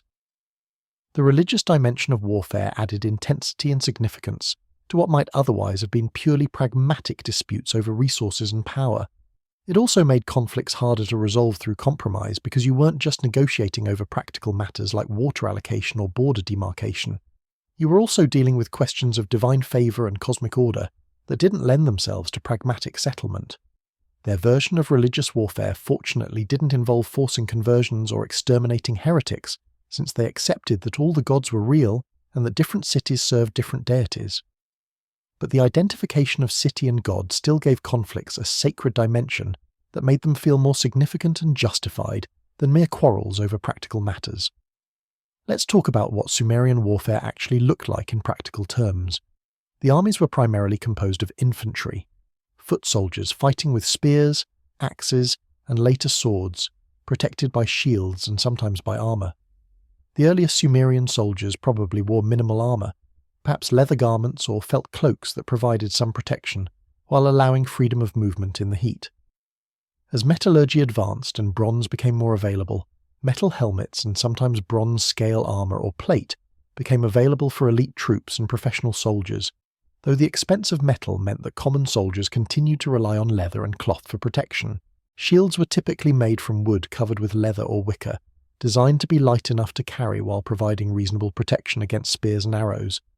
The primary infantry weapon was the spear, practical, relatively cheap to produce, effective in formation fighting, and useful both for thrusting in close combat and for throwing at approaching enemies.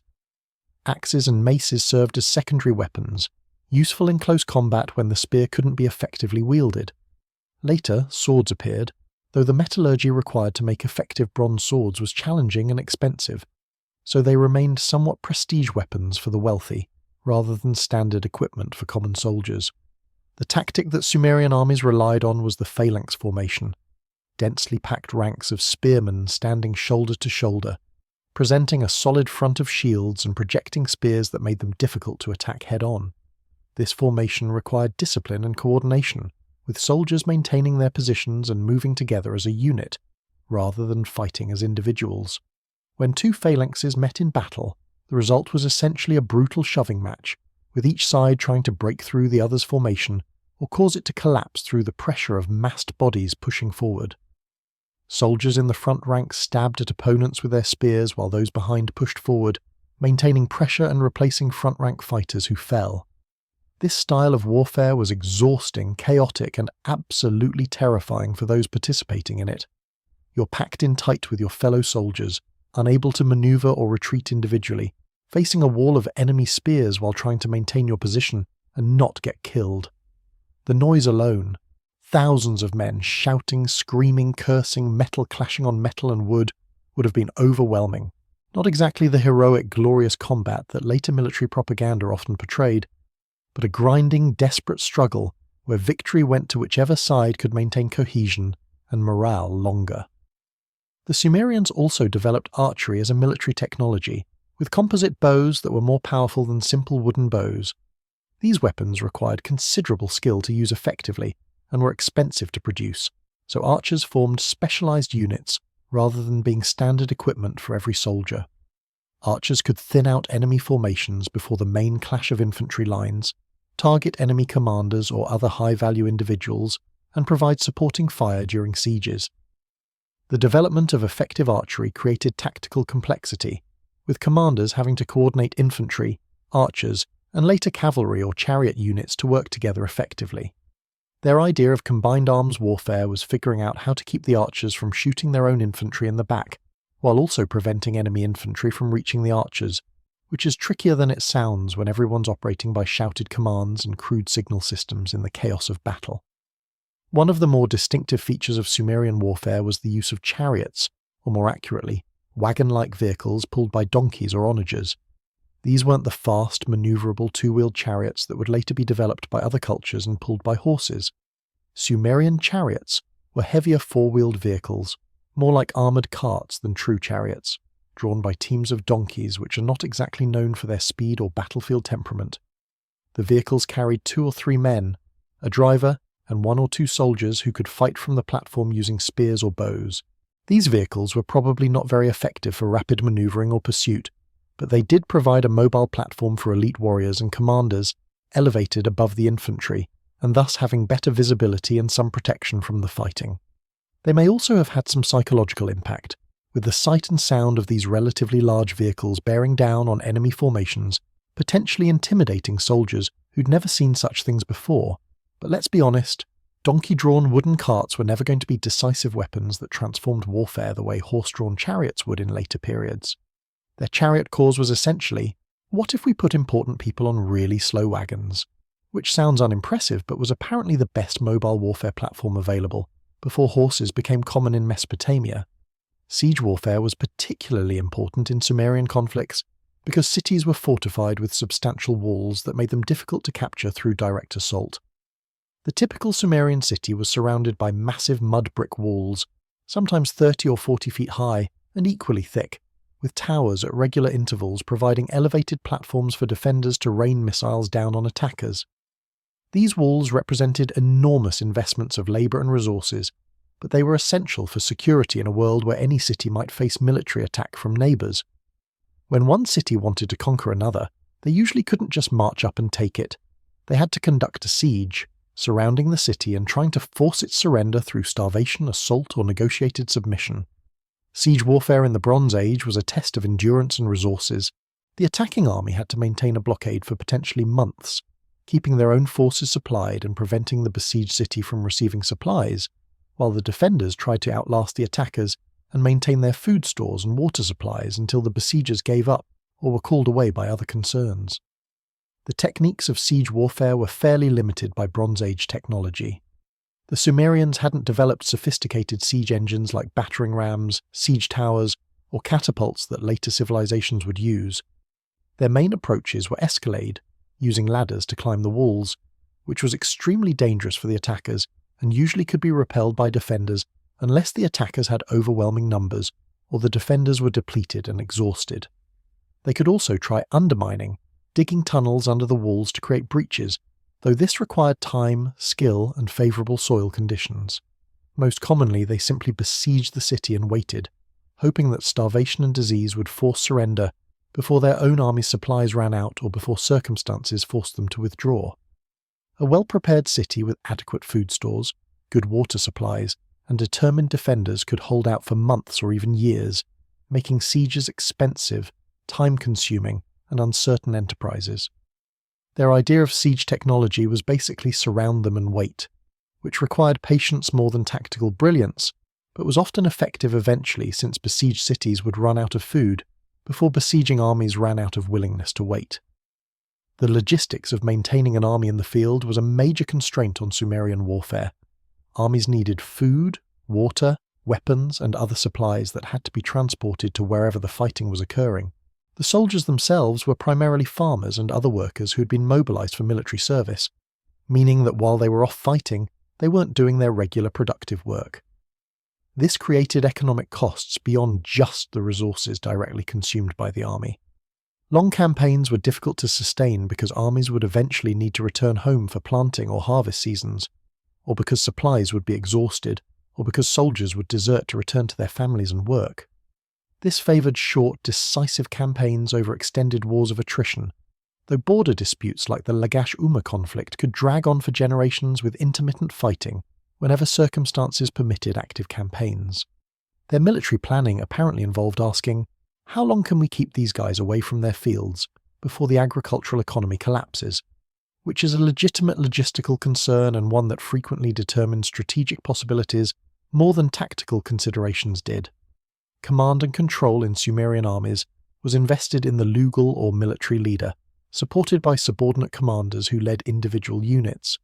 Communication on the battlefield was primitive by modern standards, relying on shouted orders, signal flags or standards, and runners carrying messages. Once battle was joined and formations became intermixed in combat, commanders had limited ability to adjust tactics or respond to changing situations. The initial deployment and the pre-battle instructions largely determined how forces would perform, with individual soldiers and unit leaders making tactical decisions based on immediate circumstances rather than receiving coordinated direction from above. This meant that battle outcomes depended heavily on the quality of pre-battle planning, the discipline and cohesion of the troops, and the courage and competence of small unit leaders who made moment-by-moment decisions during combat. A brilliant general could position forces advantageously and inspire troops to fight harder, but once combat began, his ability to influence events was limited. Their version of sophisticated command and control was apparently tell everyone the plan before the fighting starts and then hope they remember it when everything descends into chaos, which is not ideal but was probably the best available option given the technology and communication methods of the time. The scale of Sumerian warfare varied considerably. Some conflicts involved relatively small forces, perhaps a few hundred soldiers on each side, fighting border skirmishes or raids.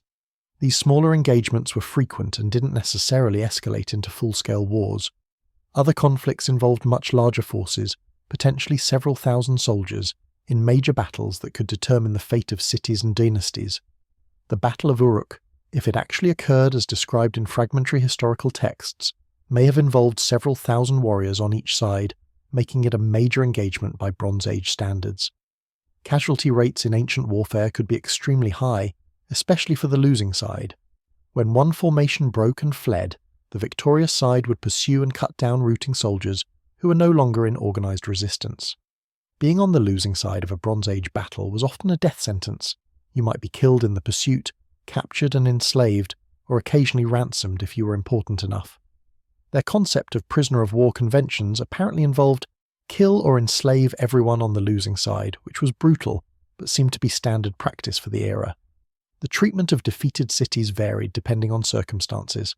Sometimes a conquered city would be allowed to continue functioning more or less normally, just under new political authority and required to pay tribute to the victor.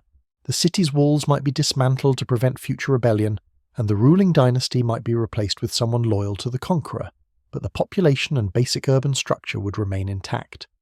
Other times, especially if the city had been particularly defiant or the victor particularly angry, the treatment was much harsher. Cities could be looted, their populations killed or enslaved, their buildings destroyed, their fields salted to prevent future agriculture, their canals and irrigation systems destroyed. This level of devastation was relatively rare because it destroyed potentially valuable assets that the victor might want to exploit, but it did happen when the goal was punishment and elimination rather than subjugation and extraction. The uncertainty about what would happen if you lost made warfare extremely high stakes, and probably contributed to cities' willingness to endure long sieges rather than surrender to uncertain fates. The most famous intercity conflict in Sumerian history is probably the generations-long dispute between Lagash and Umma over the Guadana territory. This conflict is well documented because several rulers of Lagash commissioned inscriptions describing their military victories and their pious restoration of proper boundaries after Umma had violated them. The inscriptions paint a picture of repeated cycles of conflict, negotiated settlement, violation of agreements, and renewed warfare. Yanatum of Lagash, ruling around 2450 BCE, claimed major victories over Umma and several other cities, extending Lagash's power significantly. His famous stele of the vultures depicts Sumerian soldiers in phalanx formation trampling enemies, with vultures eating the corpses of the defeated, which is exactly as pleasant as it sounds, and demonstrates that ancient military propaganda was just as graphic and triumphalist as modern versions. Later rulers of Lagash had to fight the same conflicts again because Umma refused to accept its subordinate status and repeatedly attempted to reclaim disputed territories. The back and forth continued for generations, with neither city able to decisively defeat the other permanently until external factors, particularly the rise of the Akkadian Empire under Sargon, transformed the political situation and made the old disputes between Sumerian city-states less relevant. Another important conflict involved Uruk and Kish, two of the most powerful Sumerian cities. According to later legendary accounts, including some material in the Epic of Gilgamesh, Uruk and Kish were rivals for dominance in Sumer. The historical reality was probably less dramatic than the legends suggest, but there does seem to have been genuine competition between these cities for political and economic supremacy. Uruk's power was based partly on its large population and extensive agricultural hinterland, partly on its patron goddess Inanna, whose cult was influential throughout Sumer, and partly on its strategic position for trade. Kish's power derived from its northern location, which gave it access to different trade routes and to potentially hostile peoples beyond the Sumerian heartland, making military strength particularly important. The competition between these cities, and the alliances and counter-alliances they formed with other cities, shaped the political landscape of Sumer for centuries. Their geopolitical rivalry was basically who gets to be the most important city in the region, which is the same kind of competition that would play out repeatedly in history with different cities and nations, but which was particularly intense in Sumer because the cities were close enough to seriously threaten each other, but not so close that one could easily dominate all the others permanently. The development of military technology and tactics in Sumer influenced warfare throughout the ancient Near East. The phalanx formation, bronze weapons and armour, siege warfare techniques, and combined arms coordination that the Sumerians pioneered would be adopted and refined by subsequent cultures. The Akkadians, who eventually conquered Sumer, used similar military organisation and technology, but with apparently superior leadership, and possibly some tactical innovations that gave them advantages over the Sumerian cities. Later Mesopotamian empires, Babylonian, Assyrian, and others, built on these Sumerian foundations, adding new weapons technologies like iron weapons, cavalry, more sophisticated siege engines, and ever larger professional armies. But the basic principles of ancient warfare, heavy infantry fighting in close formation, combined with archers and mobile units, besieging fortified cities, fighting for control of agricultural resources and trade routes, all of this was established in Sumer and remained central to warfare for thousands of years. The constant warfare between Sumerian cities had profound effects on their civilization beyond the immediate destruction and casualties. The need for military preparedness shaped political institutions, with military leaders gaining power and eventually transforming into hereditary kings, ruling city-states that had originally been governed by priestly authorities. The resources devoted to defensive walls, weapons production, and maintaining armies represented significant economic costs that might otherwise have been invested in productive activities. The periodic destruction of crops, irrigation systems, and urban infrastructure during campaigns created economic disruptions that affected populations for years afterward. The taking of captives as slaves provided labour but also represented the permanent loss of those people from their original communities. The psychological impact of living under constant threat of warfare surely affected how people viewed their world and their neighbours, fostering attitudes of competition and suspicion rather than cooperation and trust. Yet despite all this violence and conflict, or perhaps partly because of it, Sumerian civilization maintained remarkable achievements in other spheres. The same cities that were fighting each other over boundary disputes and water rights were simultaneously developing sophisticated mathematics, astronomical science, complex literature, and technological innovations. The temple complexes and royal palaces that organized military campaigns also supported scribal schools, maintained libraries, commissioned monumental architecture, and patronized arts and crafts. The merchant networks that could be disrupted by warfare also facilitated cultural exchange and the spread of ideas between cities despite their political conflicts. The Sumerian experience suggests that warfare and cultural achievement aren't necessarily incompatible, or even in tension. Civilizations can be both violent and creative, militaristic and intellectual, constantly fighting while also constantly building. Not exactly an uplifting message about human nature, perhaps, but probably a realistic one based on the historical evidence from Sumer and many other civilizations throughout history. The military conflicts between Sumerian city-states would eventually be superseded by a new pattern, the conquest of all Sumerian cities by an external power that created the first multi-ethnic empire in Mesopotamian history. But that's a topic for our discussion of Sumer's decline. For the centuries when Sumer existed as a collection of independent city-states, warfare was simply part of the normal pattern of life, something that happened periodically, that required preparation and resources, that could bring glory or disaster, but that didn't fundamentally threaten the survival of Sumerian civilization as a whole. Individual cities rose and fell, borders shifted, dynasties came and went, but the basic pattern of urban civilization in southern Mesopotamia persisted through all the conflicts. The resilience of Sumerian civilization in the face of constant warfare is itself remarkable, testament to the strength of their agricultural base, the sophistication of their social organization, and their ability to rebuild and recover from the periodic destructions that warfare brought. They fought constantly, but they also kept farming, building, writing, calculating, worshipping, and maintaining the complex urban society they had created. Their legacy includes not just their cultural and technological achievements, but also the somewhat depressing demonstration that humans are entirely capable of fighting each other vigorously, while simultaneously cooperating within their own groups to create and maintain sophisticated civilizations. 5,000 years later, we're still following roughly the same pattern, which suggests that the Sumerians identified something fundamental about how human societies operate at scale. So we've spent all this time exploring Sumerian civilization in its full complexity. The irrigation systems, the cities, the writing, the religion, the warfare, all of it functioning together to create something genuinely remarkable in human history. But all civilizations eventually decline, and Sumer was no exception. The end of Sumer as an independent civilization didn't happen suddenly in a single catastrophic event. It was more of a gradual process involving military conquest, environmental degradation, and cultural transformation that played out over several centuries.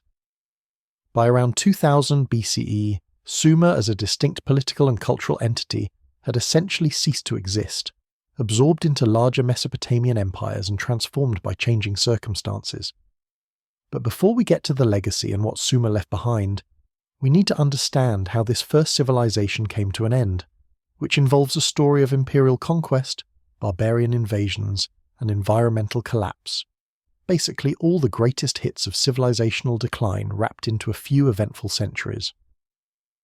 The beginning of the end for independent Sumerian city-states came with the rise of Sargon of Akkad, around 2334 BCE. Now, Sargon is one of those larger-than-life figures from ancient history, who may or may not have existed exactly as described in the legends that grew up around him. According to those legends, he was a foundling of humble origins, possibly the illegitimate son of a priestess, who was set adrift in a basket on the Euphrates and rescued by a gardener. He rose from these modest beginnings to become cupbearer to the king of Kish, then overthrew that king and embarked on a career of military conquest that would change Mesopotamian history. How much of this is true and how much is heroic myth, embellishment is impossible to say with certainty, but we do know that someone named Sargon established the Akkadian Empire around this time, and that this empire fundamentally changed the political organization of Mesopotamia. Their version of a promising political career apparently involved being found in a basket and working your way up from gardener's assistant to emperor, which is quite the resume arc and probably inspired countless young men to think they too could rise from nothing to rule the world if only they were sufficiently ambitious and ruthless. Sargon's achievement was creating the first multi-ethnic empire in Mesopotamian history, uniting the Sumerian cities of the south with the Akkadian-speaking regions of central Mesopotamia under a single political authority. This was genuinely unprecedented. Before Sargon, the pattern had been independent city-states, occasionally with one city exercising temporary hegemony over its neighbours, but always within the context of a system of multiple autonomous political units.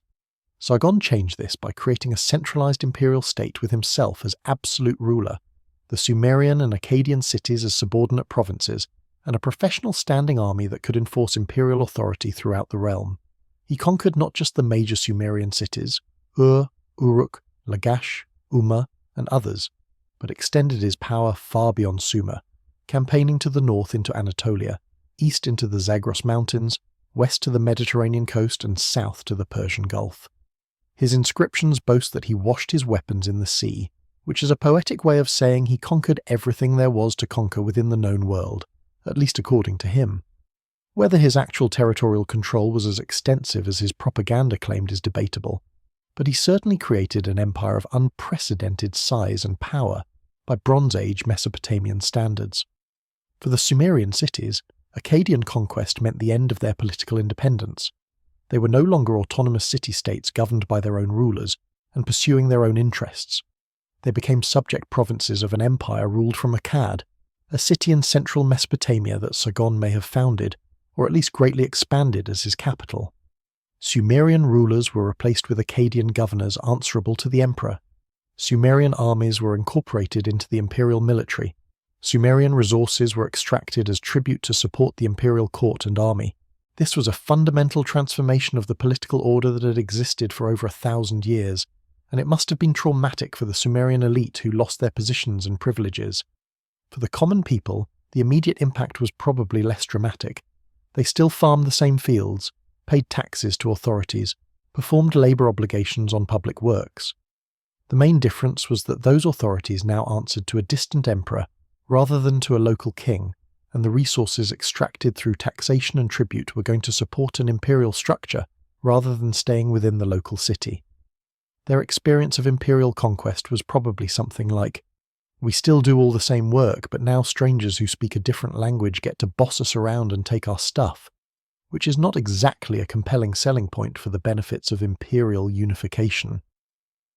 The Akkadian Empire lasted for about a century and a half, which is actually reasonably impressive for an ancient empire. Sargon's grandson, Naram-Sin, was particularly successful in maintaining and expanding imperial power, even claiming divine status and having himself depicted wearing the horned crown that traditionally indicated divinity. The Akkadian period saw continued cultural and technological development, building on Sumerian foundations. Akkadian became the dominant language of administration and international diplomacy, though Sumerian remained important as a religious and scholarly language. The cuneiform writing system was adapted to write Akkadian, creating bilingual literacy where educated people could read and write both languages. Trade networks expanded under the relatively stable conditions of imperial peace, bringing increased prosperity despite the political subordination that Sumerians experienced. The empire's success, however, contained the seeds of its own destruction, because centralized empires create single points of failure and make tempting targets for anyone ambitious or desperate enough to challenge them. The Akkadian Empire's decline began in the late 23rd century BCE, with increasing difficulty maintaining control over the vast territories that had been conquered. Provincial rebellions, invasions by external enemies, and internal political instability all contributed to weakening imperial authority. The final blow came from a people called the Gutians, mountain tribes from the Zagros region to the east, who invaded Mesopotamia and eventually sacked Akkad itself around 2154 BCE. The Gutian invasion is portrayed in Mesopotamian sources as a catastrophe, bringing destruction and chaos to the civilized lands. Whether the Gutians were actually as barbarous and destructive as these sources claim is questionable. They were probably semi-nomadic pastoralists who took advantage of Akkadian weakness to raid and eventually occupy the lowlands, and who were demonized in later Mesopotamian texts written by people who resented foreign domination. But whatever the accurate historical assessment, The Gutian period represented a genuine disruption to Mesopotamian civilization, with reduced trade, cultural production, and political organization compared to the Akkadian period.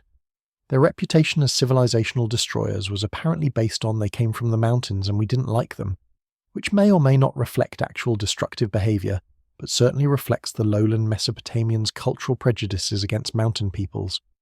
The Gutian domination of Mesopotamia lasted for several generations, though the extent and nature of their control is poorly documented and unclear. They apparently didn't establish a unified state or imperial administration, but rather exercised a looser hegemony, extracting tribute and resources from cities without directly governing them. This allowed some Sumerian cities to maintain significant autonomy, and indeed some Sumerian rulers during this period managed to extend their power over neighbouring cities, creating regional power centres that operated somewhat independently within the larger context of Gutian overlordship. Eventually, a coalition of Sumerian cities led by Uruk expelled the Gutians around 2020 BCE, restoring native Mesopotamian control and ushering in what historians call the Sumerian Renaissance or Ur III period, when the city of Ur achieved dominance and there was a conscious revival of Sumerian culture and traditions. This renaissance was short-lived, lasting only about a century, but it represented a final flourishing of Sumerian civilization before it was absorbed permanently into the broader Mesopotamian cultural sphere dominated by Akkadian, and later Amorite, and other Semitic-speaking peoples. But military and political events, dramatic as they were, weren't the only, or even necessarily the most important factors in Sumer's decline. There was also an environmental crisis developing that fundamentally undermined the agricultural base that Sumerian civilization depended on. Remember all that irrigation we discussed earlier, the sophisticated canal systems that transformed southern Mesopotamia into productive agricultural land? Well, those systems had a serious long-term problem: salinization. When you irrigate fields in a hot, arid climate, water brings dissolved salts from the rivers and underground sources into the soil. In a naturally rainy climate, these salts would be washed down through the soil and carried away. But in an irrigated desert, the water evaporates from the soil surface, leaving the salts behind. Over time, salt concentrations in the soil build up to toxic levels that inhibit plant growth and eventually make agriculture impossible. The more intensively you irrigate, the faster this process occurs. The Sumerians were caught in a trap. They needed intensive irrigation to support their urban civilization, but that intensive irrigation was slowly poisoning the land. The effects of salinization became increasingly apparent over time. Texts from later Sumerian periods mention the White Land, where salt crusts were visible on field surfaces. Agricultural yields declined, with some estimates suggesting that crop productivity in southern Mesopotamia dropped by as much as 40% between 2400 and 1700 BCE. Farmers responded by switching from wheat, which is relatively salt-sensitive, to barley, which is more salt-tolerant. Records show a dramatic shift in the proportion of wheat to barley cultivation, with barley becoming increasingly dominant as salinization progressed. But even salt-tolerant crops have limits, and eventually many fields became too salinized to produce useful harvests at all. The only real solution was to abandon severely affected land and bring new land under cultivation. But in the limited and increasingly crowded region of southern Mesopotamia, options for agricultural expansion were limited. The result was a gradual but inexorable decline in the agricultural productivity that had supported Sumerian civilization, making it difficult to maintain the urban populations and complex institutions that characterized the civilization. Their environmental management strategy apparently consisted of switch to salt-tolerant crops and hope the problem goes away, which bought them time but couldn't solve the fundamental issue that irrigation was slowly destroying the soil's fertility. The combination of political disruption and environmental degradation created a perfect storm for Sumerian civilization. Cities that couldn't feed their populations declined in size and importance. Trade networks disrupted by warfare and instability couldn't be maintained. The resources needed to maintain irrigation infrastructure became scarce as agricultural productivity declined and political authority fragmented. A civilization that had lasted for over 2,000 years gradually weakened and transformed, with power and population shifting northward to regions where environmental conditions were more favourable and where fresh land was available for cultivation. By around 2000 BCE, the distinctively Sumerian civilization, politically independent Sumerian city-states, Sumerian as the dominant administrative language, Sumerian cultural forms and traditions had largely ceased to exist. What replaced it was a Mesopotamian civilization that built on Sumerian foundations but was politically and linguistically dominated by Semitic-speaking peoples, particularly the Amorites who established kingdoms like Babylon that would define Mesopotamian history in subsequent centuries. Does this mean Sumerian civilization fell in some catastrophic sense? Not really. It's more accurate to say it transformed and was absorbed into larger cultural and political systems. The cities continued to exist, though some declined while others in more favourable locations maintained or increased their importance. The people didn't disappear, their descendants continued living in Mesopotamia, though they increasingly adopted Akkadian or other languages and cultural practices. The technologies, institutions and cultural achievements of Sumer weren't lost but were preserved and built upon by successor civilizations. Sumerian civilization didn't end so much as it evolved into something else, contributing its accumulated knowledge and innovations to the broader Mesopotamian tradition that would continue for thousands of years. It's less a story of collapse and more a story of cultural succession, where one civilization's accomplishments become the foundation for what comes after. Not exactly a triumphant ending for Sumerian independence and distinctiveness, but not a complete catastrophe either. More like a gradual fade as circumstances changed and new powers rose to prominence. Now let's talk about what Sumer left behind, because the legacy of this first civilization is genuinely remarkable and extends right down to the present day. You might think that a civilization that ended 4,000 years ago, whose language hasn't been spoken for millennia, whose cities are mostly ruins or archaeological tells, wouldn't have much relevance to modern life. But you'd be wrong, because Sumerian innovations and achievements were so fundamental that they became part of the basic infrastructure of civilization itself, transmitted through successive cultures and remaining in use across the centuries right up to today. Every time you check what time it is, you're using a Sumerian mathematical system. Every time you read or write anything, you're benefiting from the concept of writing that Sumerians invented. Every time you see a wheeled vehicle, you're looking at technology they pioneered.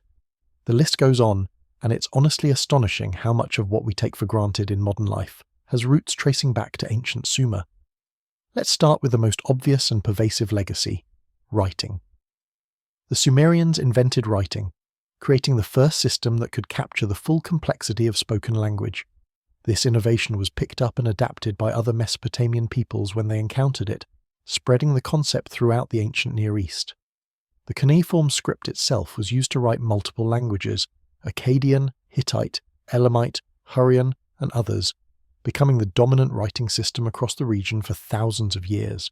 Even after cuneiform itself was eventually replaced by alphabetic scripts, the idea of writing, that you could represent language in visual symbols and preserve information beyond the limits of human memory, persisted and became fundamental to all subsequent civilizations. Without Sumerian writing, we wouldn't have libraries, literature, historical records, or any of the countless ways that literate societies store and transmit knowledge.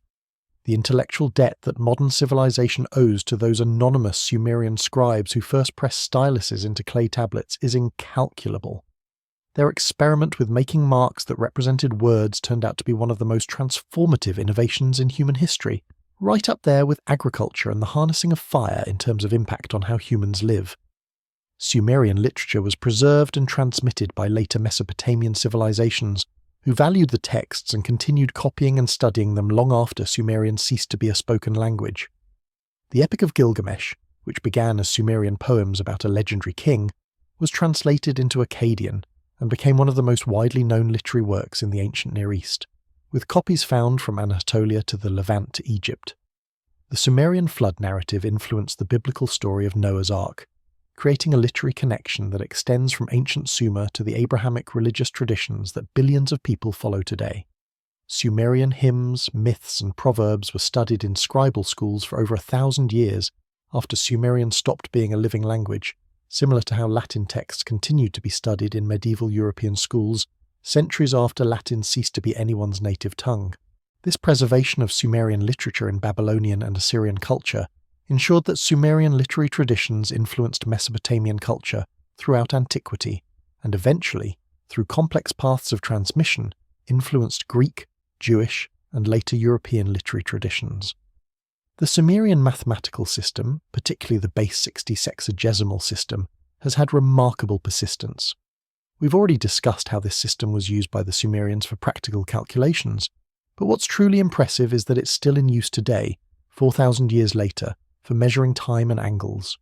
We divide hours into 60 minutes and minutes into 60 seconds because the Sumerians decided that 60 was a useful number for division and calculation. We divide circles into 360 degrees, a multiple of 60, for the same reason. This isn't just a historical curiosity or an arbitrary convention that happens to persist. It's a fundamental part of how we organize time and space, embedded in everything from clocks to navigation to astronomical calculation. The global positioning system that powers modern satellite navigation uses angular measurements that ultimately trace back to Sumerian mathematical conventions.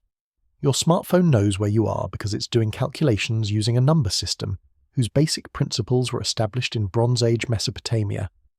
Not many technologies or conventions from 2500 BCE are still in daily use worldwide, but the Sumerian approach to dividing time and circular measure has proven so practical and so deeply embedded in mathematical and scientific tradition that it has survived across millennia and shows no signs of being replaced.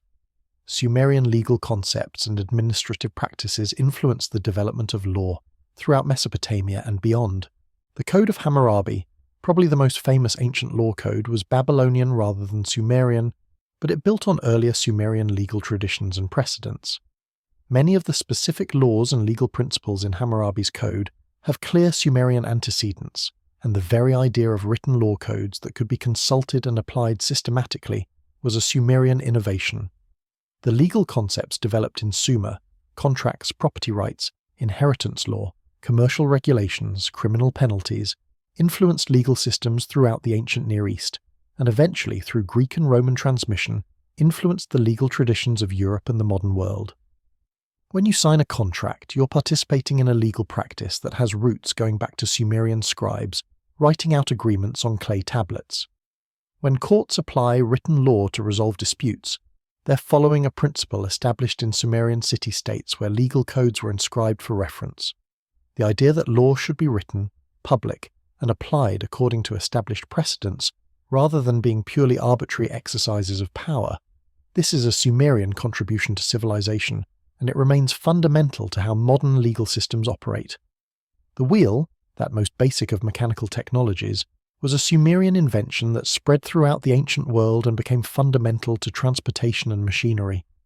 Wheeled vehicles appeared in various regions after Sumer, probably through independent invention in some cases, but likely through diffusion of the technology in others. The principle of the wheel and axle became the basis for countless mechanical applications: water wheels for irrigation and milling, pulley systems for lifting heavy loads, gear mechanisms for transmitting motion and force. The Industrial Revolution, which transformed human civilization starting in the 18th century, was built on machinery that fundamentally relied on rotating wheels, gears, and axles, all applications of the basic principle that the Sumerians worked out when they first figured out how to make a circular object rotate efficiently on an axle. Every car, train, airplane, bicycle, and industrial machine in the modern world is a direct descendant of that first Sumerian wheel. Their simple idea about making transportation easier turned out to be foundational technology that would shape the entire subsequent course of human technological development. The plough, another Sumerian agricultural innovation, remained the primary tool for preparing fields for planting across most of the world until the development of modern mechanized agriculture in the 20th century. The basic design, a blade pulled through the soil to break it up and create furrows for planting, proved so effective that it needed no fundamental redesign for thousands of years. Even today, modern ploughs are essentially just more sophisticated versions of the same basic tool, pulled by tractors instead of oxen but working on the same principles. The agricultural productivity gains that the plough enabled were crucial for supporting larger populations and more complex civilizations throughout history. Without the plough, agriculture would have remained much more labor-intensive and less productive, limiting population growth and civilizational development. The Sumerian invention of efficient ploughing technology was thus indirectly responsible for enabling much of subsequent human history, by making it possible to feed the populations that would build all the civilizations that followed Sumer. In architecture and engineering, Sumerian innovations like the true arch, sophisticated irrigation systems, and urban planning principles influenced construction practices throughout Mesopotamia and beyond. The Romans are famous for their use of arches, but the basic architectural principle was worked out by Mesopotamian builders centuries earlier. The sophisticated water management techniques the Sumerians developed became models for later civilizations, facing similar challenges of managing water in arid environments. The very concept of urban planning, organizing cities with different functional zones, defensive walls, centralized religious and administrative complexes, residential districts, was pioneered in Sumer and became the standard model for cities throughout the ancient world. Modern cities obviously look very different from ancient Sumerian ones, but the basic principles of urban organization that the Sumerians established remain relevant to how we think about city planning and design today. Sumerian religious and mythological traditions influenced the development of religion throughout the ancient Near East. When Akkadians, Babylonians, and Assyrians conquered or absorbed Sumerian territories, they adopted many Sumerian gods, often identifying them with their own deities or incorporating them into their pantheons. The myths and religious literature of Sumer were translated, adapted, and continued by successor civilizations. Some of these religious ideas eventually influenced Judaism, Christianity, and Islam, though the paths of transmission are complex and debated. The flood narrative is the most obvious example, but there are other possible connections: concepts of creation, divine councils, the relationship between gods and kings, ideas about the afterlife. The extent of Sumerian influence on later monotheistic religions is a matter of ongoing scholarly debate, but there are certainly some interesting parallels and possible connections that suggest Sumerian religious thought contributed to the development of ideas that remain central to billions of people's beliefs today. The Sumerian approach to astronomy and calendar making influenced the development of scientific astronomy in Babylonia, which in turn influenced Greek astronomy, which formed the foundation for medieval Islamic and European astronomy, which eventually developed into modern scientific astronomy. The patient, systematic observation and recording of celestial phenomena that Sumerian astronomers began was continued by their successors and gradually accumulated into the detailed knowledge of planetary motions and astronomical cycles that allowed increasingly accurate prediction of celestial events. The zodiac, the 12 constellations through which the sun appears to move over the course of a year, was systematized by later Mesopotamian astronomers building on Sumerian observational foundations. Even though ancient astronomical theory was completely wrong about the physical nature of celestial bodies and their motions, the observational data was accurate and valuable, providing the empirical basis that later astronomers could use to develop correct theories. The Sumerian contribution to the history of astronomy was beginning the tradition of systematic observation and documentation that would eventually lead to modern astrophysics, even though the Sumerians themselves would never have imagined that their observations of divine movements across the heavens would someday be understood in terms of planets orbiting a star according to gravitational laws. Perhaps most fundamentally, the Sumerians demonstrated that urban civilization was possible, and they worked out many of the basic principles and institutions that made it function. Before Sumer, humans lived in small villages or as mobile hunter-gatherers. The Sumerians showed that you could concentrate thousands of people in cities, support them through agricultural surplus managed by complex institutions, coordinate their activities through writing and administration, maintain order through law and government, defend them through organized military forces, and create cultural and technological achievements that wouldn't be possible in smaller-scale societies. Every civilization that came after Sumer, whether in direct contact with Mesopotamian culture or developing independently in other parts of the world, had to solve similar problems and develop similar institutions. The Sumerian solutions to these problems, writing for record-keeping, mathematics for calculation, law codes for social order, specialized labor for economic efficiency, irrigation for agricultural productivity, became templates that later civilizations could adopt, adapt, or reinvent. In that sense, Sumer didn't just contribute specific technologies or cultural elements to world history, it contributed the very concept of civilization itself, demonstrating that it was possible and showing what it required. Every city, every state, every complex society that has existed since Sumer has been, in some sense, working out variations on the basic model that the Sumerians pioneered. The preservation of Sumerian cultural heritage by Babylonian and Assyrian scribes was crucial for ensuring that Sumerian achievements would influence later history.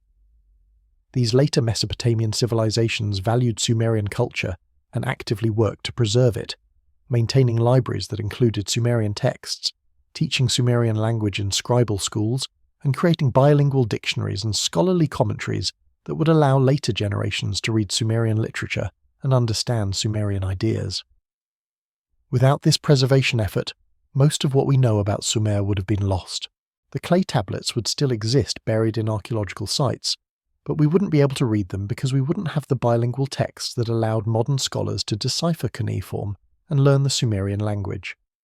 We owe our knowledge of Sumer partly to modern archaeology and scholarship, but equally to ancient Babylonian scholars who recognized the value of Sumerian culture and worked to preserve it for their own purposes, inadvertently preserving it for us as well across 4,000 years. The rediscovery of Sumer by modern archaeology in the 19th and 20th centuries was itself a remarkable story. European scholars excavating in Mesopotamia discovered cuneiform tablets and gradually worked out how to read them, initially focusing on the more recent Akkadian and Babylonian texts. As they worked backward through history, they encountered older texts in a language that wasn't Akkadian, that didn't seem related to any known language family, and that appeared to be the original language of southern Mesopotamia. This was Sumerian, a language that had been completely forgotten for over 2,000 years. The decipherment of Sumerian was a major scholarly achievement, requiring patient work with bilingual texts, careful analysis of grammatical patterns, and gradual building up of vocabulary and understanding. Now, we can read Sumerian texts almost as fluently as texts in any other ancient language, and we have a detailed understanding of Sumerian civilization that would have been impossible without the combined efforts of ancient scribes who preserved the texts and modern scholars who learned to read them. What's striking when you step back and look at the full scope of Sumerian civilization and its legacy is how much they accomplished in such a short period of time, in such difficult circumstances. We're talking about a civilization that lasted roughly 2,000 years as a distinct culture, occupying a fairly small region of southern Mesopotamia, never numbering more than a few 100,000 people at most, working with Bronze Age technology, constantly fighting among themselves, and gradually poisoning their agricultural land through the very irrigation systems that made their civilization possible. And yet, in those 2,000 years, they invented writing, developed advanced mathematics, pioneered numerous technologies, created sophisticated literature, built impressive cities, established legal and administrative systems, made astronomical observations, and basically laid the foundations for much of subsequent human civilization. The return on investment in terms of historical impact is extraordinary when you compare the modest scale and resources of Sumerian civilization to the lasting influence it would have on the world. There's something both inspiring and humbling about the Sumerian story. Inspiring because it shows what humans can accomplish when we work together to solve problems, build institutions, and create culture. A small population in a challenging environment invented many of the basic tools and systems that still structure our lives today. Humbling because it reminds us that even the most successful civilizations are temporary, that environmental and political circumstances can undermine even impressive achievements, and that the individuals who build civilizations are mostly forgotten by history, even as their collective accomplishments endure. We don't know the names of the scribes who perfected cuneiform, the engineers who designed the irrigation systems, the mathematicians who worked out sexagesimal calculation, or the vast majority of people who made Sumerian civilization function through their daily labor. But we benefit from what they created, every day, in ways both obvious and subtle. That's the nature of civilization. It's built by countless individuals whose specific contributions are lost to history, but whose collective achievement shapes the world for millennia afterward. So as we come to the end of this journey through Sumerian civilization, it's worth taking a moment to appreciate what we've explored. We've seen how the Sumerians transformed a harsh, resource-poor environment into the cradle of civilization through ingenuity, hard work, and creative problem-solving. We've watched them invent writing, mathematics, and countless technologies. We've explored their complex religion, their harsh but effective education system, their constant warfare, and their sophisticated culture. We've traced their decline from environmental degradation and imperial conquest, and we've seen how their achievements were preserved and transmitted through later civilizations, influencing human history down to the present day. It's a remarkable story, and one that deserves to be better known than it typically is. When people think about ancient civilizations, they often focus on Egypt, Greece, or Rome. But Sumer came before all of them, pioneering many of the innovations that those later civilizations would adopt and build upon. The first cities, the first writing, the first mathematics, the first literature, the first codified laws, all Sumerian, all foundational, all still influencing how we live today. The next time you check the time on your phone, remember that you're using a 60-minute hour that the Sumerians devised. The next time you read something, remember that you're using a technology they invented. The next time you see a wheel or a plough, remember where those came from. The next time you encounter a law or a contract, remember the scribes who first wrote down legal codes on clay tablets. We are, all of us, heirs to Sumerian civilization in ways both obvious and subtle. Their innovations became so fundamental to civilization that we barely notice them anymore, taking them for granted the way we take for granted air and water. But 5,000 years ago, none of this existed. The Sumerians had to invent it all, figure it out through trial and error, build it from nothing in one of the most challenging environments on Earth. And they succeeded so completely that their achievements outlasted their civilization by thousands of years and continue shaping our world today. That's a legacy worth remembering and honouring as we close out this exploration of the people who first figured out how to be civilized. So with that, we've reached the end of our deep dive into ancient Sumer. Hopefully you've learnt something new about this fascinating civilization, maybe even changed how you think about the origins of the modern world. If you've made it this far, thanks for sticking with me through this long journey back to the very beginning of civilization. Now it's time to get some rest. Let all this ancient history settle into your mind while you sleep. Sweet dreams, and maybe tonight you'll dream of ziggurats rising from desert plains, of cuneiform tablets recording the first written words, of irrigation canals bringing life to barren land, of a civilization that lived and died thousands of years ago, but whose echoes still surround us every day. Sleep well, friends. The Sumerians would want you to be well rested. They certainly knew the value of hard work, but they also knew when it was time to rest and let the gods watch over the night. Good night.